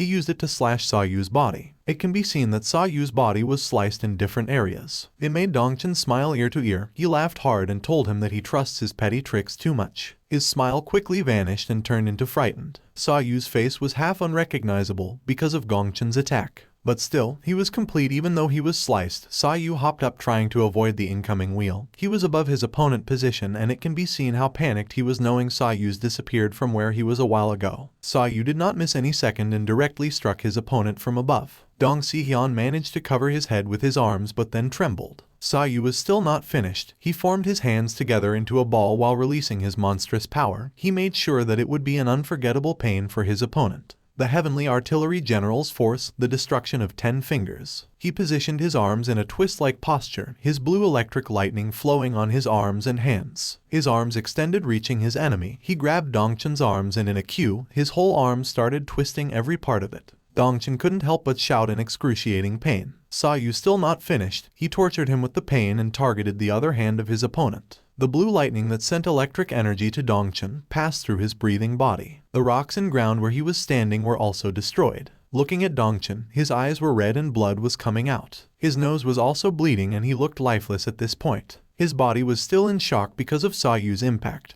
The blue lightning energy left trances on his whole body. The Heavenly Artillery General's Force, Thunder Kai. Sayu releases one of his techniques. The place was filled with his circle energy. He performed it while smirking. On the other hand, sword colliding can be seen. It was coming from the two individuals Gunseong and Mu Rin. Mu Rin verbalized that his ruthless lion slash overpowered him. And yet Gunseong still questions his position among the three magnificents. His opponent replied and called him a bastard. He claimed that he is Moyong Gunseong, and he will definitely take Mu Rin's head. They both released their own technique and lunged to each other ready to battle again. However, there was the Heavenly Artillery General's Force, Thunder Kai. They shiver as they feel the powerful force. They both stop and shield themselves because of the force that destroyed the path where it passes. The circle appeared filled with its compelling force. The two of them were confused about that enormous power. Gunseong assumed something and he turned only to find out that his father looked like he underwent electric shock. His veins are visible and his arms are twisted. Although he looked like he was tortured, he still managed to ask what was happening. There was destruction of the place. He looked at the condition of his hand. It was trembling. He thought to himself if it was because of the chalk. He couldn't estimate the extent of his internal injury. He tried to endure it with his kai but to no avail. He was already weakened. Sayu stood beside him with a serious face and told him to stop trying. If he wants to live even just for a little more, he should stop. As soon as he enters kai in that condition, he'll lose his life. Dongchen couldn't take his advice and gritted his teeth. He still calls him an arrogant bastard despite his condition. He was fuming in anger. His one eye, nose, as well as mouth were bleeding. He shouted, not accepting his defeat. He told Sayu that the battle is not yet over, it is just the beginning of it. He looked at his trembling hands that are obviously dislocated. Hard-headedly he mocked what Sayu advised him that if he uses his kai he will die.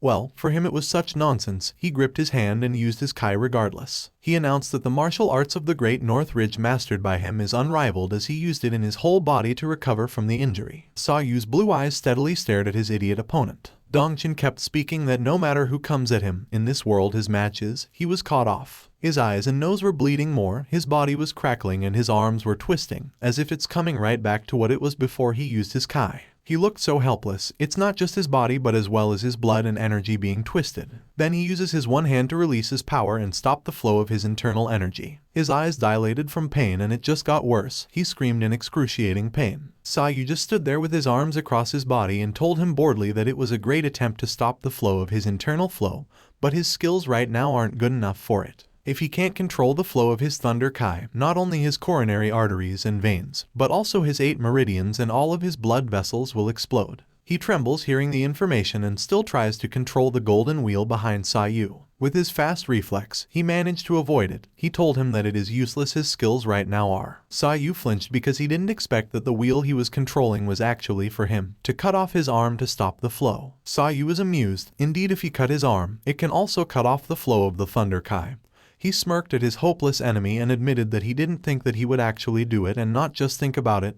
Guess he underestimated him. Dongchen is still trembling. He is now losing a lot of blood. All he could do is curse the person who did that to him, none other than Sayu. Dongchen still manages to release his power regardless of his situation. He releases a red strong fire, the destruction wheel of Great North Ridge. He declares that he will reap Sayu even his soul. His eyes full of determination and anger, he performed the burst of fire spirit. With his one hand he was able to form a powerful fire. The place is slowly burning. The rocks are being disturbed. Sayu remains standing and finds it quite interesting. The chamber is eaten by the fire. Mu Rin and Gunseong were caught in the fire. Sayu, staring at the fire, said that he should have used the martial art at the very beginning. Dongchen groans. Sayu informs him that the moment his thunder kai gives him pain, his internal energy will be consumed and it may result in self-destruction. Well, actually it's none of Sayu's business if he self-destructs or not. He will make sure that it will be difficult for him to die easily. Sayu starts revealing his power. He slides his feet allowing him to position himself and form his hand into a ball. His posture is firm and as if he'll be throwing the ball-formed force he created into the fire. Sa Yu's face turned serious. He will make sure that Gongchen feels pain instead of killing him right away. Heavenly Artillery General's Force. Sa Yu releases it into the wildfire. His hands began glowing intensely blue, clenching his fist. For the second strike is the Heavenly Strike. It engulfed the wildfire, making it disappear. Gongchen slumped on the ground. Sa Yu stood in front while looking down at him. Gongchen begged for his life. He trembled as he pleaded to live. He didn't want to die. He just stared at him blankly as he tried again to beg for his life. Father, a call from someone was heard. He was running towards Gongchen, but he stopped him. He didn't want him to get close. He didn't want to die. Gunseong knew that it's dangerous. He was furious that everything his father prepared in the last 2 decades fell apart and he blamed Sa Yu for it. His heart can't take it. His thoughts were occupied when suddenly Mu Rin appeared behind him. He immediately struck at him and Gunseong was not quick enough to react. He was hit and blown off. Blood was on the ground. Gunseong touched his face to find out that it had been slashed. As Gunseong fell to the ground, Mu Rin expected that the eldest son of the Moyang family was really different. He teased him that he could even afford to look away while fighting with the North Wind virtues of talent. Gunseong was pissed. He called him a bastard and attacked him with his power. Although he was able to shield his sword, Gunseong clenched his fist with his power engulfing it. He said that he must put off his fight with his opponent till next time. He slashed and struck towards Mu Rin and was able to hit him on the stomach with his bare hands. Mu Rin felt the blood escaping through his mouth and was blown off. Then after dealing with him, he averted his gaze towards his father. He attacked Sa Yu, but then again with his quick reflex he was able to counterattack. He even said that an attack like that won't work. He was amused that Gunseong was able to reach his weakened father and helped him. He glanced at Sa Yu and cursed him. He was furious about his identity and why Sa Yu is interrupting the Moyang family. He threatened him that even if he follows him to hell, he will never let a bastard like Sa Yu humiliate him, and his last words were that he is going to take revenge without fail. Then they took off. Sa Yu let them go for a second as though Gunseong was a fool too. Did he think that he could run away from him? Then he didn't let them go any further and he held up his hand with the glowing blue strike. He decided to take Gunseong's life. Up high he thought it'd be impossible. He released the wheel towards Sa Yu like it would damage him. But Sa Yu knew it was useless. Seeing that it had no effect, Gunseong showed what he intended to do. Using 2 of his fingers he controlled the wheel's direction, making Sa Yu confused. The wheel slashed right through the stone and was able to cut it off. Sa Yu was amused. It was beyond his expectation. The stone was completely destroyed. On the other hand, the siblings as well as the elder were also battling still. They each used their weapon to attack and counterattack each other. Their weapons collide. The fight is 1 against 2. The siblings aim their weapon towards the elder, making it difficult for him to dodge. He managed to lift his feet to avoid being sliced. He landed with his hand on the ground and took the opportunity to spread both of his legs and kick them both. The 2 of them were hit hard that they let go of their swords. The elder did not waste a second and immediately used his rope to tie them each and dropped them harshly on the ground. The 2 of them seemed to be tired enough to stand. The elder found it quite funny. He mocked their skills, considering that they were part of the Moyang family, the best in Shenyang. He was curious how they control other people's lives with only that much skill. Suddenly, the large rocks are starting to crack until they collapse. The people were scared of what was happening. The elder stared at it and all he could think about was Sa Yu. Gunseong was flying above and called his siblings and everyone to retreat, because the great destruction had awakened. In the darkness, only the familiar blue lightning was visible. The darkness was slowly having light until it broke through. Sa Yu's hand was in sight as well as the rocks shattering in places. Sa Yu stood between the wrecked stones. He was able to crack it in half. Gunseong was shocked. He cursed and called him a monster bastard. Moyang called his brother and told him that before the great destruction strikes, they must leave the North Ridge Cave. Sa Yu side-eyed them and was curious about the great destruction. It is starting to happen. Moyang called Kwangseong because they needed to hurry. Then he replied that he won't go. He was furious thinking about the elder, that even if he died in the North Ridge Cave, he must fight that old beggar. Moyang was emotional hearing his brother's thoughts. The elder just had his poker face. He called him an evil bastard and asked Kwangseong if he thinks he is capable enough to deal with him. Nonetheless, he withdraws his sword and releases a strong aura. He was raging as he planned to tear the elder's limbs apart, and then he would slaughter the people of Goryeo. Someone piqued an interest when he heard that he would slaughter them. Kwangseong's eyes dilated and felt the pain. It was Sa Yu who hit him. It piqued his interest because of what he heard, and he doubted that Kwangseong was capable of doing it with the skills he currently had. His body was smashed onto the solid rocks and crashed there. Moyang-jai's eyes widened as she saw her brother beaten. She ran towards him as he continuously coughed and his body began trembling. His eyes were tearing blue liquid that came from Sayu. She continued to hold him. Sayu spoke that even though she doesn't respect the lives of others, she still cares about her brother's precious life. She cried and angrily asked him why he had to go that far in interfering with the Moyong family. Sayu replied that it was odd to consider him the one who interfered when in fact he doesn't remember interfering. They were actually the one who were stopping him. She shouted angrily and called it nonsense, even back in Banksy, about the gold they hoarded secretly, and asked what the hell does he want. Sayu states that he followed 2 tracks from Goryeo. Those 2 tracks lead to Shenyang and Moyong family. She was curious about the 2 tracks. Sayu continued that one of them is from the envoy who came to Goryeo from Yuan 10 years ago. If that was 10 years ago, it was during the closure of Moyong family's gate. He thought that maybe it was the doing of Shenyang and actually not related to them. And one more thing, around 20 years ago, when they ended up sealing their family's door, and when the innocent people of Goryeo got kidnapped, at that time, a young girl was also kidnapped along with the other people in Goryeo, and he's looking for that child. The elder heard it and was also curious about the child he was looking for. Then suddenly something lights up that looks like a bomb. It is the Great Destruction. It was coming from the above. She shouted that they were still stuck in there, as if telling them it shouldn't explode because they were still there. Nonetheless, the bomb exploded and a loud bang was heard. The elder was shocked because it was such a strong explosion the people were starting to worry. Moyang Jai called upon Sayu while rocks were falling apart. She said that it was him who hid his martial arts. In the countryside, useless interference results in death. This place will be his grave. She lifts his brother and still continues stating that even if Sayu could manage to leave the place alive, they will find him and take revenge till the end. They leave as the place starts to collapse. Strong explosions are heard. Under the full moon, who would expect that the peaceful place outside would be interrupted and destroyed by the loud explosions and wreck the houses? 15 days had passed. The North Ridge Cave was completely wrecked, while the Moyong family pavilion still stood on the ground. Inside, you can see Dong Cheon sulking, his eyes full of sadness as he talks to himself internally that it's only that day he would be sad. He was holding a bottle of wine as he mourned for the loss of one of his sons, Kwang Song. He remembered how Kwang Song closed his eyes with the blue marks all over his face. He talks as if he was talking to his lost son, that even if he died in vain, he won't be sad anymore. Kwang Song's death will become incidental to the Moyong family, because he believes it's just a small foundation. With the last sip of the 1,000 days wine, Dong Cheon will forget the sadness of losing his son. He sat on top of what seemed like a throne in a big empty room and hung his arms, then dropped the bottle of wine. He continued his talk inside his head that for the sake of their family, to be covered with blood is nothing to be afraid of. The bottle of wine creates a loud thud as it lands on the floor.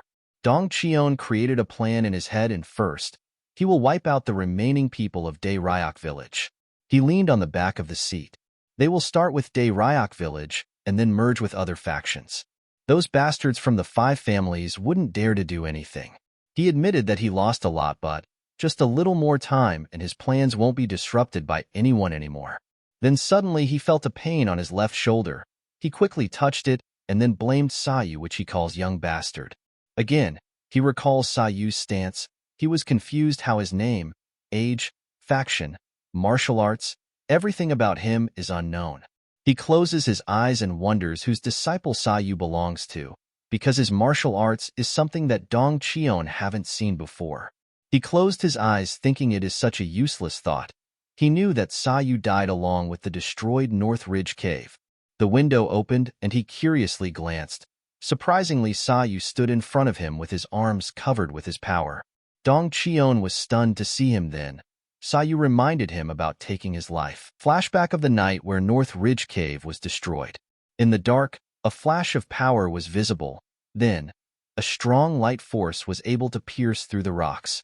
It shows the graceful hand of Sayu, and the rocks float everywhere. The elder said behind him that Sayu always makes him surprised. He admitted that when the Great Destruction was stimulated, he thought everything was over. He actually couldn't believe that it's that easy to get out of it. He thanked Sayu because not just the Goryeo people, but also the North Wind Virtue's talent and survivors of Dae Ryak village were able to escape. The elder was relieved that he was able to breathe fresh air again. Then, an old man with beard and several missing teeth suddenly spoke. He called the attention of Sayu about the girl that Sayu was looking for. He asked if it could be that she's a girl with Han family name. Sayu became interested. He glanced at the old man and asked if he knew her. He also added that the age of the girl that time was around 6 to 7 years old. The old man slouched as he held on his stick, ready to share his story. He starts off by saying that he's been locked up in the cave for 20 years now. At that time, the Moyong family captured men and women of all ages. However, all powerless women and children who were struggling to do excavation work were sold to slave traders. After that, they used the money to fund the excavation of the North Ridge Cave. During that time, a Goryeo girl with Han family name was captured, and if he could remember it correctly, her name was Han Sang-ah. Then, a familiar figure was shown. It was exactly as Sa Yu's master remembered.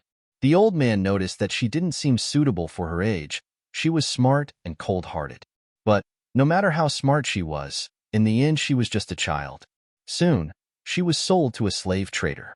He informed Sa Yu that the record of the slave transaction might be in Moyong Dong Cheon's possession. If Sa Yu finds it, he might be able to find Han Sang-ah. Sa Yu stared at him for a while. He guessed that it would all end up as an unfortunate affinity of Moyong Dong Cheon. End of flashback.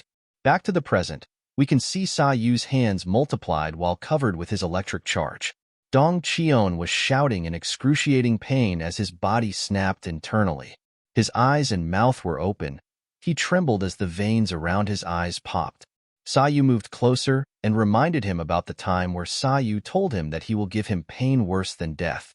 Dong Cheon's eyes widened as Sa Yu's energy was visible to his face. He uses his ability and he utters that it is time for Dong Cheon to pay for all of his sins. It can be seen outside the light that came from Sa Yu's powerful charge. It lit up blue, and the next thing that happened was that the room lost its light. Gunsong knocks to the room and opens the door.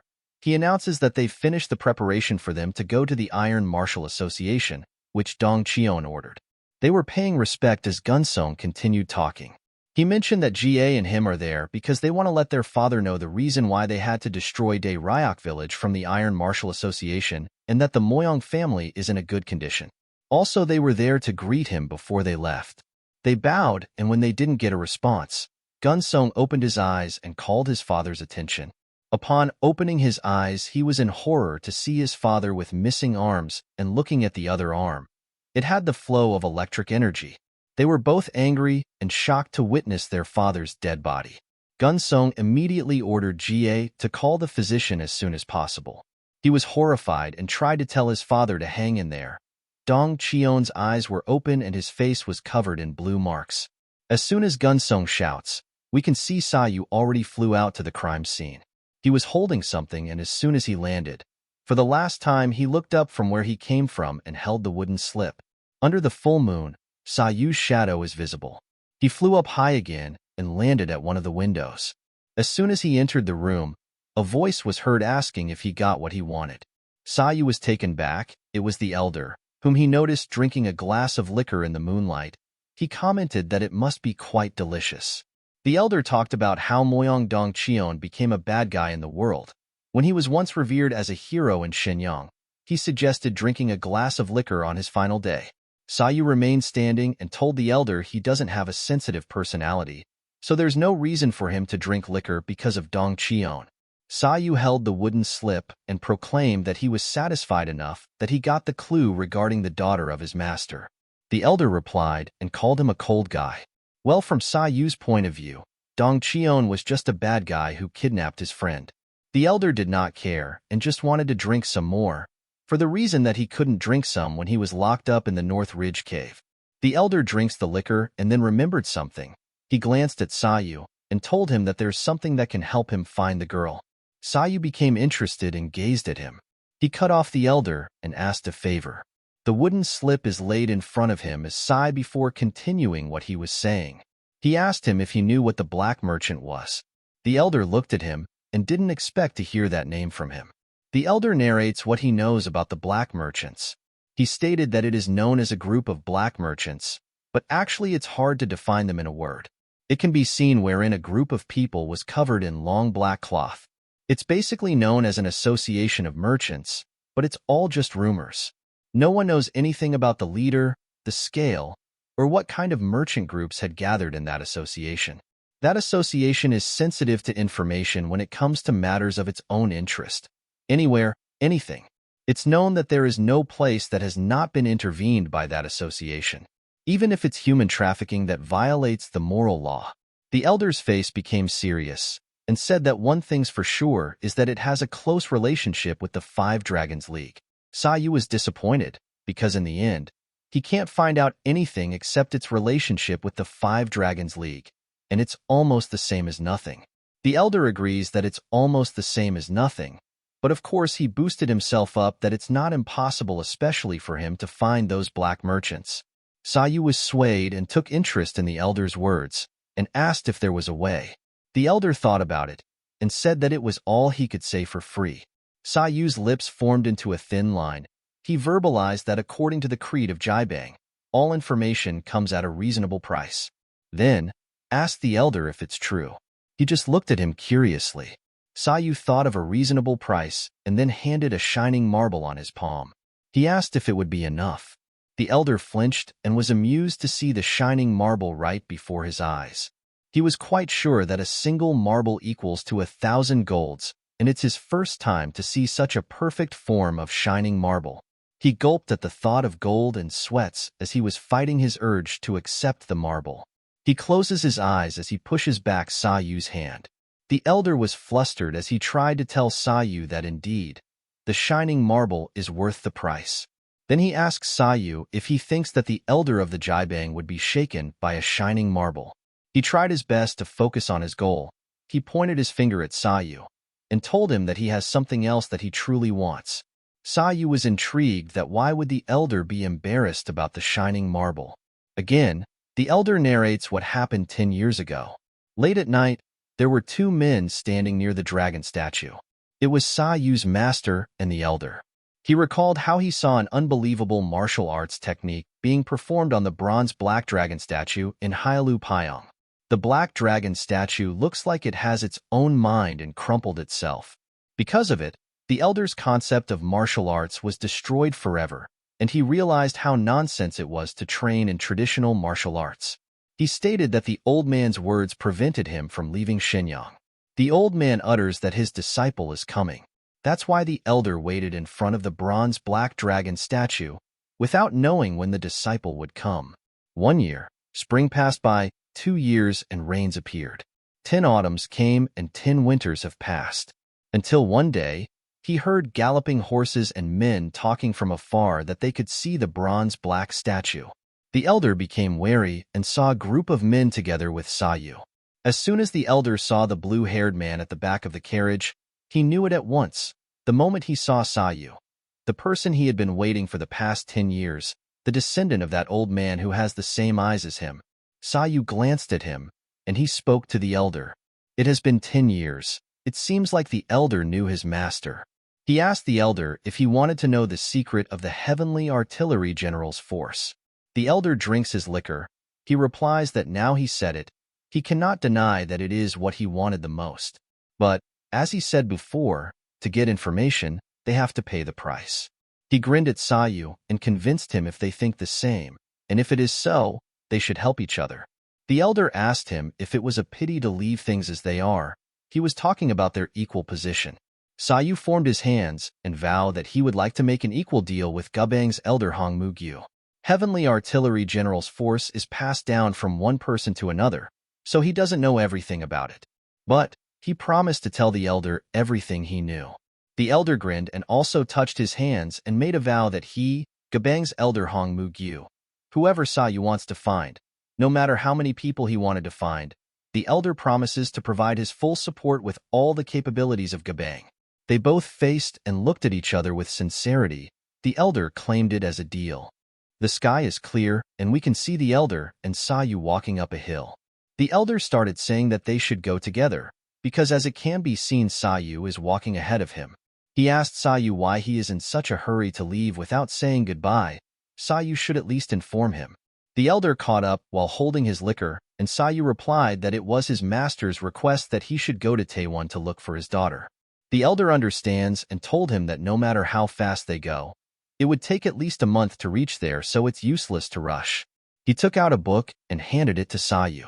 He wanted him to take it because it contains basic information about Kong Ho, which is essential for Sayu's work.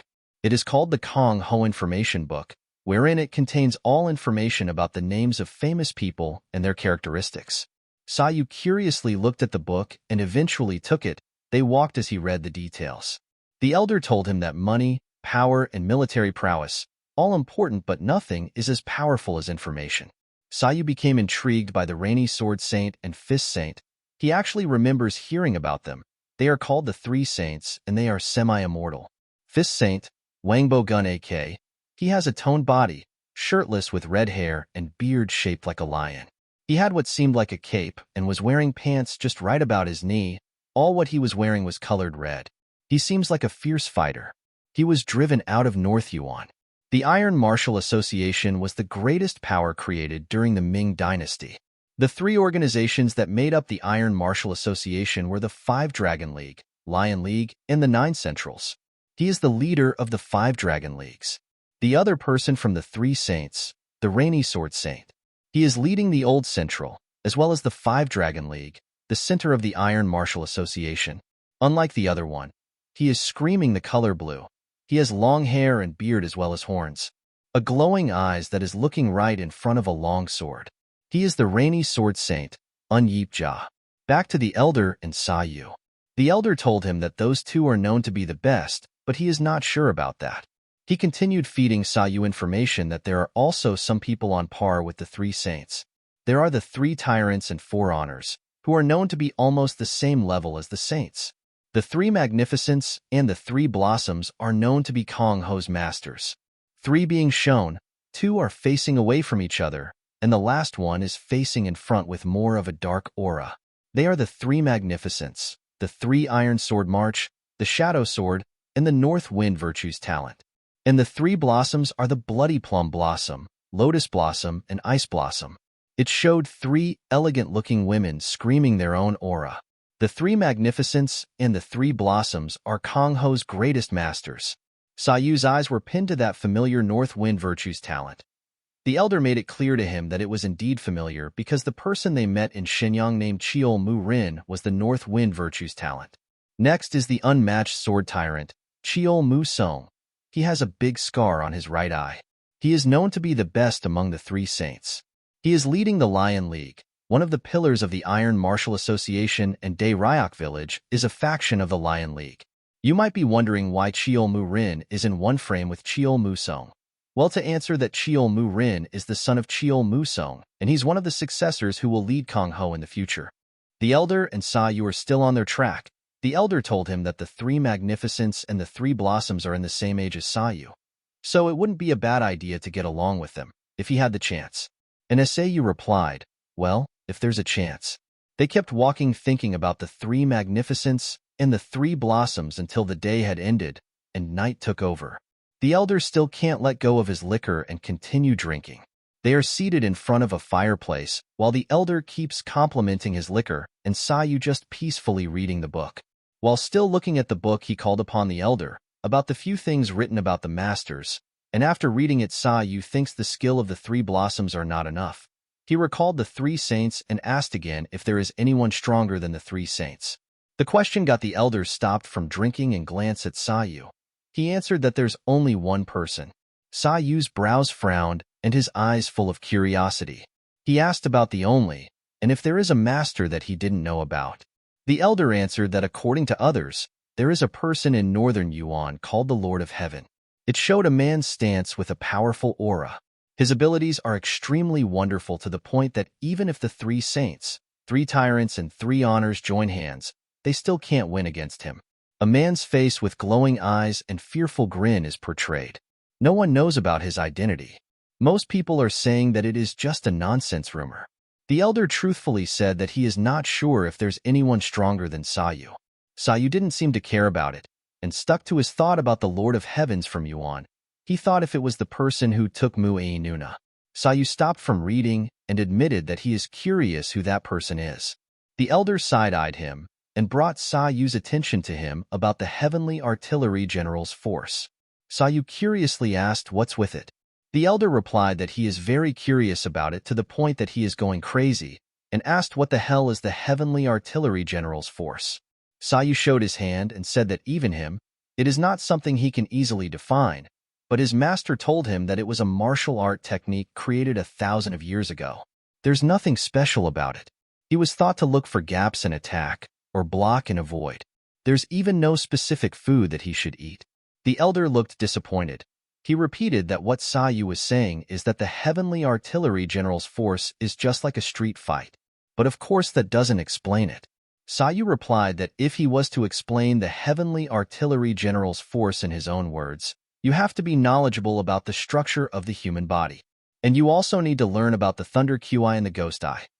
His hands release electrics and start to crackle. Once you have obtained the Ghost Eyes, you will be able to see the veins and QI of your opponent.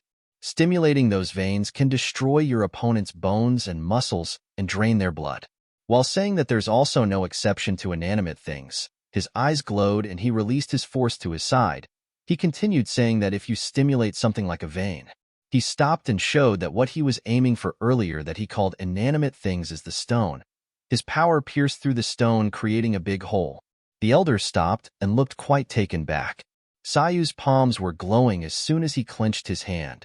The Heavenly Artillery General's force, Heavenly Strike, was a technique that made a huge glowing circle that was so powerful it made the elder fall to the ground. His eyes looked like they had seen a ghost. It was unbelievable even though he saw it with his own eyes now. He suddenly gulped and, like he said before, if Sayu uses that on a human being or an object, he's simply invincible. He finally got up and his eyes grew bigger, eyeing his liquor that is now spilling to the ground. He called Sayu a young mandan, like a child having a tantrum because of the liquor. He accuses Sayu for doing it on purpose, which was knocking it down. Sayu replied like a grown man and cleared himself that he didn't do it on purpose. He changed the topic by saying that they should take a rest because they have to get up early for tomorrow. The elder couldn't accept it and still whines like a child because of his precious liquor. In Fushun, Daeryeok village, there was a huge tree with stairs, and a conversation can be heard about the cause of Moyang Dongcheon's death. It was said to be a heart attack, and that's what the public has been informed. The leader of Daeryeok Bo, Mangwangwu, was skeptical about the information. He asked the North Wind Virtue's talents what he thinks about it. He answered that if they knew about martial arts well, they wouldn't believe that Moyang Dongcheon died from a heart attack. He closed his eyes and was certain that Dan Sayu did it. Under the moonlight, in their abode, they talked about Sayu. The leader remembered that when there was a fight with the Moyang family because of the golden Binshi, something happened between Sayu and Chu Saljo. One of its members was attacked by Sayu. His whole cardiovascular system was torn apart, which caused his death. The leader was disappointed by the opportunity that they should have made Sayu join them back then. The North Wind Virtue was certain that even if they tried to, he knew that Sayu would have refused. Because he said it himself, he seems to have a bad feeling about Daeryeok village. Adding further information, Sayu fought the Moyang family because he found out that they were using the people of Goryeo. He remembered how Sayu uttered the words that he doesn't like when people use him like a consumable in a fight. The Daeryeok replied that he misunderstood them, plus those people from Goryeo were all paid mercenaries. Sayu's eyes crackled as it showed a slash of bolt. He replied that it was that reason why the Daeryeok village are still alive, because if it weren't for the deal, the Daeryeok village would have disappeared along with the Moyang family. Back to the present, the North Wind Virtue picks up the sword as he claimed a relief that there was no sign of Sayu joining the Five Dragons League. Additionally, Sayu is not the person that the Lion League would want to compete with. The North Wind Virtue stood in front of the leader while holding his sword. He states his thought about the opportunity now that Moyang Dongcheon is dead. It would be a great advantage for the Daeryeok village to take over Shenyang. As a member of the Lion League, the North Wind Virtue is looking forward to the great news. The leader replied to the fellow he's with that he must understand, they can't go far. If the place becomes stable, the leader will go and greet the unmatched sword tyrant. A footstep is heard, seeing the North Wind Virtue walk down the stairs, leaving the leader alone. He was consumed by the thought of Sayu, and became curious whether he will be an enemy or an ally. Under the moonlight, people have been talking about the situation for the past few days. About Moyang Dongcheon's death, Daeryeok village's leader Man Gwangwu's arm, Chu Saljo's unsightly iron mask. A fellow is walking with a sword on one hand while wearing a hat. The gossip continues about the two pillars of Daeryeok village, Man Sung Hyan and Man Hai Sang were either fatally injured or dead. The man with a sword entered a local pub. The story continues that the man telling the story thought that their excellent sword group would end up as the victors until he showed up. Inside the pub were people surrounding the storyteller around the table. It looked like it was them who were talking earlier. The man with a sword approached another fellow sitting alone. When he arrived, he greeted him as his master. The master caught him off and asked him to greet him later because of an important scene. The master gestured to him in silence that made the follower shush. This master is known as the Great Heavenly Merchant Group, Master Trader John Du-Su. He looked back at the people talking about when the Moyong family's two heroes and the intruders went to kill each other. He was with the Gabang's elder, wise man Hong Emogyo. Their storyteller became visible. It was a man holding a cup of his drink. He clenches his thigh using one hand as he describes the fear he felt. The storyteller mentioned that he, the man with the Gabang, was the embodiment of fear itself. A man who was in the battle inside the North Ridge Cave was the storyteller. He clenched his thigh who lost its half part and told them that whenever he thinks of that man, he trembles in fear. He reminisced the spotless hands, like those of a woman, long and slender jade hands. But he realized that it wasn't really the long and slender jade hands. They were the demon's hands. It showed Sayu's hands that are beaming electric lights. With those hands of a demon, his dark aura and motionless face, he can twist someone's bones and blood vessels, and once his demon hands touch your legs, the bones and blood vessels of your legs will also be twisted. That's what happened to the excellent sword group. The storyteller claimed that he heard Sayu speak, and he's sure that it's the language of Goryeo. The words that he heard was when Sayu said, "Who dares to stay alive in front of him?" The master trader that was in the pub, who was listening closely, became wary as he realized that he knew who the lady he was looking for. The storyteller kept describing the moment Sayu's hands touched the ground. There were 3 huge explosions, and the man telling the story lost his consciousness, and when he came back to his senses, the North Ridge Cave's huge ice lake was destroyed, and his leg was already cut, but he couldn't feel any pain, because he was too overwhelmed by the person who stood in front of him. His expression was like a king who had just won a war, the king of war. The last sentence made the crowd gasp. They kept mumbling the word king of war. The master trader called his follower, Manhwa, and asked if it wasn't an interesting story. Manhwa admitted that it was a terrible story. His knowledge about martial arts wasn't that deep. Cutting off limbs in one move and destroying the huge ice lake, both are unbelievable. Great Heavenly Merchant Group Sip Manhwa turned shocked as the master trader claimed that every legend starts with such a useless rumor. The master trader needs to go back to Taiyuan and orders Manhwa to contact the Gabang. They must have information about the King of War. Manhwa obliged. The master trader almost forgot to ask Manhwa what was the cause of death of Moyong Dong Cheon. He replied that others said Dong Cheon died from a heart attack, but it is unclear whether it was caused by a chronic disease or an external force. Manhwa added that there were also rumors among the people in the village that he was assassinated. The master trader grabs his cup of water as he thinks of the information as an interesting one. He stated that the head of the family was assassinated, but they're talking about a different cause of death. He became curious about what exactly happened between the King of War and the Moyong family. His thoughts are clouded with the King of War. He thinks that King of War is a bit arrogant. He smirks and has a sip of water. On the other hand, a loud voice is screaming the King of War. He shouted to His Highness to wait for him. It was Sayu. He turned around to the fellow shouting. Sayu stated that he asked the fellow to ride a horse, but the fellow insisted that it was not that far. The fellow shouting turned out to be the elder. He replied tiredly to Sayu, asking if he thinks the elder is able to move around for 3 days without a break.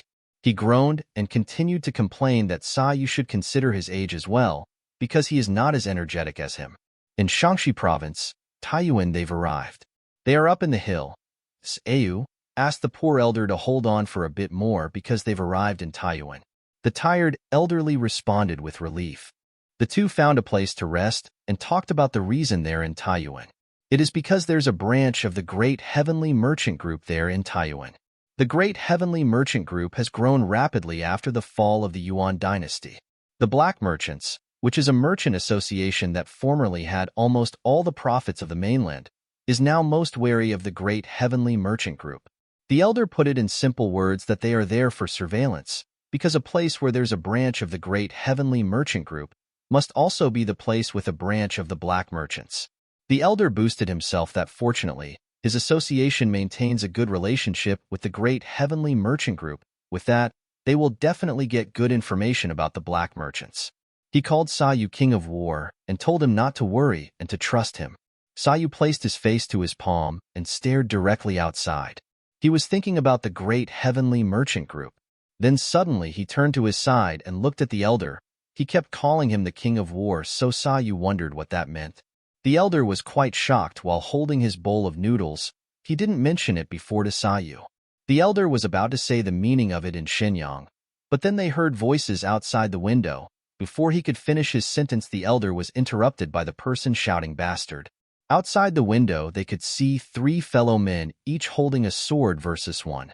The 3 men ordered the person in front of them to pay respect to the young master of the crane sound wall, Huang Muik, and that he should get on his knees. Sayu looked at the person and his pupil constrict. Up close, the man has this sharp features and face, has messy hair that looks like it has not been affected with gravity, and in all black clothes. He has his big fat sword at his back. Sayu observes him, and his QI reeks of killing intent. He is dangerous. After stuffing his mouth of noodles, the elder took a glance outside. He was amused that they met the famous roughneck son of the crane sound wall. He thinks ahead that the situation will not run fine. The man spoke that he knew Huang Muik very well, a selfish roughneck warrior who took advantage of his father's power to kill dozens of men, and also there were dozens of women humiliated by him who ended up killing themselves. He said that it hasn't been that long since the scum sons of Yuan were kicked out, and now the lowly warriors of demon outlanders are going rampant. The man is known to be the underworld devil sword. He is Kong Wai. The 3 men were angry. They gritted their teeth and asked what the hell the person of them was talking about. Another man spoke behind the 3 men. He ordered them to stop it. The men turned back and saw their young master. It turns out Muik was right behind them all along. His appearance fit perfectly to what Kong Wai described him as. He is overweight. He asked Kong Wai how much is it? How much does he need to pay to make Kong Wai work for him, and added that it seems like he is an assassin sent by someone who has a grudge against him. The young master can still offer him a position in the crane sound wall, depending on Kong Wai's skills. Kong Wai smirked and said that the young master didn't really deserve to live since he is a devil. His sword made sound and he unleashed it. His face darkened and said that his sword came into existence to kill devils like the young master. His eyes is full of intent to kill as he grinned, uttering the word "extinguish the devil." One man realizes and sweats as he recognizes the underworld devil sword. In a blink of an eye, he was thrust along with the other 2 men. They were sliced, leading to their death. Muik just stood witnessing their death right in front of him. He sweats and becomes nervous because he doesn't know what to do. The elder steps at the veranda. He claimed that he doesn't really like to move right after he eats. Sayu just looked at him and asked if the elder wanted to interfere in the fight. Besides, that roughneck doesn't seem to be someone worth helping. The elder agrees. The bastard Huang Muik deserves to be torn to death no less than 10 times. But then, he also realized that the crane sound wall is one of the righteous groups, so they must have to catch that roughneck bastard and punish him according to the country's law. Then, he glances at Sayu and asks if he wants to help. Sayu did not throw him a glance and just linger his thoughts to the righteous groups. It seems like they judge righteousness only by their own profit. Eventually, he answered the elder and told him to do it himself. Sayu has nothing to do with it, and he is not interested at all. He advised the elder to not let his guard down, because Kong Wai's skills may not be as good as Moyang Dong Cheon, but he uses his martial arts to pursue murder. He warned the elder that he may be forced into unexpected circumstances.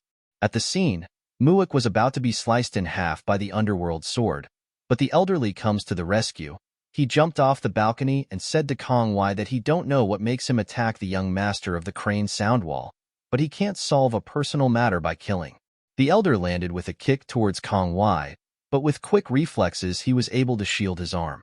Too bad for him, the elder suddenly releases multiple kicks. It was so fast that Kong Wai hardly kept up. He was hit on different parts of his body, and the elder hit him again on his chest with his right hand that made Kong Wai fly off.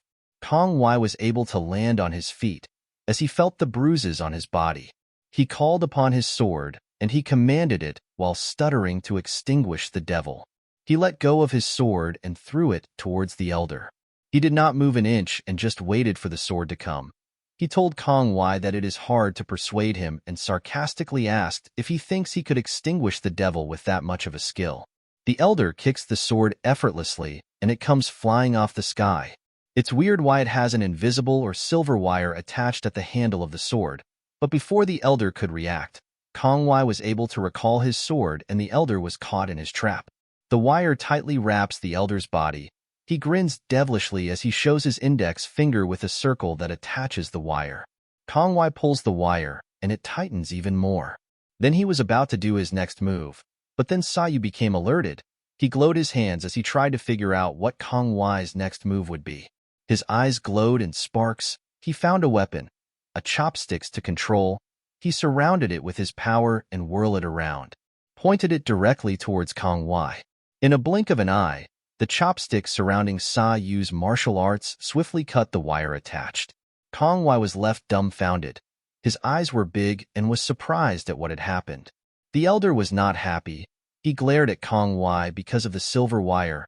He's a dangerous bastard. Kong Wai was still in shock because he knew it was not an ordinary silver wire. Even a famous sword can't cut it. He was surprised that Sayu cut it with mere chopsticks. Even though he was still sweating, he yelled and called Sayu a rat bastard. He told him to stop hiding and challenge a fair battle. As he looked up, there was no one on the balcony. He didn't notice where Sayu went, but suddenly felt a hand grab his shoulder. Sayu was right behind him and replied about what he said earlier, a fair battle, and recalled the secret weapon he used was not fair at all.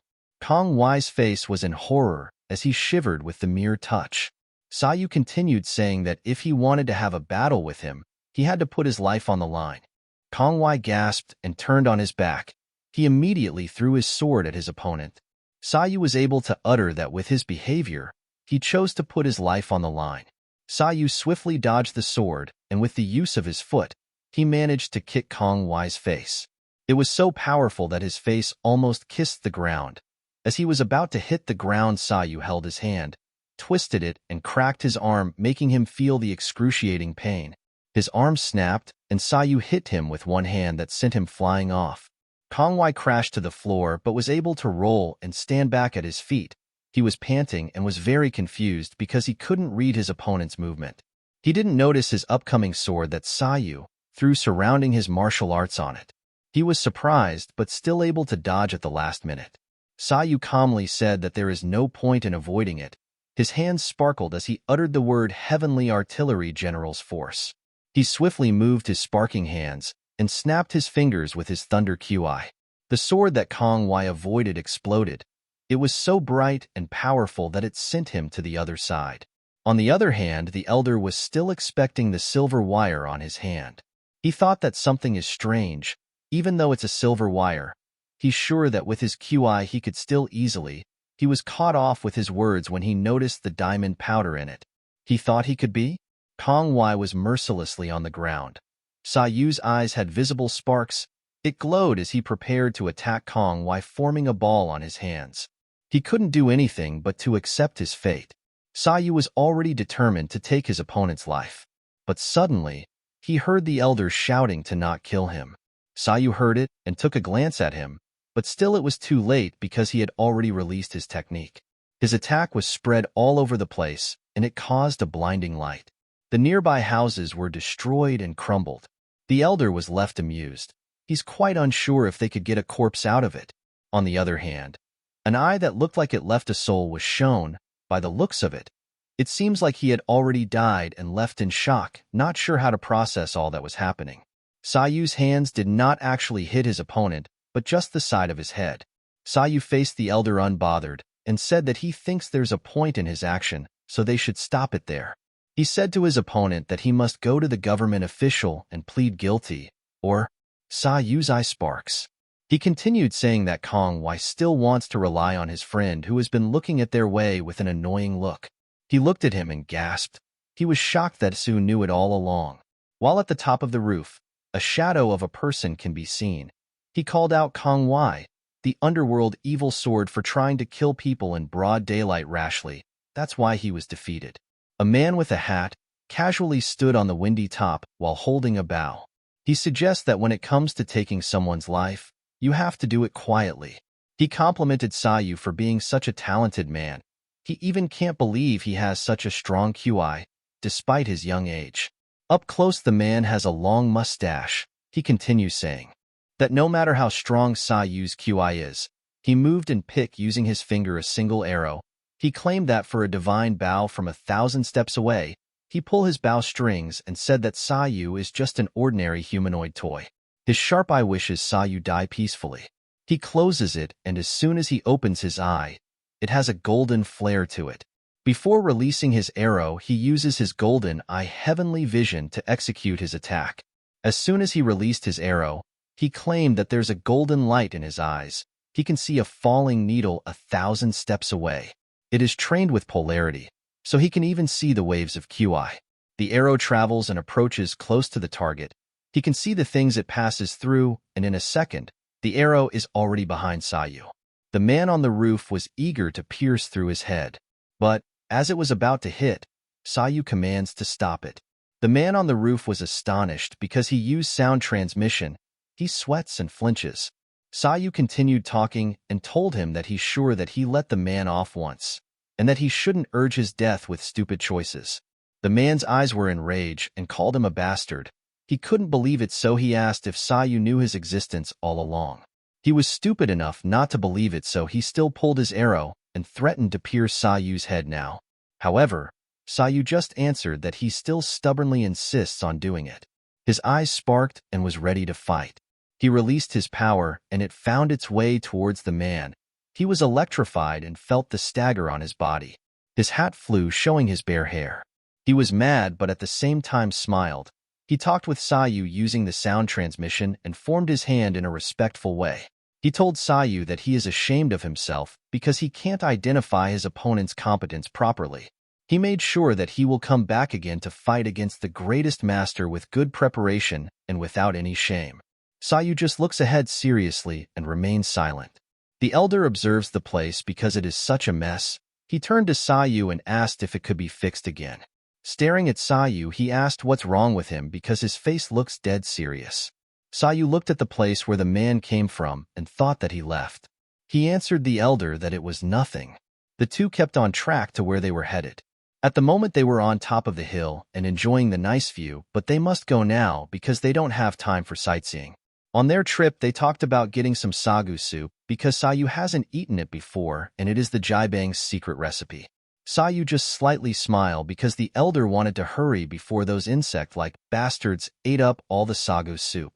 Sayu asked the elder because he's been curious earlier why did he ask him not to kill his opponent.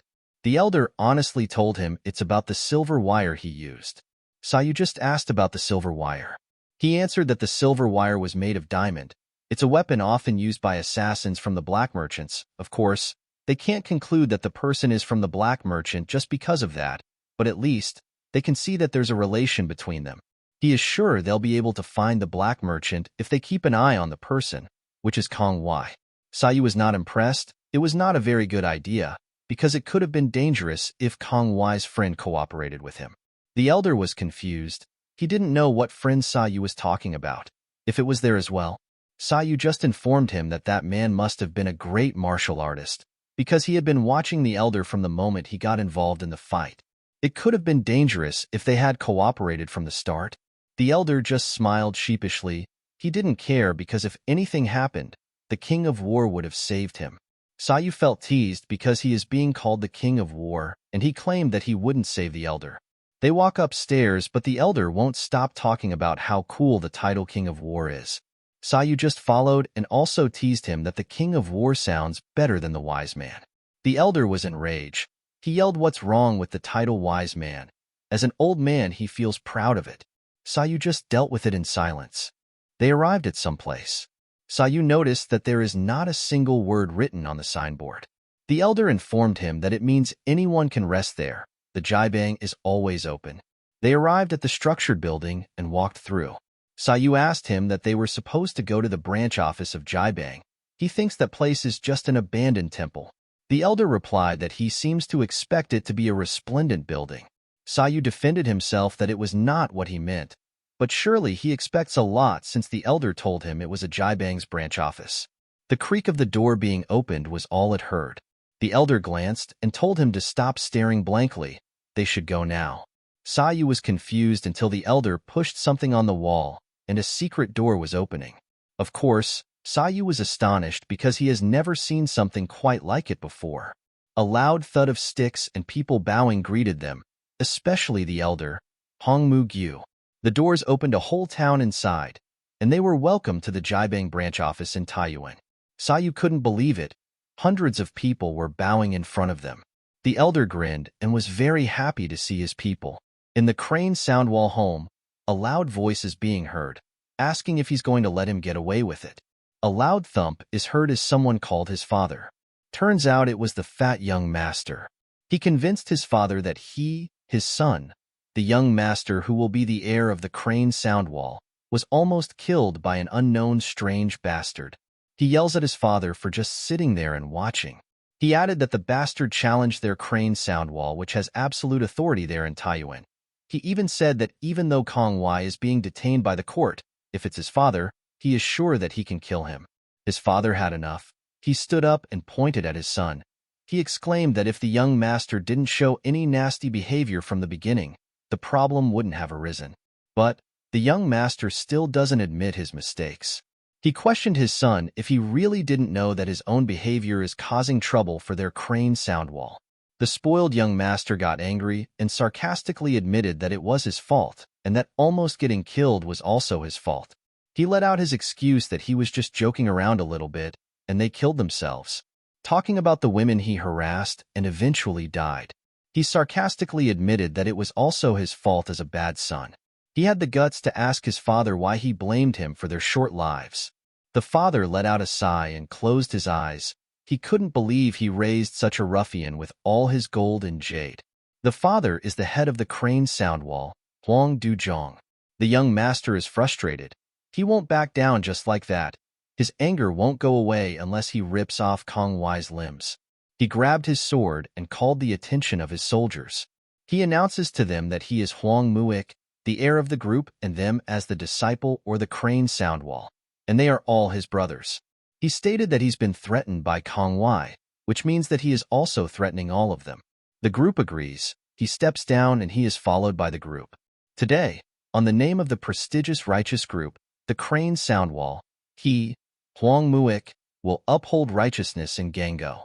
He called his group because they are going to the military court. He pushes the door.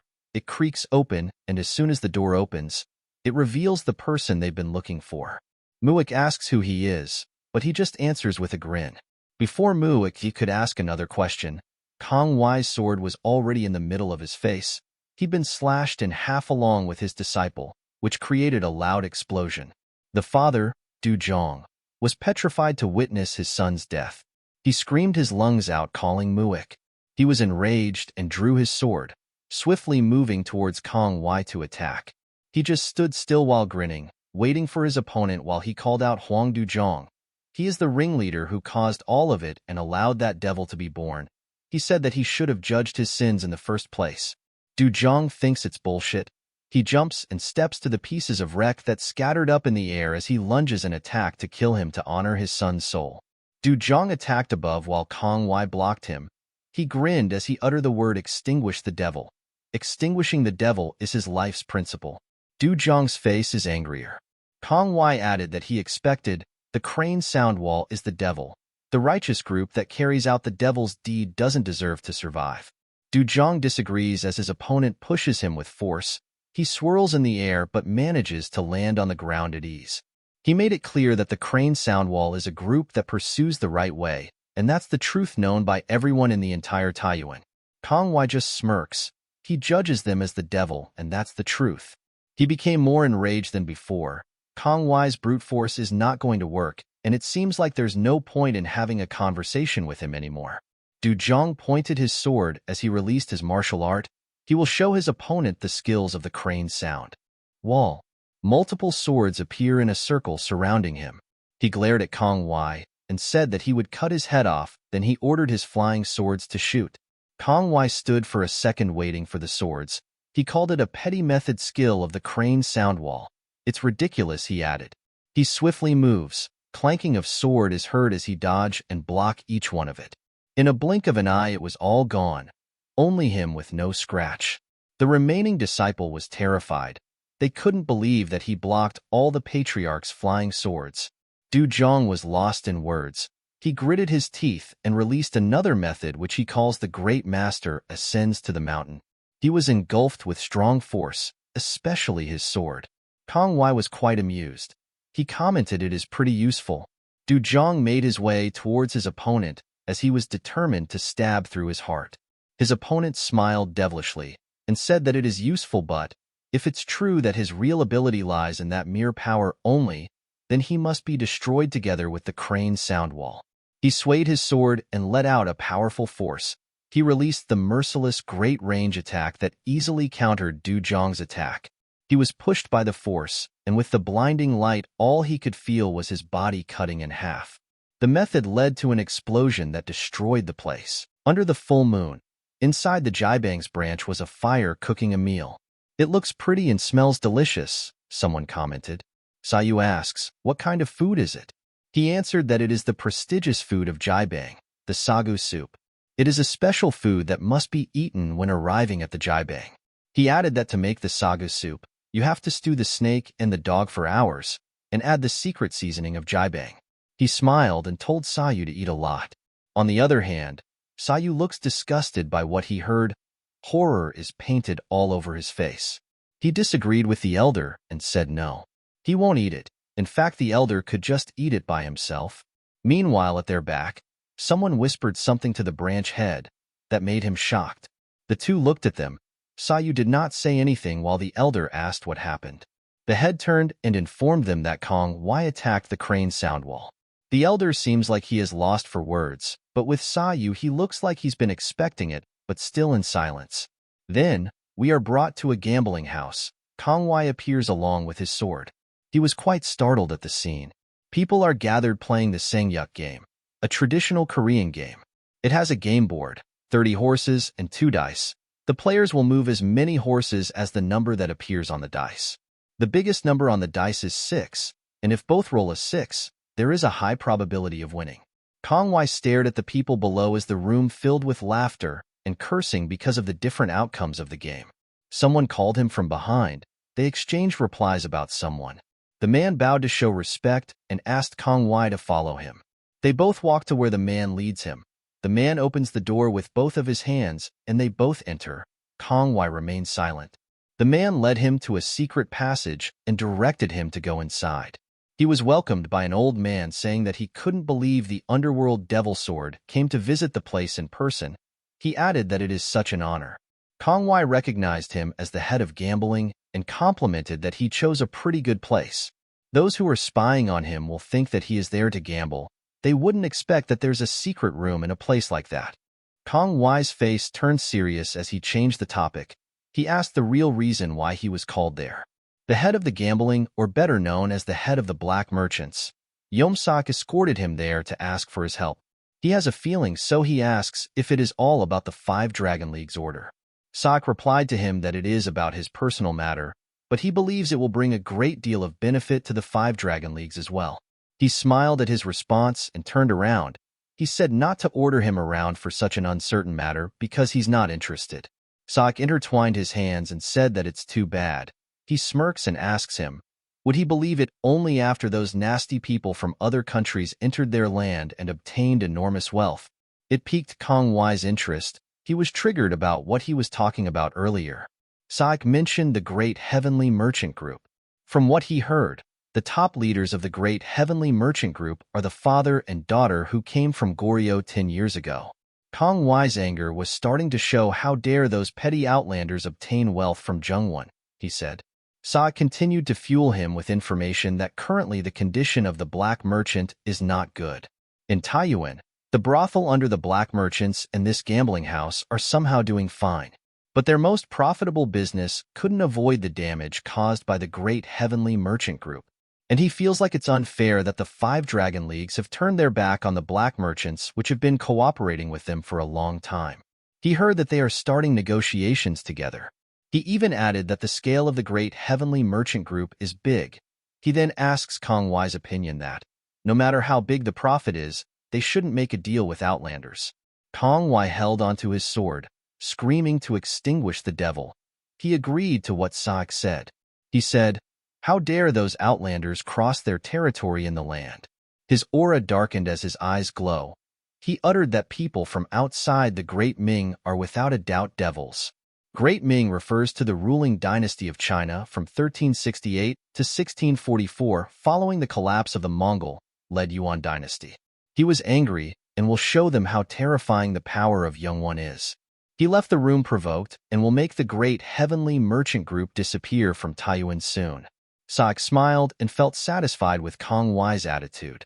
A man appeared behind him. It was the archer. He complimented how amazing Saik is because he could make Kong Wai move easily. He indeed deserved to be called the best among the black merchants. Saik glanced at him as he noticed that the archer praised him too much. Well, it seems like he likes it too. He talked about Kong Wai. He heard that ever since his parents were killed by the Yuan army, he has developed antipathy towards outlanders. He smiled and admitted that he just gave Kong Wai a little motivation, and except for that, he didn't really do much. The archer was quite impressed, and praised him for that because that's the point which makes him a scary person. Then, he asks if that matter will proceed according to plan. Saik did not expect he would ask that but still smirks. He wanted to escort him there at least once. He invited him that they should go together. To the Wall of Red Tears. The archer seems like he would love to go too. In a busy area, Sayu is in an inn where he sat at one table having a drink. He poured the liquor into his cup as he appreciated looking at the moon after taking a bath, and drinking liquor is pretty nice in its own way. But still, he was debating to himself whether he should have killed Kong Wai back then. Suddenly he remembered what he heard a while ago about Kong Wai destroying the Crane Soundwall. All the disciples of the Crane Soundwall have been slaughtered. The head and the young master of the Crane Soundwall have been hanged to death, informed by the head. The elder was confused that he even hanged them. He asks if there is a reason why he threatened them publicly. Then, he orders the head to pick 3 or 4 outstanding men and keep an eye on the underworld devil sword and don't miss a slightest thing. The head quickly accepted his orders. End of flashback. Sayu did not think much of it because the Jibang will take care of it. He spoke to himself about the relation between the black merchants and the 5 Dragon League. Like he said before, it can be troublesome if you mess with them hastily. He answered himself that first of all, going to the great heavenly merchant group is their priority since it has a big branch office in Taiyuan. He's sure that it will be easy to find it. If the underworld devil sword is really related to the black merchants, then, before he could finish his sentence, a red boots stepped into the inn. Sayu curiously observed, and it was a lady with a red thin suit, long hair and thin red mask covering half of her face, along with 2 men with swords across their chests. What a lovely face she has. Sayu familiarized something from the Gango directory book that the elder gave him, a blue cloud pattern which he could clearly see right now. Those people are certainly the disciple of the Manhwa sect. Also the red plum blossoms. It says that there are blood plum blossoms in Manhwa that spread their fragrance all over the world. He observes that woman is definitely one of the 3 flowers of Gango. She's the blood plum blossom, Danmok Songyun. Sayu heard that the Manhwa sect follows Taoism, so they don't allow female disciples in, and here she is, Danmok Songyun, as a disciple who broke through that taboo. He was curious if it is a coincidence since such a person appears in Taiyuan. The place was crowded, and someone told the woman that there's no empty seats. It looks like they have to share a table with others. She wandered her eyes in the room, then suddenly, her beautiful eyes landed on Sayu. She was intrigued by him because of his unusual energy and also his blue eyes. She wonders if he is an outlander. Eventually, she walks toward his table and asks if it is okay if they join his table. She reasons out that there are no empty seats left. Sayu was taken aback, but quickly allowed them and said that after all there is still plenty of space for him to sit alone. She was glad and immediately thanked him. As soon as they sat, the man gave the server their order, which were 3 bowls of thin noodles and 2 plates of dumplings. They let themselves be comfortable as the female spoke to Sayu. She said that he shared his table with them but hadn't introduced themselves yet. Then she told him that her name is Damak Songyun from Manhwa. She is petite and has this mysterious aura. The next one was the second-generation disciple of Manhwa sect. He introduced himself as Ho Jongin. He looked serious and had pretty sharp eyes. The next man was the second-generation disciple as well of Manhwa sect. His name is Sangmu Ho, and added that it was nice to meet Sayu. He has a hat, a mustache, and drowsy eyes. It was Sayu's turn, so he just introduced his name to them and did the hand gesture to show respect. Muho called him Master Dan and initiated a conversation. He said that it seems like Sayu have martial arts skills, and so he was curious of which sect he is from. He smiled while pouring himself a drink and politely replied that he didn't belong to any sect in Youngwon. He glanced at Songyun and added that he could only do a little self-protection and that he is ashamed to even call it martial arts. She glanced back and thought to herself that he is a person with deep self-composure. She can't figure out what Sayu's intention is, so she has to stay on guard. After that, Sayu stood and bid his goodbyes. It was getting late, so he would take his leave first. He smiled and sincerely said it was nice to meet them. Sayu left and Jongin was impressed. He said that Sayu is such a unique person and that normally when people hear that the woman is the blood plum blossom, they are not able to remain calm like Sayu did. She stared at Sayu's back and replied that the world is wide and he doesn't have much knowledge, so he may not know her. She assures Jongin to not bother himself about it. He looked at her and added what he observed a while ago. Judging from Sayu's name and accent, he thinks that he's from a remote area or a foreign country. He reminded them that in the current situation, they need to be cautious about unidentified people because he might be related to the underworld devil sword. Songyun's eyes became serious as she responded that they couldn't confirm his exact identity, but she thinks that Sayu has nothing to do with the crane soundwall incident.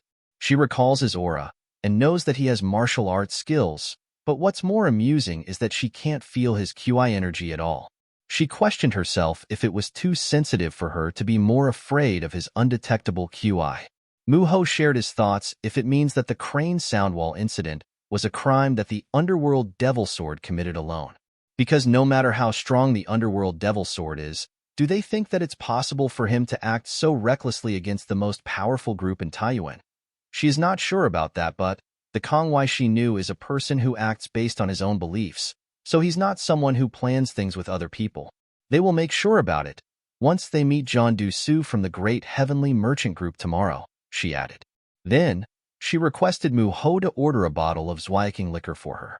Muho wasn't sure if it was okay if they ordered liquor. Jongin added that the teacher forbids them from drinking it. She just reasoned that they are tired after a long journey. Wouldn't it be okay if they drink just one glass of it? She asks.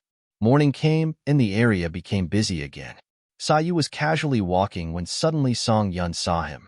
She was preparing her sword and immediately recognized him even from the back. She was thinking that he was the man yesterday. Soon she recalled his name, so sure that it was Master Dan. She admitted that she doesn't care much about him, but he kept making her feel uneasy. She stared at him and wondered where he was going so early in the morning. She closes her sword and jumps out of the window. As soon as she got out, Muho called her and asked if she was already awake because they had to hurry if they wanted to meet the Great Heavenly Merchant Group. She was not answering, so he figured to come inside.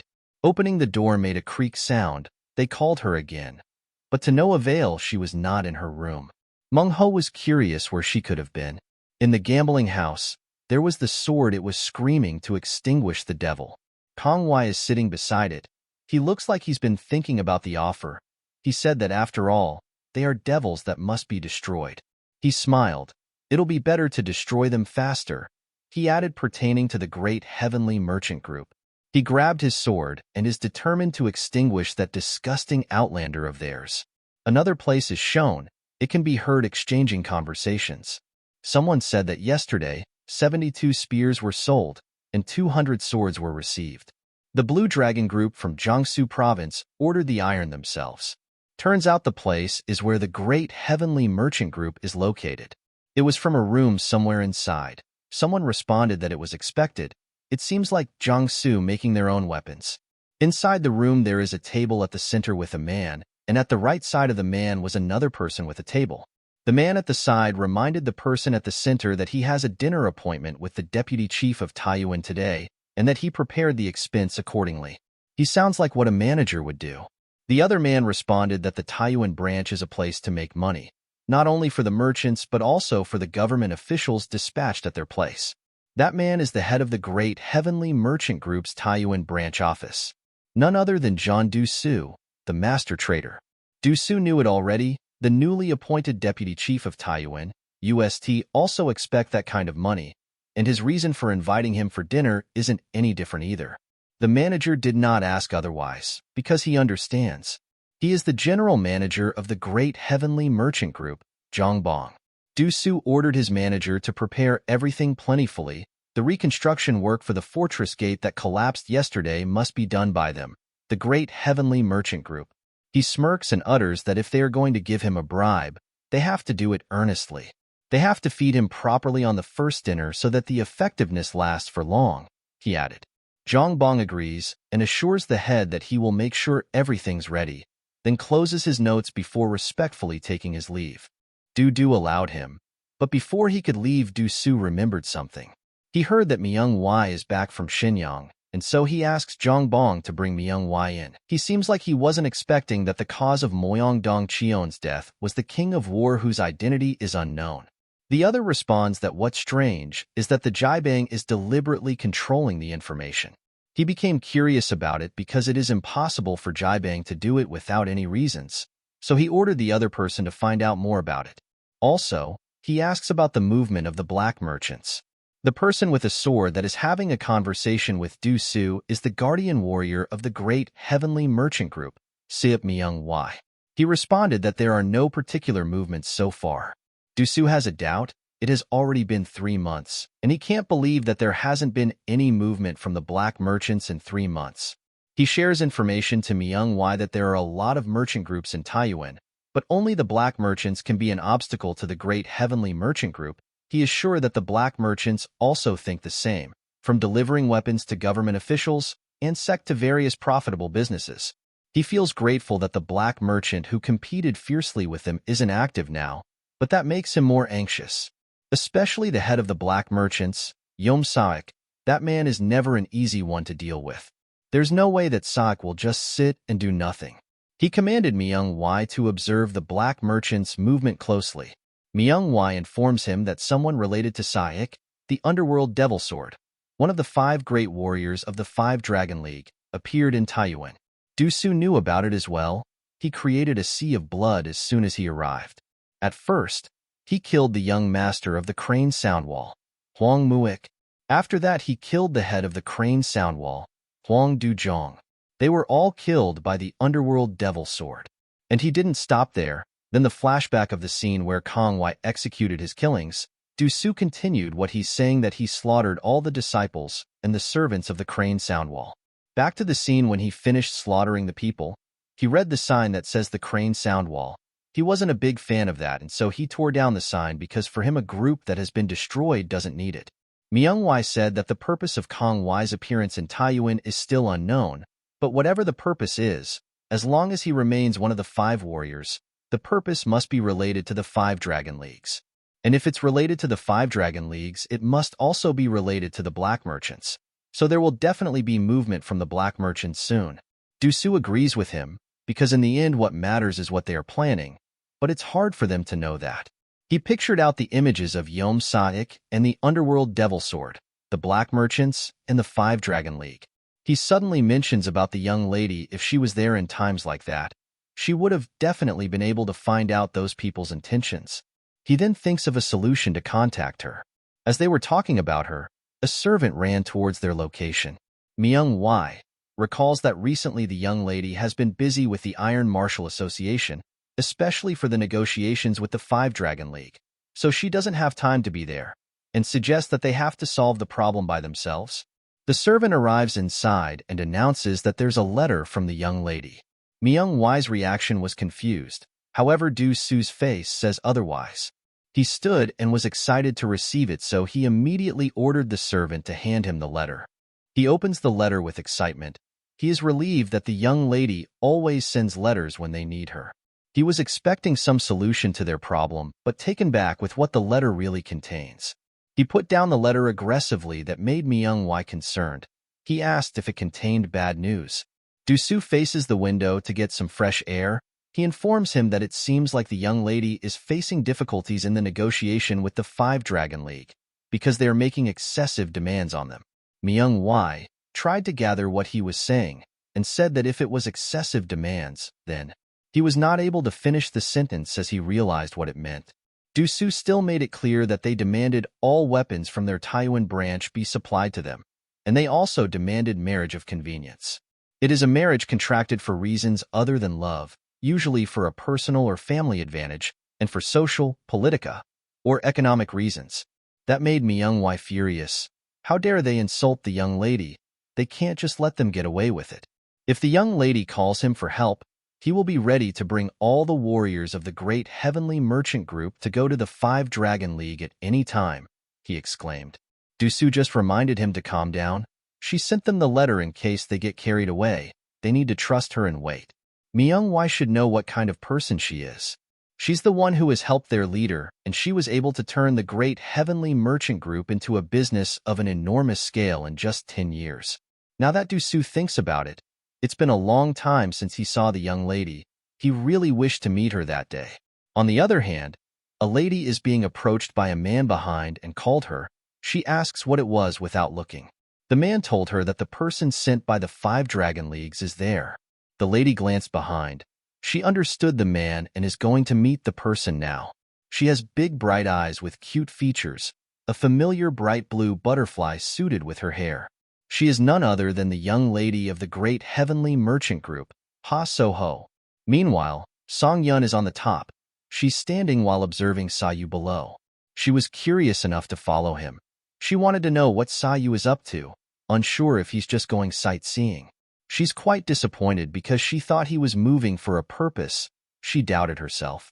Before she could think anything, Sa-yu stopped walking and glanced at exactly where she was. Gladly, she was fast to react and move somewhere. However, it didn't escape Sa-yu's sharp instincts because he knew he was being followed by her all along. He uttered to himself that if she's going to follow him, she shouldn't let herself be caught. He added that if she's going to do it clumsily, it would be better for her to just ask him to walk with her, such a funny man. She moved to the other side and hid behind a wall.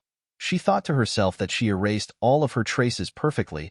Is it possible that she still got caught, still doubting? Then, her eyes locked to someone as if she's seeing a ghost. She mentioned that guy.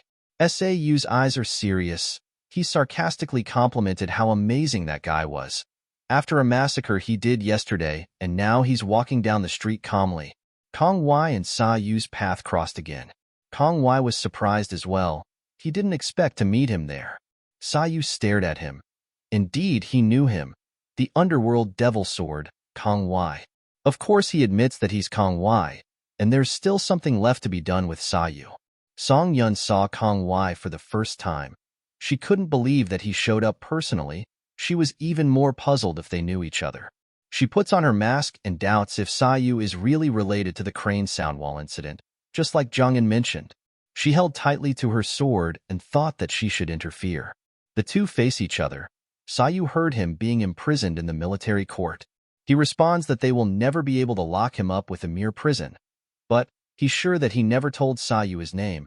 He asks him if he knew him already. Sa-yu responds that it would be weird if he didn't know him, after all the mess he created yesterday.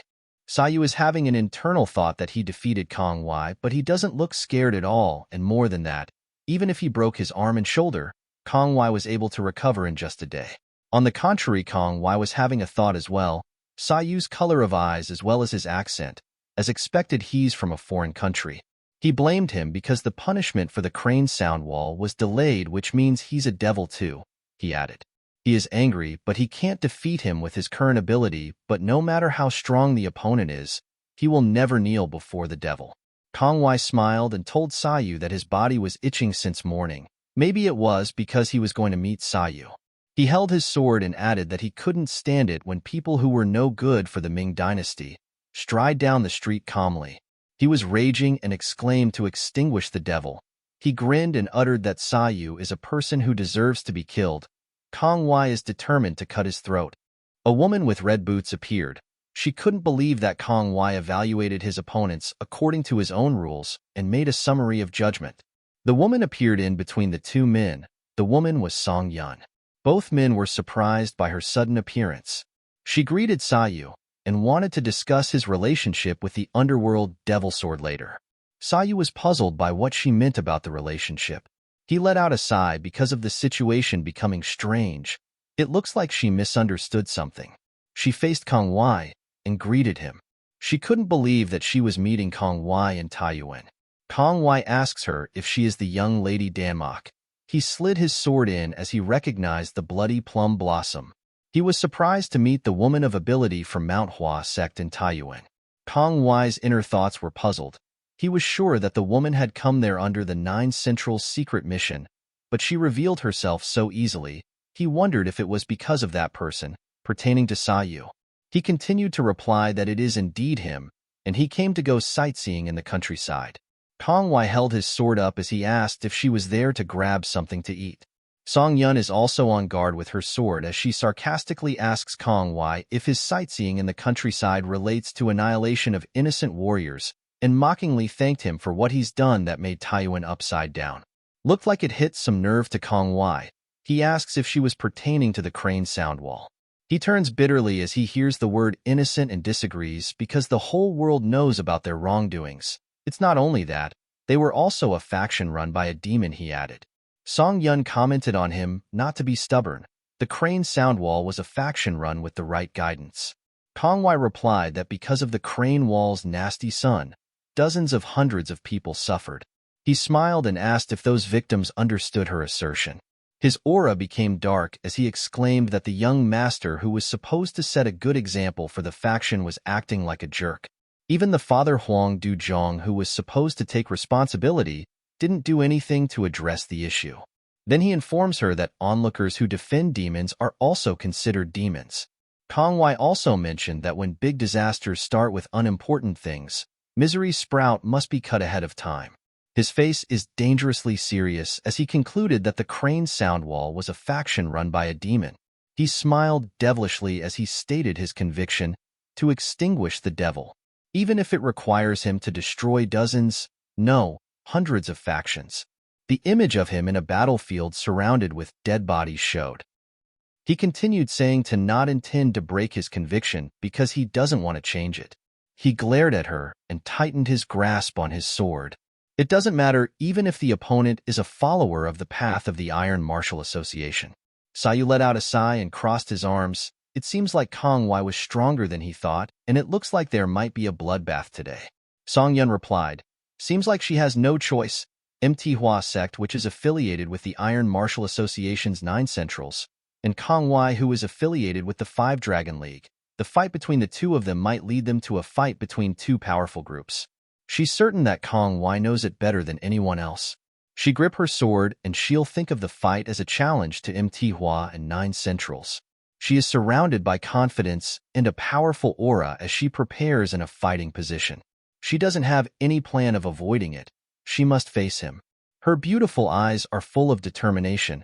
She will show him how excellent Manhwa sect is. With his hands on his hips, Sayu's left thinking about the situation in front of him. Bloody Plum Blossom Damok Songyun. She's the first woman to become a remarkable disciple of Manhwa sect. He frowns as the 5 warriors Kong Wai has no reason to back down. Sayu was startled as people behind him started murmuring. They are talking if there is going to be a fight. One of them identifies Kong Wai. Someone from the crowd informs everyone about the massacre of the Crane Soundwall sect that happened yesterday, and the culprit's name is Kong Wai. The 3 of them were surrounded by the crowd. Others recognize Kong Wai's opponent, the Bloody Blossom of Mount Hua. Sayu suddenly got worried as the bystanders were rushing in. In that state, if a fight really occurs, a lot of people will get hurt. Song Yun's companion arrived at the scene. They were still looking for her. Mu Ho clearly told her that they would go to meet John Du Su of the Great Heavenly Merchant Group that morning. Zhang noticed the crowd and got curious about what was going on. Suddenly they saw the figure of the woman they were looking for. Shock flushed through their eyes as they saw Song Yun with the dangerous Kong Wai. The two of them rushed to join forces with Song Yun as they noticed that she is facing Kong Wai. They were ready to support their senior sister, and Sayu saw them. The two individuals glared at each other as they swing the swords towards each other. Upon seeing Song Yun's companions, he thought that if those two joined forces, the situation will completely slip out of hand. So he thought that it would be better to stop them. As the swords swung in the air, Sayu was able to stop the momentum of their hands applied with his technique. The two were caught off guard. Song Yun flinched and was shocked to see Sayu, while Kong Wai shivers with the touch of him. Sayu's words to make them stop felt like a god suddenly spoke as they both obeyed him. He eyed Song Yun as he made criticism about her being revered as the Nine Centrals and Mount Hua's woman of ability, but she fell for just a little provocation. He stated that obviously the people who were gathered around were going to get hurt if they started a fight. Song Yun's eyes widened. She was speechless by his sudden remark. Then, Sayu glanced towards Kong Wai. He also made a comment about him, who's known to be the best among the 5 Dragon League's 5 warriors, and he's trying to kill the person he provoked. Sayu's eyes became sharp like a sword. 9 Centrals and 5 Dragon Leagues. The two powerful groups should be the one to establish good examples to others. Kong Wai was sweating because of nervousness. Contemplating whether to back down or not, Kong Wai made a decision to not be scared because he won't be able to face Sayu anymore. He shouted at the top of his lungs and fought for his conviction that he will not back down as long as his opponent is a demon. His veins started to pop as his muscles became stronger. Sayu had enough. He already warned him but didn't listen, and so he must accept his punishment. Sayu's aura changed, and his familiar blue lightning streaks were emitting all over his body. Competing with him is the same as putting a life on the line. Sayu's hands that were holding Kong Wai's swords emit light. Sayu controlled his power and made it travel towards his hands and transfer it to Kong Wai's. With that simple touch, Kong Wai's energy was sucked and his bones and muscles were being twisted that made him cry out of pain. It's like his life flashes through his eyes and he wonders if it is how he would die. Then suddenly, nothing happened. It's like waking up in a nightmare. He was certain that his energy and bones were. He couldn't even finish his sentence in his head. He couldn't believe what just happened. Sayu was so powerful that he made him see what death looks like with his mere touch. Kong Wai pulled his hands. He thought that if he opened up his strength and launched a surprise attack, he would have a chance. He pulled himself together and moved back away from Sayu. The plan he was thinking about was just his delusions. He can't win against Sayu. No matter what technique he uses, he will certainly die at the hands of Sayu. Sayu understood Kong Wai's body language of moving back. He stated that Kong Wai made the right decision. He doesn't want to kill useless people either. Song Yun's companions finally arrived. They were both shocked to see the fight suddenly stopped. It's as if they didn't see anything happen. They were still in disbelief and saw Sayu. They were curious if he was the one who stopped the fight. On the other hand, Sayu still held Song Yun's hands. He asked her what she was doing. Her opponent had stopped, so she must stop as well. She was startled and called Sayu's name. He did not let go of her hand as he walked past Kong Wai whilst pulling her beside him. Kong Wai suddenly asks his name. Sayu heard him and turned his head sideward. He was silent for a moment and eventually stated his name, Dan Sayu. Song Yun's companions followed the two of them.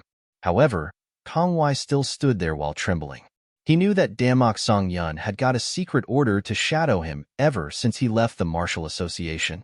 Shadow means to follow and observe someone closely and secretly. He knew that, but with Sayu, with his identity, he couldn't believe Sayu dared to do that. He's still in disbelief that he has been humiliated by a barbarian outlander. His extinguishing of the devil is still there. His faith will not collapse that easily. He was profusely sweating as he thought of killing Sayu. He trembles because he knows he can't win if he face him alone. He thought of someone who could help him in that situation, which is Yomsak. Sayu was greeted by the two individuals.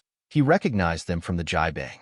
The two of them bow to show respect and introduce themselves.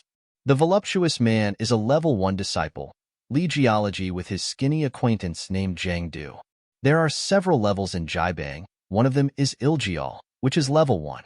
It's the lowest ranking in Jaibang that can be obtained after one has performed a task as a white beggar, people who just entered the Jaibang, for 3 years and recognized for one's skills.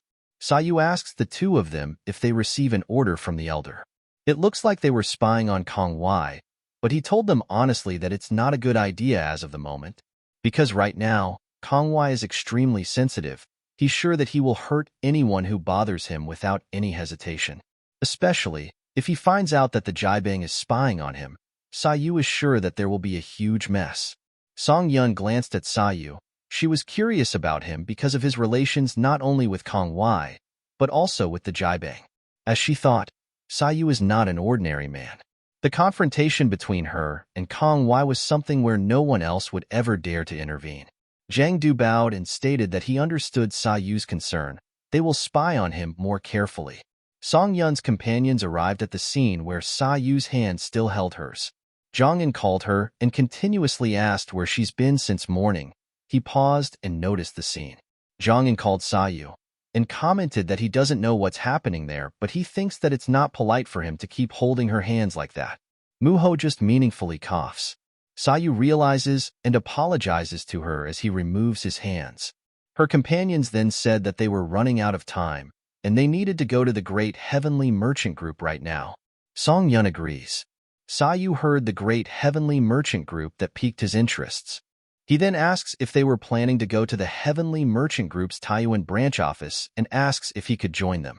They were shocked and clueless, but Muho replied that they are on their way now. Suddenly, Song Yun recalled the conversation with someone. A man on his back called her name. He told her that she received such a tough mission. But she has to succeed not only for the 9 Centrals, but also for herself. He continued complimenting her for being such a talented person that she's even called a sage inside the 9 Centrals. The man slowly turned as he pointed out what she should do and what not, whom she should stay away from, and whom she should affiliate with. Those are matters in which she has to make her own choice. Song Yun understood it and called the man Sword Saint. In the present, she's still thinking about that advice in relation to Sayu. She thought about him knowing Kong Wai, but they seem to hate each other. Looking at the fact that the Jaibang's level 1 disciples treated him so respectfully, she's sure that he has a deep relationship with the Jaibang. Then, the person he called elder is most likely the patriarch of the Jaibang. She is in deep thought that if Sayu has a close relationship not only with the Jaibang but also with its patriarch, then it won't cause any harm for her to know him. At least she's sure now that he's not a threat to the world. Remembering the Sword Saint's words, Sayu is someone she needs to affiliate with so that she can turn Jaibang into an ally for the 9 Centrals. Song Yun said that it's not far from where they are and invited him that they should go together. Few moments have passed and now, we can see the Great Heavenly Merchant Group's Taiyuan branch office. The 4 of them made it in front of the entrance. Sayu was amazed by the structure and its size. He looked mesmerized. He couldn't believe that it is the Great Heavenly Merchant Group's branch office and how big it can be. The person in front of the entrance bowed and asked Song Yun what brought them there. Song Yun showed an item as she introduced herself and stated that she would like to meet the head of the Great Heavenly Merchant Group's Taiyuan branch office. Sayu saw it and got curious if it was a trust item. She told him that the head would understand if he showed him the item she brought. The man understood and told them to wait for a moment. Sayu notices the familiar butterfly and knew he had the same item. As he recalls it, it was from a little girl. He looked for it inside his clothes and found the same item. It was also a butterfly. He thinks that the shape is similar but still doubts it. Suddenly he remembered a conversation a while back. Said that one day, she will become a great merchant in the mainland, so that no one will underestimate and deceive them anymore. Her name was Ha So-ho. She gave Sayu an item that she values the most, which is the blue butterfly with dangling at the bottom. She happily handed it to him, since it has the same color as his eyes. She also mentioned that when she becomes a great merchant, she will treat him well if he brings the item back to her. Sayu smiled upon remembering her name. He's sure that she will succeed as a merchant. He then stopped reminiscing when he was called by Song Yun, telling him that they will head inside. Sayu did not protest. Upon entering, he thought that he might get information about the black merchant in the Great Heavenly Merchant Group. In addition to that, he might also get news about So-ho, clueless about the girl he met. He misses her suddenly. A voice curiously asked about what he heard pertaining to their young lady's trust item. Song Yun answered his curiosity, that sometime the 2 of them became friends. Song Yun gave their young lady a trust item in exchange for hers as well. Since then, Song Yun has been cherishing it for a long time. After that, she introduced herself as well as her companions. The two state their names, while Sayu remained silent. He bowed and acknowledged Song Yun and also introduced himself. His name is Zhang Bong, the general manager of the Great Heavenly Merchant Group's Taiyuan branch office. He stated that if she has the trust item from their young lady, then she is a special guest for the Great Heavenly Merchant Group. Afterwards, he invited them to head inside because their master was waiting for them. Sayu paid little attention to the conversation. He was more focused on the structure of the building. He finds it interesting and couldn't believe a mere merchant group, more precisely a mere branch office, could be that big. He wondered if the little girl she met also had that kind of manner. He thought that it's been only 10 years since she went to the mainland. Maybe it's still too early for her to achieve that much wealth. Song Yun noticed him spacing out, so she asked if it was his first time coming there. Song Yun stated that she has an acquaintance whom she met at the Iron Martial Association, and she has a relationship with the Great Heavenly Merchant Group. It just happened that it has a branch there in Taiyuan, so Song Yun stopped by. She gave Sayu advice that if he wants to socialize, he better make a lot of friends. Sayu was just silent. He hasn't shown any curiosity about that, so he wasn't sure why she still bothered to explain it. Someone asked Song Yun's reasons for what brought her there. Their place is thousands of miles away from both Manhwa and the Iron Martial Association, so it must not be easy for her to come there. Song Yun replied that she's there to ask for help.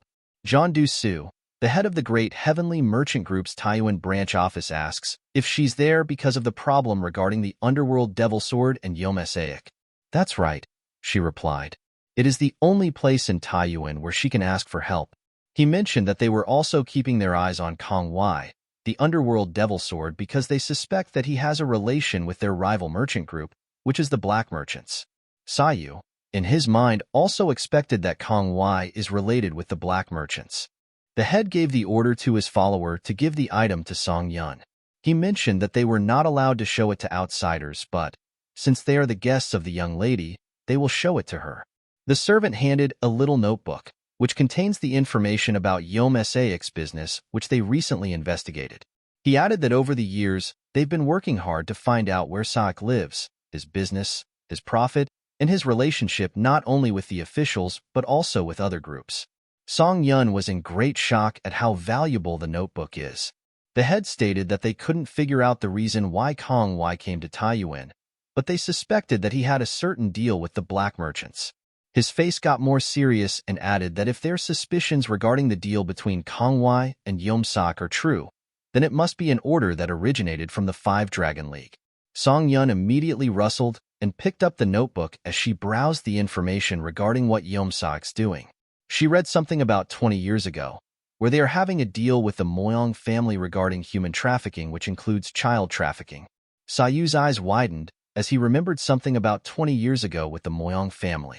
The head noticed the sudden change of his face. His eyes looked over Sayu and was greeted with his straight body sitting on the chair.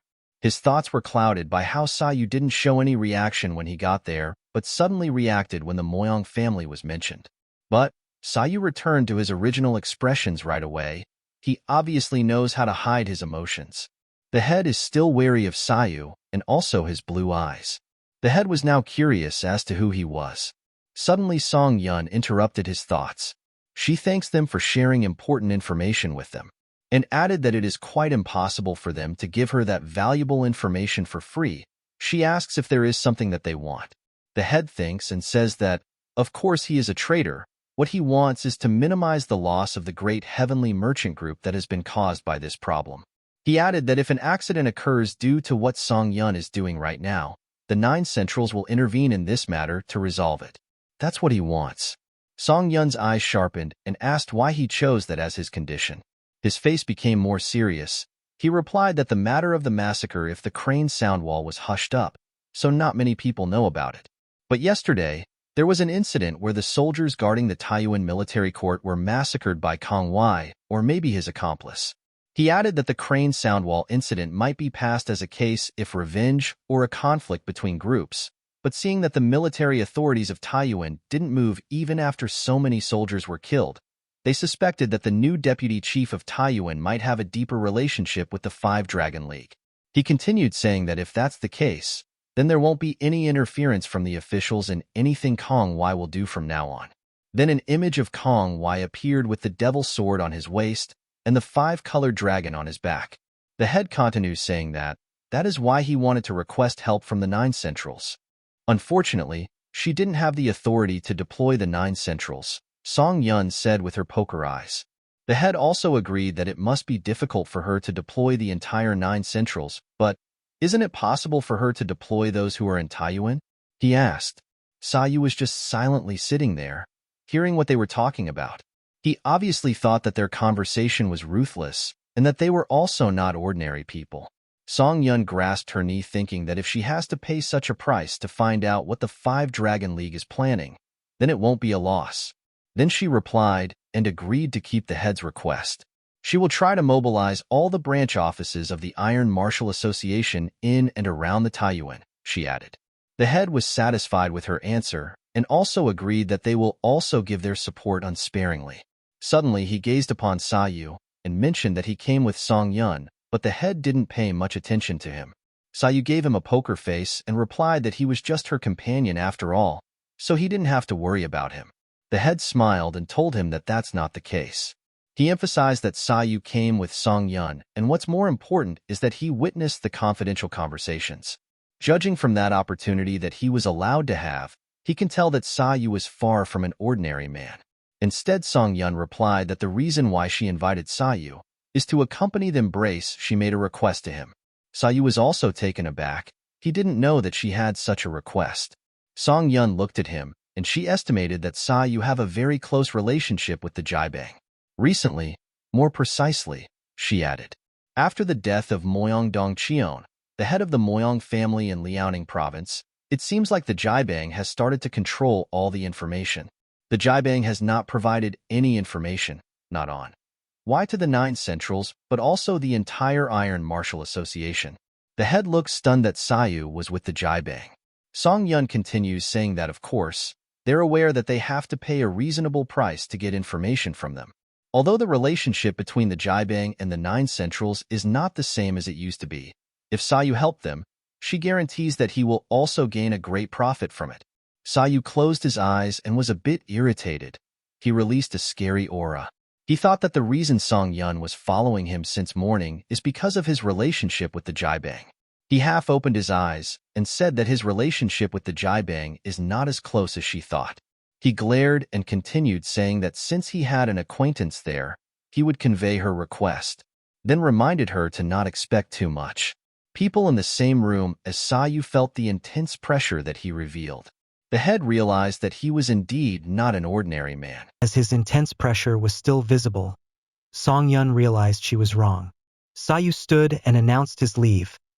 She called his name, but he was already walking towards the doorway. Song Yun is now contemplating about her approach to Sau. She realized that she should have avoided approaching him that way. She admitted that it was her fault to think that it would be easy to lure him with money just because of his appearance and his relationship with the Jaibang. Now she realized that she should have approached Sau cautiously and gained his trust.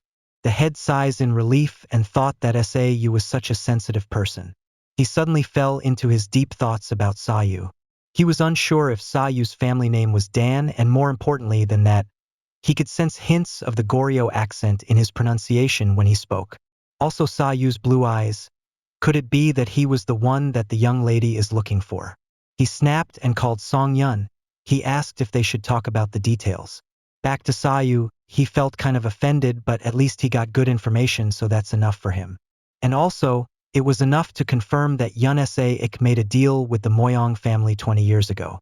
Now all he needs to do is to find the place where Yun Sa-ik lives. As he walked outside, he was greeted by a man with bush hair and dirty clothes. Sayu asks who he is.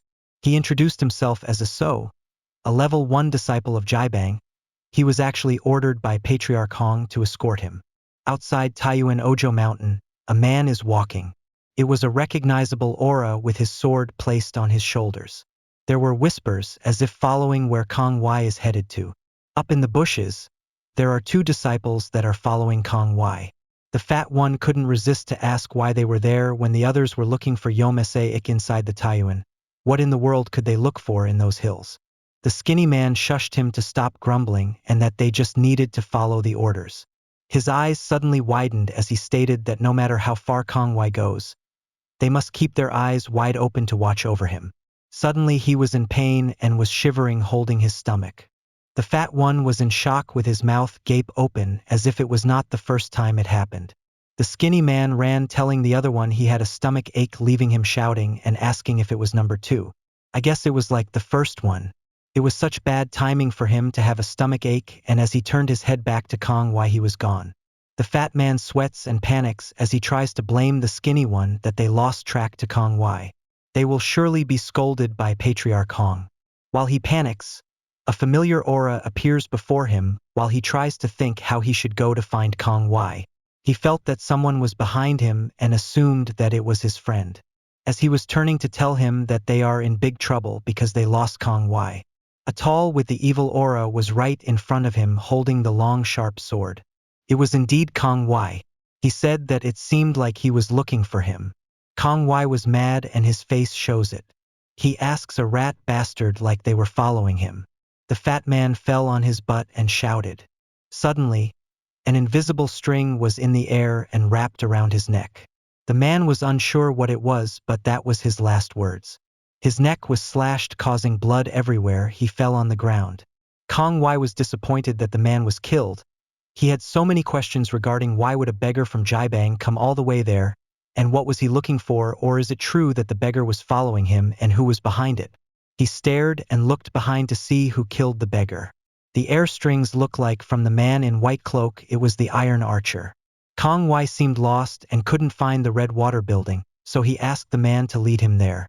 Additionally, he ordered the man that there might still be other beggars left. So he must search the place thoroughly because they can't let anyone find out the location of the Red Water Building. The Iron Archer man quickly followed the order. Kong Wai is now following the Archer man. He laughed as he remembered that he was indebted to him. Behind them on the bush, the skinny man, whom Kong Wai referred to as another beggar, trembles while holding his mouth to avoid any noises. He cried as he thought about avenging his friend's death. Kong Wai and the archer continued walking downhill.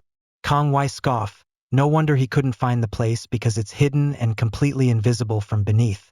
Meanwhile, architecture is in sight. Known as the Black Merchant's Taiyuan branch office, the Red Water Building. There is an open field at the center filled with people. In the chair that looks like in a higher position asked if it was the products that they will hand over to the Five Dragon League, obviously referring to the people at the center. The servant agreed that as per the man's order, their basics have been perfectly formed and that the brainwashing was also done. They're perfect to carry out any order. The servant suggests that if they let them practice martial arts for a couple of years, they will become the best forces to reckon with. The man sitting seems unsatisfied, saying that they're not bad but something is missing. The man sitting was none other than the head of the Black Merchants, Yom Saik. Saik felt that they lack something with their forces, but the servant assures him that all the products have been transformed into physical bodies that are suitable for mastering martial arts, and are in their optimal condition. Depending on their utilization, they're capable of being a force that's in either wield weapons or become a secret force. The bodies were shown, and he continued saying that those were one of the best products created by the Red Water Building every 20 years. Saik frowned, saying that's not what he meant. Of course they're pretty useful, but he can't see any top qualities in them. Just like that girl. A flashback memory of that little girl under the moonlight with long dark hair. He was dismayed by the fact that he lost her in the transit, and if she practiced martial arts properly, she should have attained an extraordinary ability by now. He grit his teeth, asking why she had to run away to that place. What place could it be? Kong Wai appeared with the archer. He asks the archer if they were the people he was talking about. Before answering, Saik knew him and asked what brought him there, and that he should have gone to the Great Heavenly Merchant Group. Kong Wai answered boastfully that before he destroyed that place, he needed Saik's help. The archer man interrupts and corrects Kong Wai that by help, he means the beggar from the Jiabang on his tail earlier. Saik frowned. He got curious what they mean about beggars from the Jiabang. He was quite in disbelief if Kong Wai was being followed. Kong Wai sat and calmly narrated what happened. He admitted that he was indeed being followed, but the beggar was alone, or so he thought. And he couldn't believe that there would be a manor in the Ojo Mountain. More than that, he added that the archer has taken good care of it and there's no trace of another companion. The archer squinted his eyes, saying he didn't find any trace of the companion at all. So it's not a problem, Kong Wai replied while looking at him side-eyed. Saik looks uneasy, that maybe the Jibang has suspected something. He then voiced out that maybe it's time for them to remove the Red Water building from that place. Both of them were shocked by Saik's remark. The archer was also hesitant because Saik had been developing that facility for 20 years, and it would be such a waste to do that.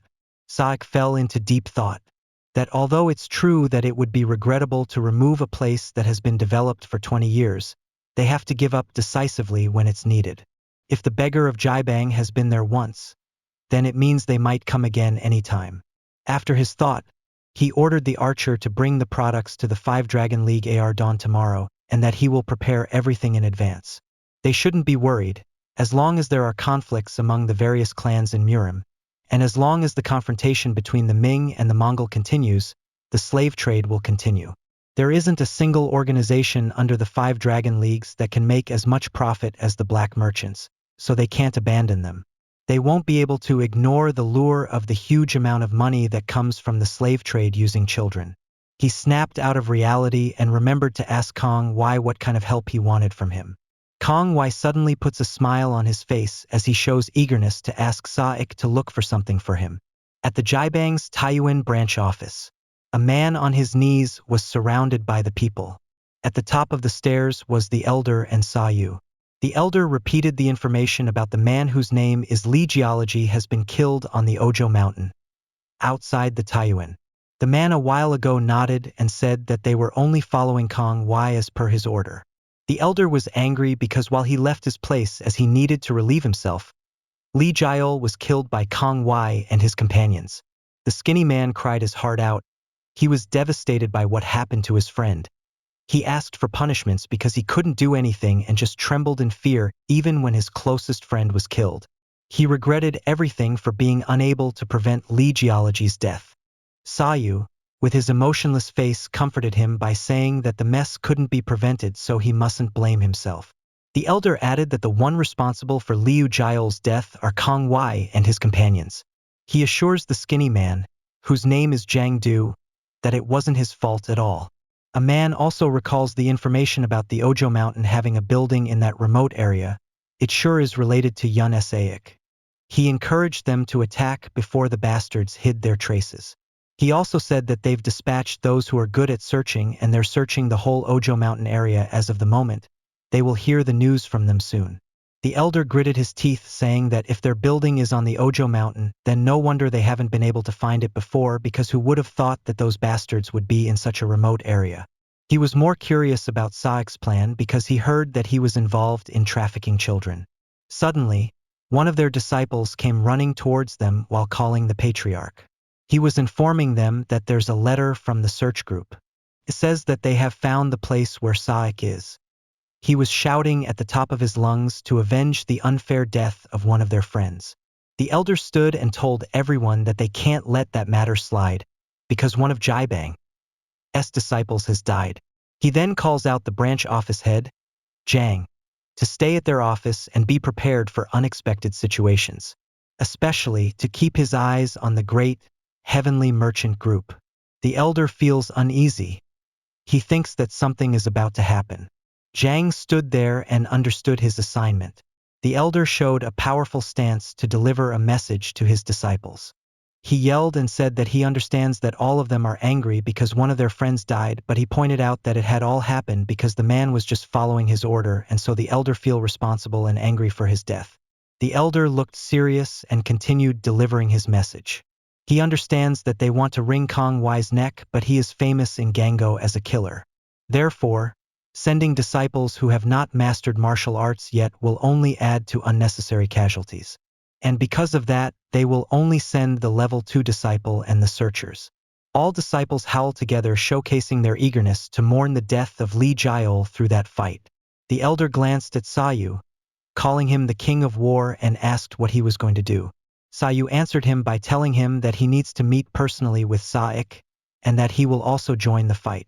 Sayu fell into deep thoughts. Not only human trafficking but Saik also have an agreement regarding child trafficking with the Moyong family for 20 years. The information that Song Yun gave fits perfectly well.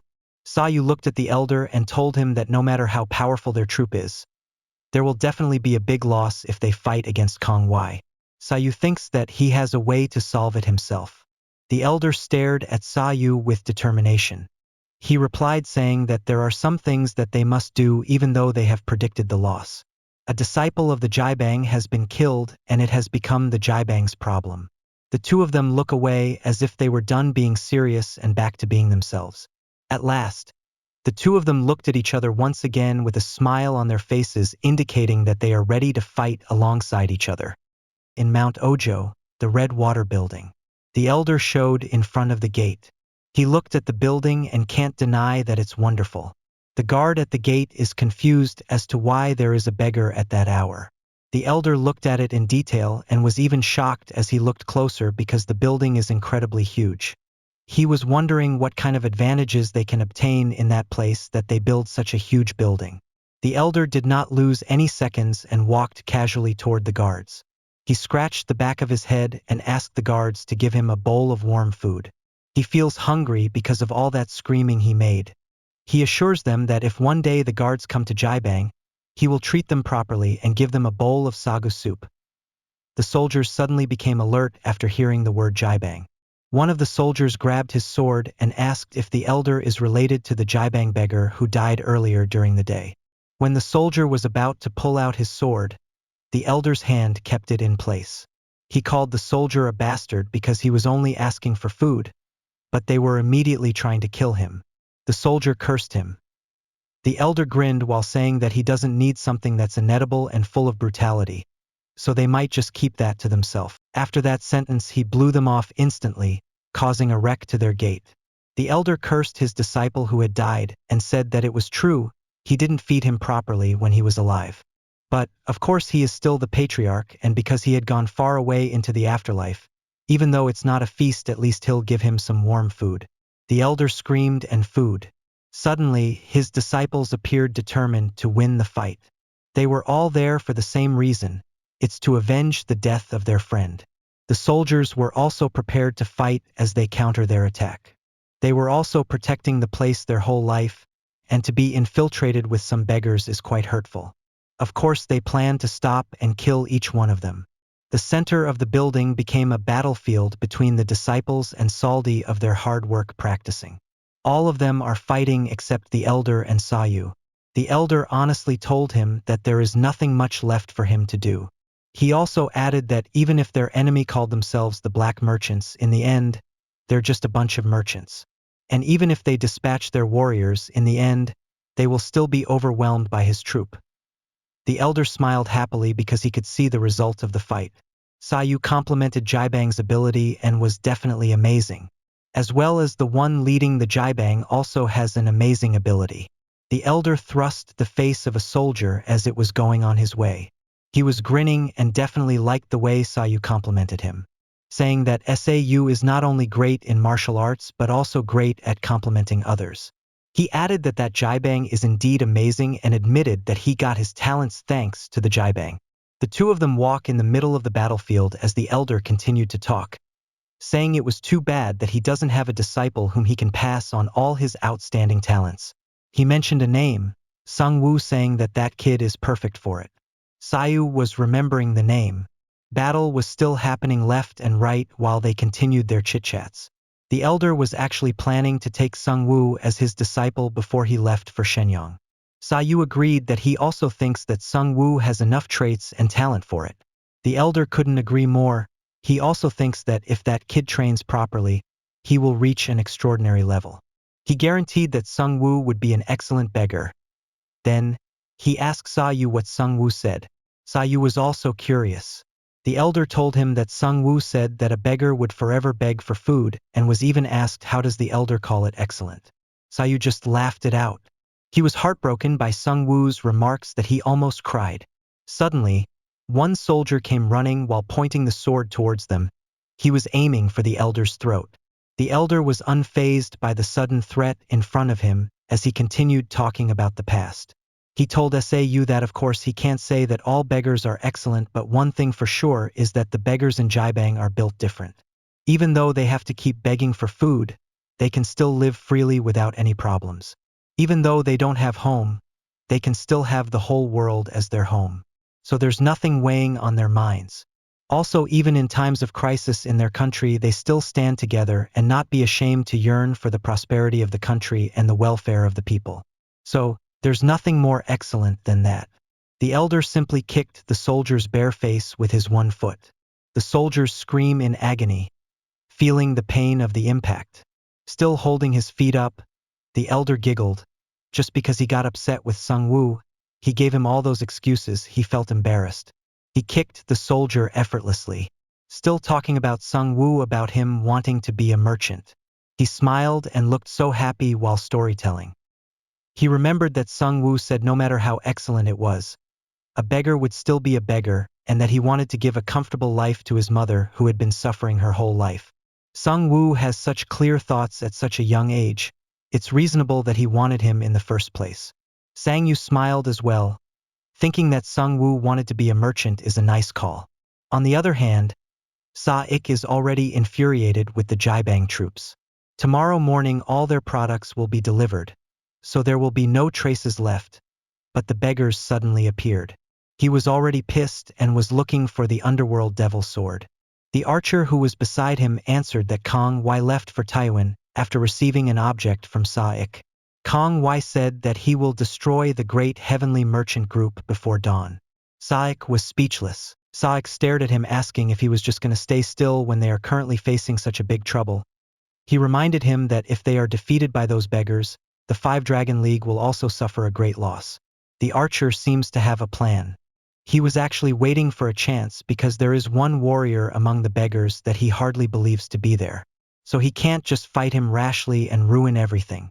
He sips from his cup as he continues, saying that aside from giving Sa-ik help, he was actually feeling disappointed as of the moment. He was disappointed with Sa-ik because he didn't even plan for any countermeasures. It was obvious that those kinds of situations are predictable. He placed his cup down. In the end, it was a transaction between two groups. So even if the place is destroyed or even if Sa-ik die there, the agreement between the Five Dragon League and the black merchants wouldn't be broken merely because of that. Even though the Taiyuan branch is a place Sa-ik has expanded for 20 years.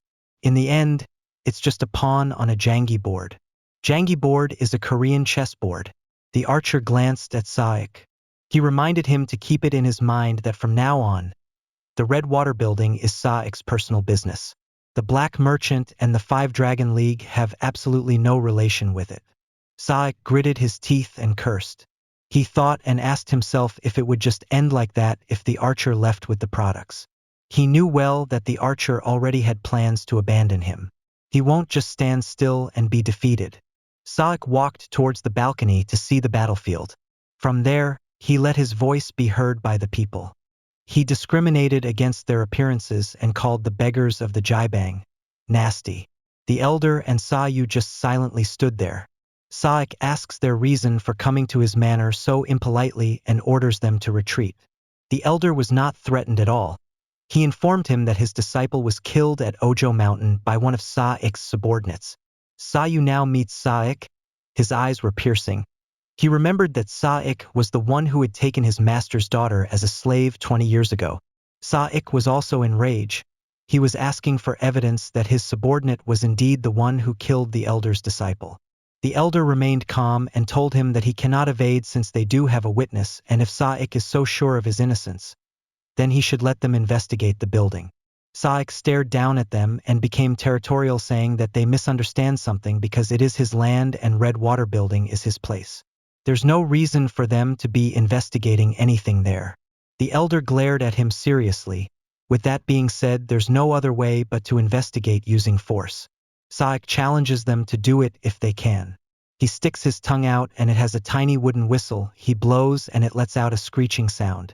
Suddenly, there are loud footsteps approaching the elder's disciple. Then, A troop that was in oddly perfect alignment appeared in cloaks. The disciples and Saik's troop stood in front of each other. The disciples remain alert and confused. The troop looks weird and doesn't wear any expression. Their eyes are round and glowing. The disciples were eager to move them out of the way, and one of them launched an attack that if they didn't move away, he'd kill them all. He swung his weapon and hit one of the troops. He was shocked by what he saw when the person he thumped accidentally removed the cloak. He grabbed his weapon back, and the one in the cloak was none other than a girl. Sayu, as well as the elder, was surprised by the revelation of a young kid under the cloak. Saik grinned like a devil. He giggled and told them to give it a try if they dare to investigate the place by force. Because if they want to, then they have to kill all those troops first, which are full of young kids. But of course, Saik was in doubt if a group like them who feign as a righteous people would be able to kill young kids. He let out an evil laugh and ordered the young kids to attack them now. He also told everyone to ease their mind and informed them that the young kids couldn't feel pain because they have been brainwashed. That made Sayu raged. He could not believe Saik did that. Behind Saik, the archer spoke. He told him that he was using the product as a shield and that it is a violation of the agreement. He asked Saik if he can handle the consequences. Saik was in silence for a moment, then glanced behind him, still the wooden whistle in his mouth. He replied that he was quite sad about what the archer mentioned earlier. His eyes darkened and uttered the words, "I can't be the only one who dies, right?" Still grinning, he asks if the archer doesn't want the product to be damaged. Then he should show him his skills. The archer was offended but did not refuse. He called the white swordsman and immediately appeared beside him. He ordered them to deal with the disciples. The swordsman said yes. The swordsman immediately jumped and prepared to engage in a fight. He pulled out his sword with a clunking sound and swiftly jumped along the other swordsmen. Sayu was quite surprised to see 12 of them. They all engaged towards them while pointing their swords. They were instructed to kill those infiltrating beggars. When they reached the group, one of the disciples was already cut in half. They all stopped and gasped by the sudden attack. The disciples guessed if it was the white swordsman. His white cloak had a splash of blood, and yes indeed, it was the armed force of the Five Dragon League, the white swordsman. They all looked wicked with skeleton-like faces. One of them instructed his fellow swordsmen to not leave any survivors. They all rushed forward following the said instruction. The fight was clearly unbalanced. With the agility of the swordsman, the disciples were easily cut in half. Numerous shouts of agony are heard. At the distance, Sau was observing silently to the young kids. He thought to himself that it was strange that they have such long hands and feet and are extremely thin to the point where it wouldn't be strange if they fainted right away. Their bodies were forcibly made to be suitable for mastering martial arts. He looked up and down to their bodies, examining every part of them. He added that their skeletons were forcefully reshaped. That's why they were able to improve so much in such a short period of time. And not only that, they have been brainwashed, so they don't have any will of their own. Long face with bruised face, what a tragedy they must have been through. Even when their bodies trembled in fear, they couldn't run away without orders. Sayu knew that there's no way to make them return to their original state. Those kids will die before they even reach their 20s, he added. Sayu is in a rage. His blue flames are slowly showing. He couldn't handle it anymore, especially thinking if Saik has done it as well to his master's daughter. However, the elder knew better. That's why he held Sayu's shoulder to calm him down, because if he interferes now, things might get more complicated. He informed Sayu that those men are the White Swordsmen, the most elite armed force of the Five Dragon Leagues. They are people who are not afraid of facing death for the sake of the Five Dragon League. Additionally, if the White Swordsmen have come forward as a whole, then that means they intend to kill everyone there in order to keep their secret. They wouldn't care even if they had to kill all the disciples of Jaibang. The elder's face became serious. Sayu, without glancing, asks the elder, who is the head of the Jaibang, if he would stand still while things get out of control. He replied that of course there will be a little conflict at first, but soon enough they'll compromise on the appropriate lines. The Jaibang and the Five Dragon League have always kept an eye on each other, but they will try to maintain the alliance until Mongolia is completely ousted, because they always take advantage of each other. Gango is such a kind place. Everyone shouts for justice. he added. Then, a loud explosion occurs. Continuing, it's only for their own profit and their own political gain.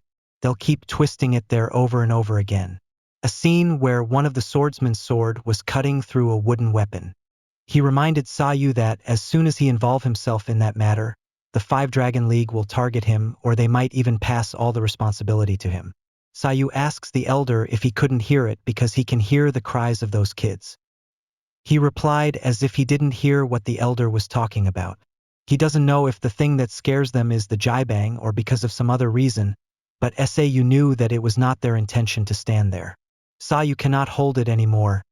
He was covered in intense blue light and you can feel the intensity of his power.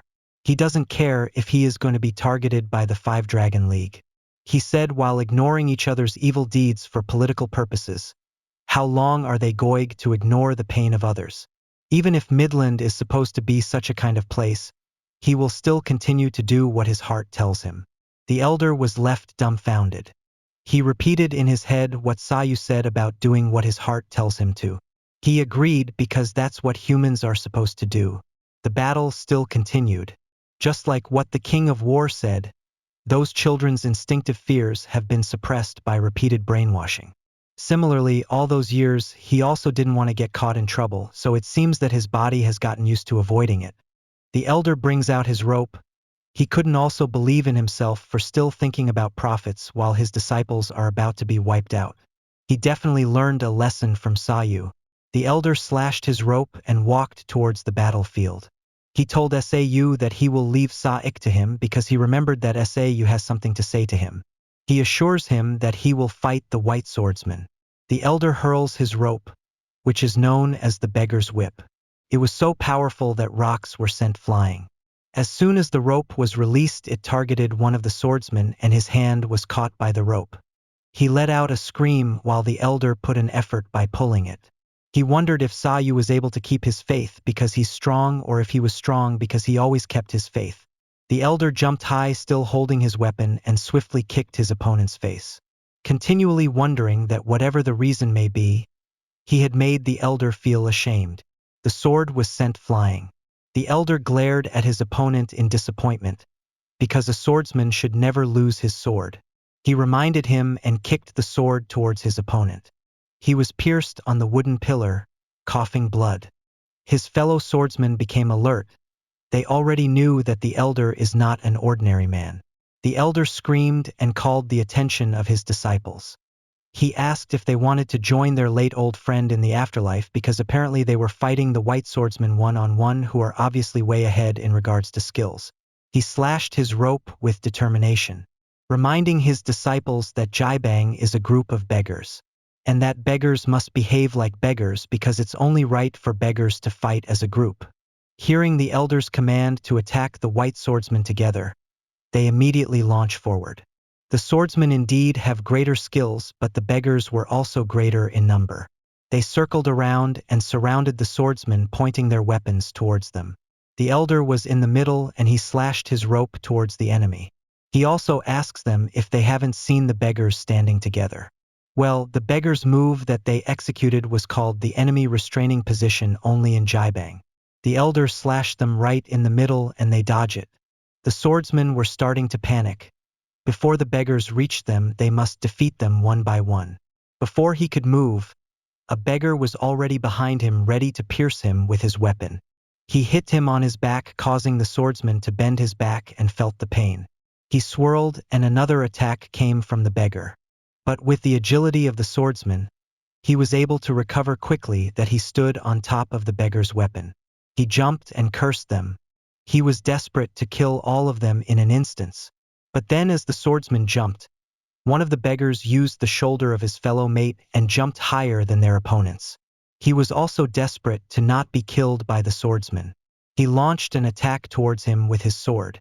He swung his weapon and targeted the opponent's head, causing a crack on his head. That's how much power a beggar has. He fell on the ground and the beggar returned to his fellow mate's shoulders. And right there, the Jibang's enemy restraining position was fully showcased. There are those who stayed on the ground supporting the weight of those on top. Looking at their enemy restraining position, They look united and determined to defeat those who come on their way with ill intentions. Sayu looked at them in relief. Seeing the beggars are powerful made him feel at ease. The patriarch of Jibang, the elder, was incredible, seeing him turned into a king of war in a second. Now it's his turn to deal with his own enemy. On the other hand, Saik can feel the pressure. They are slowly being defeated. He cursed by the idea of it. He cannot believe that the Iron Swordsman couldn't get rid of some beggars. Sayu looked at him. He let out his power, and then again he was covered with his intense blue aura. Seems like they have a lot to talk about. The archer took action by the sudden threat approaching them. He thought that Sayu was related to the Jibang because he helped the elder, but he did not expect him to intervene directly. He let out his arrows and pulled the string of his bow, and in instants he released the arrow quickly. He smiled and was ready to start the battle. Under the moonlight, Sayu jumped high using his blue bolt light. He stopped mid-air as he gazed upon Saik that was being irritated by the battle between the swordsman and the Jibang. Sayu immediately launched towards him. He was fast like thunder. Saik wasn't aware of Sau's presence as he continually complains. At the corner of his eyes, he noticed Sayu getting closer. Saik was taken back and fell on the floor as he looked at Sayu face to face. He called him, and Saik was trembling in fear. He didn't have any idea who he was. Sayu was indeed frightening, with his voice that was hair-raising and his presence that was engulfed with superiority. He ordered Saik to answer his questions, and the first thing he asked was if he remembered Han Sang-ah from 20 years ago when he brought the child to the Moyong family. Sayu's blue eyes were crystal clear. You can see its rage. Before Saik could answer, behind him was a familiar presence. The archer. He knew that he would meet Sayu one day, but didn't expect it to be like that. He smiled and was pleased to see Sayu in person. He quickly pulled his bow and arrow, then shot it towards Sayu. Sayu was caught off by how fast the moving arrow was. Sayu felt the arrow and his whole body was pushed outside. Surprisingly, he landed swiftly while holding the arrow in his stomach. He did not know how to react, and in that moment the archer moved fast and dashed to catch up to Sayu. Saik was beyond happy. He complimented how great the Iron Archer was and that his skills are worthy of its fame for being the top 3 archers in the world. He laughed as if he just won the fight. You can see the archer's eyes glowing and was really fired up. He knew his arrow could penetrate a smelted diamond and a firm shield chi. But all of that was wasted because Sayu actually caught it. He wasn't hit by it. He stood there while holding the arrow as if it was just a regular one. He was quite concerned because an arrow that fast was dangerous. Sayu was slightly impressed. It was a good judgment for the archer to wait quietly for an opportunity. He dropped the arrow. Sayu pitied the archer because that opportunity was his first and last chance to kill him. Sayu looked at him with his bright blue eyes. His immense power could easily shake his opponent. The archer trembles as he feels the intense pressure towards him. He knew that Sayu's QI was powerful, but he did not expect it to be a lot stronger. Sayu turned into a completely different person.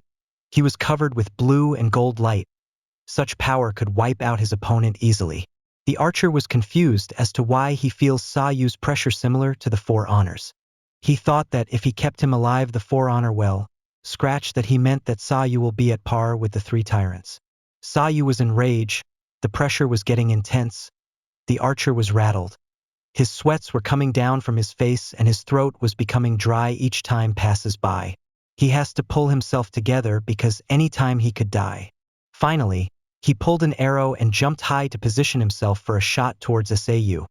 He steadied his hands and put his life on the line as if it was his last fight.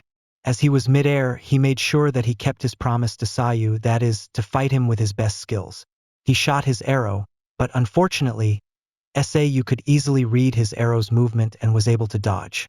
Although he was able to step away, the ground that the arrow hit was damaged. Sayu did not expect the archer's sudden movement because most archers distance themselves from their opponents, but with him he was actually narrowing their distance. The archer prepared for another attack. His body was covered in gold light and his eyes were full of determination. You can see it in his eyes, how eager he is to end Sayu's life. He told Sayu that every martial arts has its own techniques and his archery was no exception. It was his best distance and whatever his eyes see falls within his territory. He pulled his bow string and engulfed his arrow with his power. He made sure that Sayu could not escape his golden heavenly eyes. Sayu was unfazed. He observed the archer's movements and would take countermeasures for it. The archer was also unfazed by Sayu's immense power. His strong-willed is what makes him more powerful. He is committed to piercing through Sayu. He fired his arrow that was covered with his golden light and released his Tenyunshur technique. His arrows multiplied, passing through any barriers that's on its way. Pierced through walls. On the corner, Saek silently watched their battle. He couldn't deny how marvelous it was. Such a powerful technique. Sayu reacted quickly and dodged all his deadly arrows. Saek knew that it takes only a little time for the archer to fire an arrow, so it's possible to fire 10 arrows in a row. He was appalled. The archer's power exceeds the destructive power of a swordsman with just one arrow. It's just like the underworld devil sword's arrogance. There's no one at par with their skills even among the 5 dragon leagues. That's why the archer first pulled his arrow in a demonstration. Now Saek has an idea about the archer's ability. He knew that it was no ordinary man, but that means the opponent was strong and he had put his life at risk. He felt the fear crawling up to his system.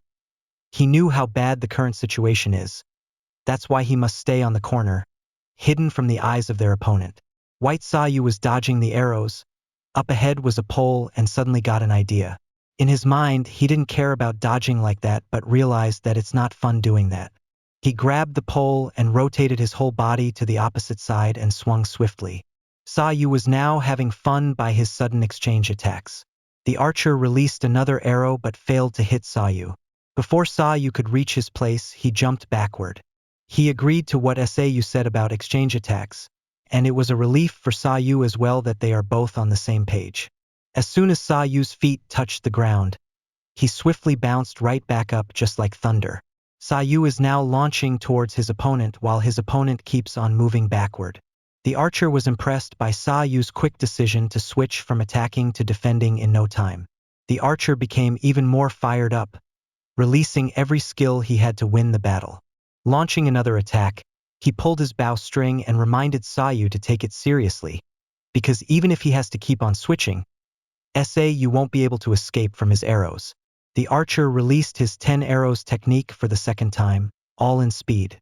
This time, you did not dodge away, but instead he challenged himself and dodged the attack while he moved forward, narrowing their distance. Sayu was dancing, swiftly moving through the gaps of each arrow to avoid getting struck by them. As he easily cleared his pathway, the archer ran inside the building while Sayu chased him. They were both moving fast like they were one with the air. The two of them reached inside the building, but little did Sayu know. There was a trap. The archer extended his arms and a silver string appeared. It was wrapped around the pillar of the building that blocked Sayu's way. He did not expect silver strings and Sayu was caught off guard. But he reacted quickly and was able to step back from the trap. His opponent grinned though he caught Sayu, but the only part of Sayu that was slashed was his hair. He now understood the archer's movements earlier because it was strange for someone like him who uses arrows to move to a narrow place. Sayu recalls the archer's strategy a while ago. From the beginning, the archer narrowed his distance with him at a certain level so that he could run after him and lead Sayu to the building, and it turns out that all his movement had been planned. On the other side was where the archer stood. For him, it was some light entertainment. Well, for him, it looked fun when the underworld's devil sword was playing with his silver wire. He told Sayu that he experienced it before. He felt like his fun was spoiled when his mind was easily read by others. Sayu scoffs in disbelief that all of it was just an entertainment for the archer. Using his 2 fingers forming like a scissor, he cut through the string. He was in disbelief to think that the archer thought of it as an entertainment wherein the children they sold. They're forced to live with adult bodies because they have reshaped their skeletons forcefully. But judging from their faces, they haven't even reached the age of 13 or 14. Sayu touched the string and it suddenly sparked and his power flowed through the silver string. He believes that the children should be like children. But those children's eyes were filled with hostility, he added. The strings that were wrapped around the pillar suddenly wrecked. The more power flows, the greater damage it costs. He continued saying that maybe it was hostility towards all the human beings in the world, because those children who have been raised like beasts for several years in their care have lost their ability to trust others anymore. Sayu was infuriated that the situation was really bad, and yet the archer found it as entertainment. The path that was blocked a while ago was easily cleared. The archer's silver string slowly vanished. He was stunned. He couldn't grasp the situation and finds it impossible because the silver string is smelted with diamond. He was confused that you could easily vanished his technique in an instant, and to mention only with just his fingers. Then instantly he was reminded by his fight with Kong Wai. It was the same, it can only be applied by the one who has practiced the flow of qi for a long time. It simply can't be done just with a strong QI. His eyes widened and was clearly in fear. On the other hand, as much as Sayu hated his guts, his power couldn't hide his anger towards people like him. He described each one of them. One person is a lunatic killer, the other one is a slave trader who trades children, and then there's the archer, the one who thinks all those evil deeds are just some entertainment. His presence became darker and darker, releasing his blue bolt sparks. His crystal blue eyes could easily kill as he utters that fighting against people like them doesn't feel good at all. Sayu quickly launched an attack towards the archer. He was moving fast, chasing his opponent, using both of their abilities to attack and dodge. The archer kept moving backward while Sayu kept narrowing their distance, although he didn't really understand why the archer kept running to a narrower space. Sayu moved closer, but the archer was already pointing his bow and arrow towards him. He reminds Sayu that it was him who mentioned that all his movements are planned and he better try to avoid his arrows in that narrow hallway. Sayu's face shows no fear. He has no plans to avoid them. Then he held on to a pillar, releasing his thunder QI. His power was so powerful that it caused explosions. The archer was speechless and could not believe that it was possible. His eyes widened and all he could do was curse. The entire building was slowly collapsing due to Sayu's technique. Fortunately for the archer, he was able to hold on to his silver string and escape the collapsing building. He swirled and landed safely. Again, they faced each other, and the archer was still in shock that with a single motion of Sayu's hand, a huge explosion occurred and the building was collapsing. Suddenly, he confesses that usually when he uses the GoldenEye heavenly vision, he can see one's QI flow and personality, but he really has no idea what kind of QI Sayu has. And when he thinks of it, they haven't introduced themselves to each other. Then the archer introduced himself as Du Young. People call him the marvelous Iron Archer. Sayu, with his expressionless emotion, brushes his long blue hair and introduces himself that he is from Goryeo. He asks the archer that if he is called the marvelous Iron Archer, then he must have a technique that suits his name. He challenges him to show his true skills. Or rather, he would let himself be killed just like that. The archer grinned. He couldn't believe that he was hearing those words from someone from a small country like Goryeo. He couldn't stop smiling as if he was having the time of his life.